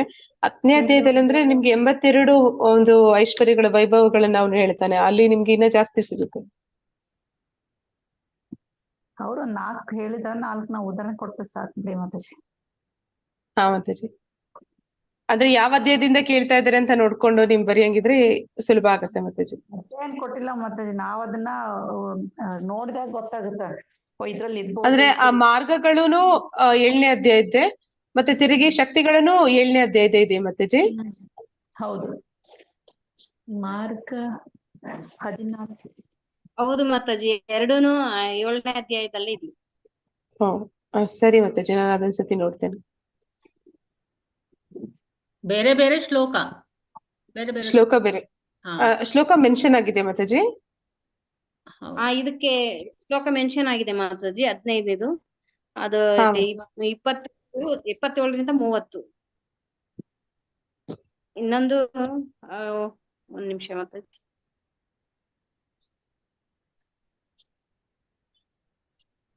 ಇದು ನಾವು ಕೇಳಿದ್ದು ಅದು ಶ್ಲೋಕ ಮೆನ್ಷನ್ ಆಗಿಲ್ಲ ಮಾತಾಜಿ.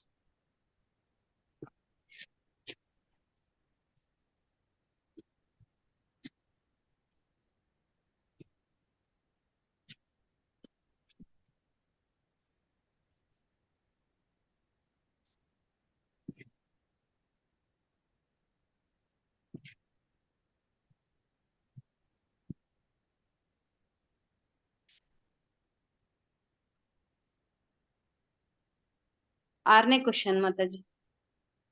ಆರನೇದ ಮಾತಾಜಿ. ಆರನೇ ಕೃಷ್ಣನನ್ನು ಅವನ ವಿವಿಧ ಶಕ್ತಿಗಳ ಮೂಲಕ ಹೇಗೆ ತಿಳಿಯಬಹುದು? ಅಂದ್ರೆ ಮಾತಾಜಿ, ನಾನು ಹೇಗೆ ಗೆಸ್ ಮಾಡ್ತೀನಿ ಅಂದ್ರೆ, ಒಂದೊಂದ್ಸಲ ಶ್ಲೋಕ ಕೊಟ್ಟಿಲ್ಲ ಅಂತಂದ್ರೆ ಹಿಂದಿನ ಶ್ಲೋಕ ಮುಂದಿನ ಶ್ಲೋಕ ನೋಡ್ತೀನಿ. ಒಂದು 20ರಿಂದ 23 ಕೆಳಗಡೆ 7ನೇ ಶ್ಲೋಕ ಕೊಟ್ಟಿದ್ದಾರೆ, ಮತ್ ಮೇಲ್ಗಡೆ 14ನೇ ಶ್ಲೋಕ ಕೊಟ್ಟಿದ್ದಾರೆ ಅಂದ್ರೆ ಅದ್ರ ಮಧ್ಯದಲ್ಲಿ ಎಲ್ಲಾದ್ರೂ ಇರುತ್ತೆ ಆನ್ಸರ್ ಅಂತ ಹುಡುಕ್ತಿವಿ. ಆಮೇಲೆ ಶ್ಲೋಕ ವೈಸ್ ಕೂಡ ಕೊಟ್ಟಿಲ್ಲಲ್ಲ ಮಾತಾಜಿ, ಎಲ್ಲಿ ಮೇಲೆ 17, 18 ಎಲ್ಲ ಇದೆ. ಎಲ್ಲ ಮಿಕ್ಸ್ ಮಾಡಿಬಿಟ್ಟಿದ್ದಾರೆ, ಮಿಕ್ಸ್ ಮಾಡಿದ್ದಾರೆ. ಕನ್ಫ್ಯೂಸ್ ಆಗ್ತಾ ಇದೆ. ಸರಿ ಮಾತಾಜಿ, ನಾ ಇದು ಹುಡುಕ್ತೀನಿ. 6ನೇ ಶ್ಲೋಕಕ್ಕೆ ನಾನು ಆನ್ಸರ್ ಹುಡುಕ್ತೀನಿ. Okay, thank you.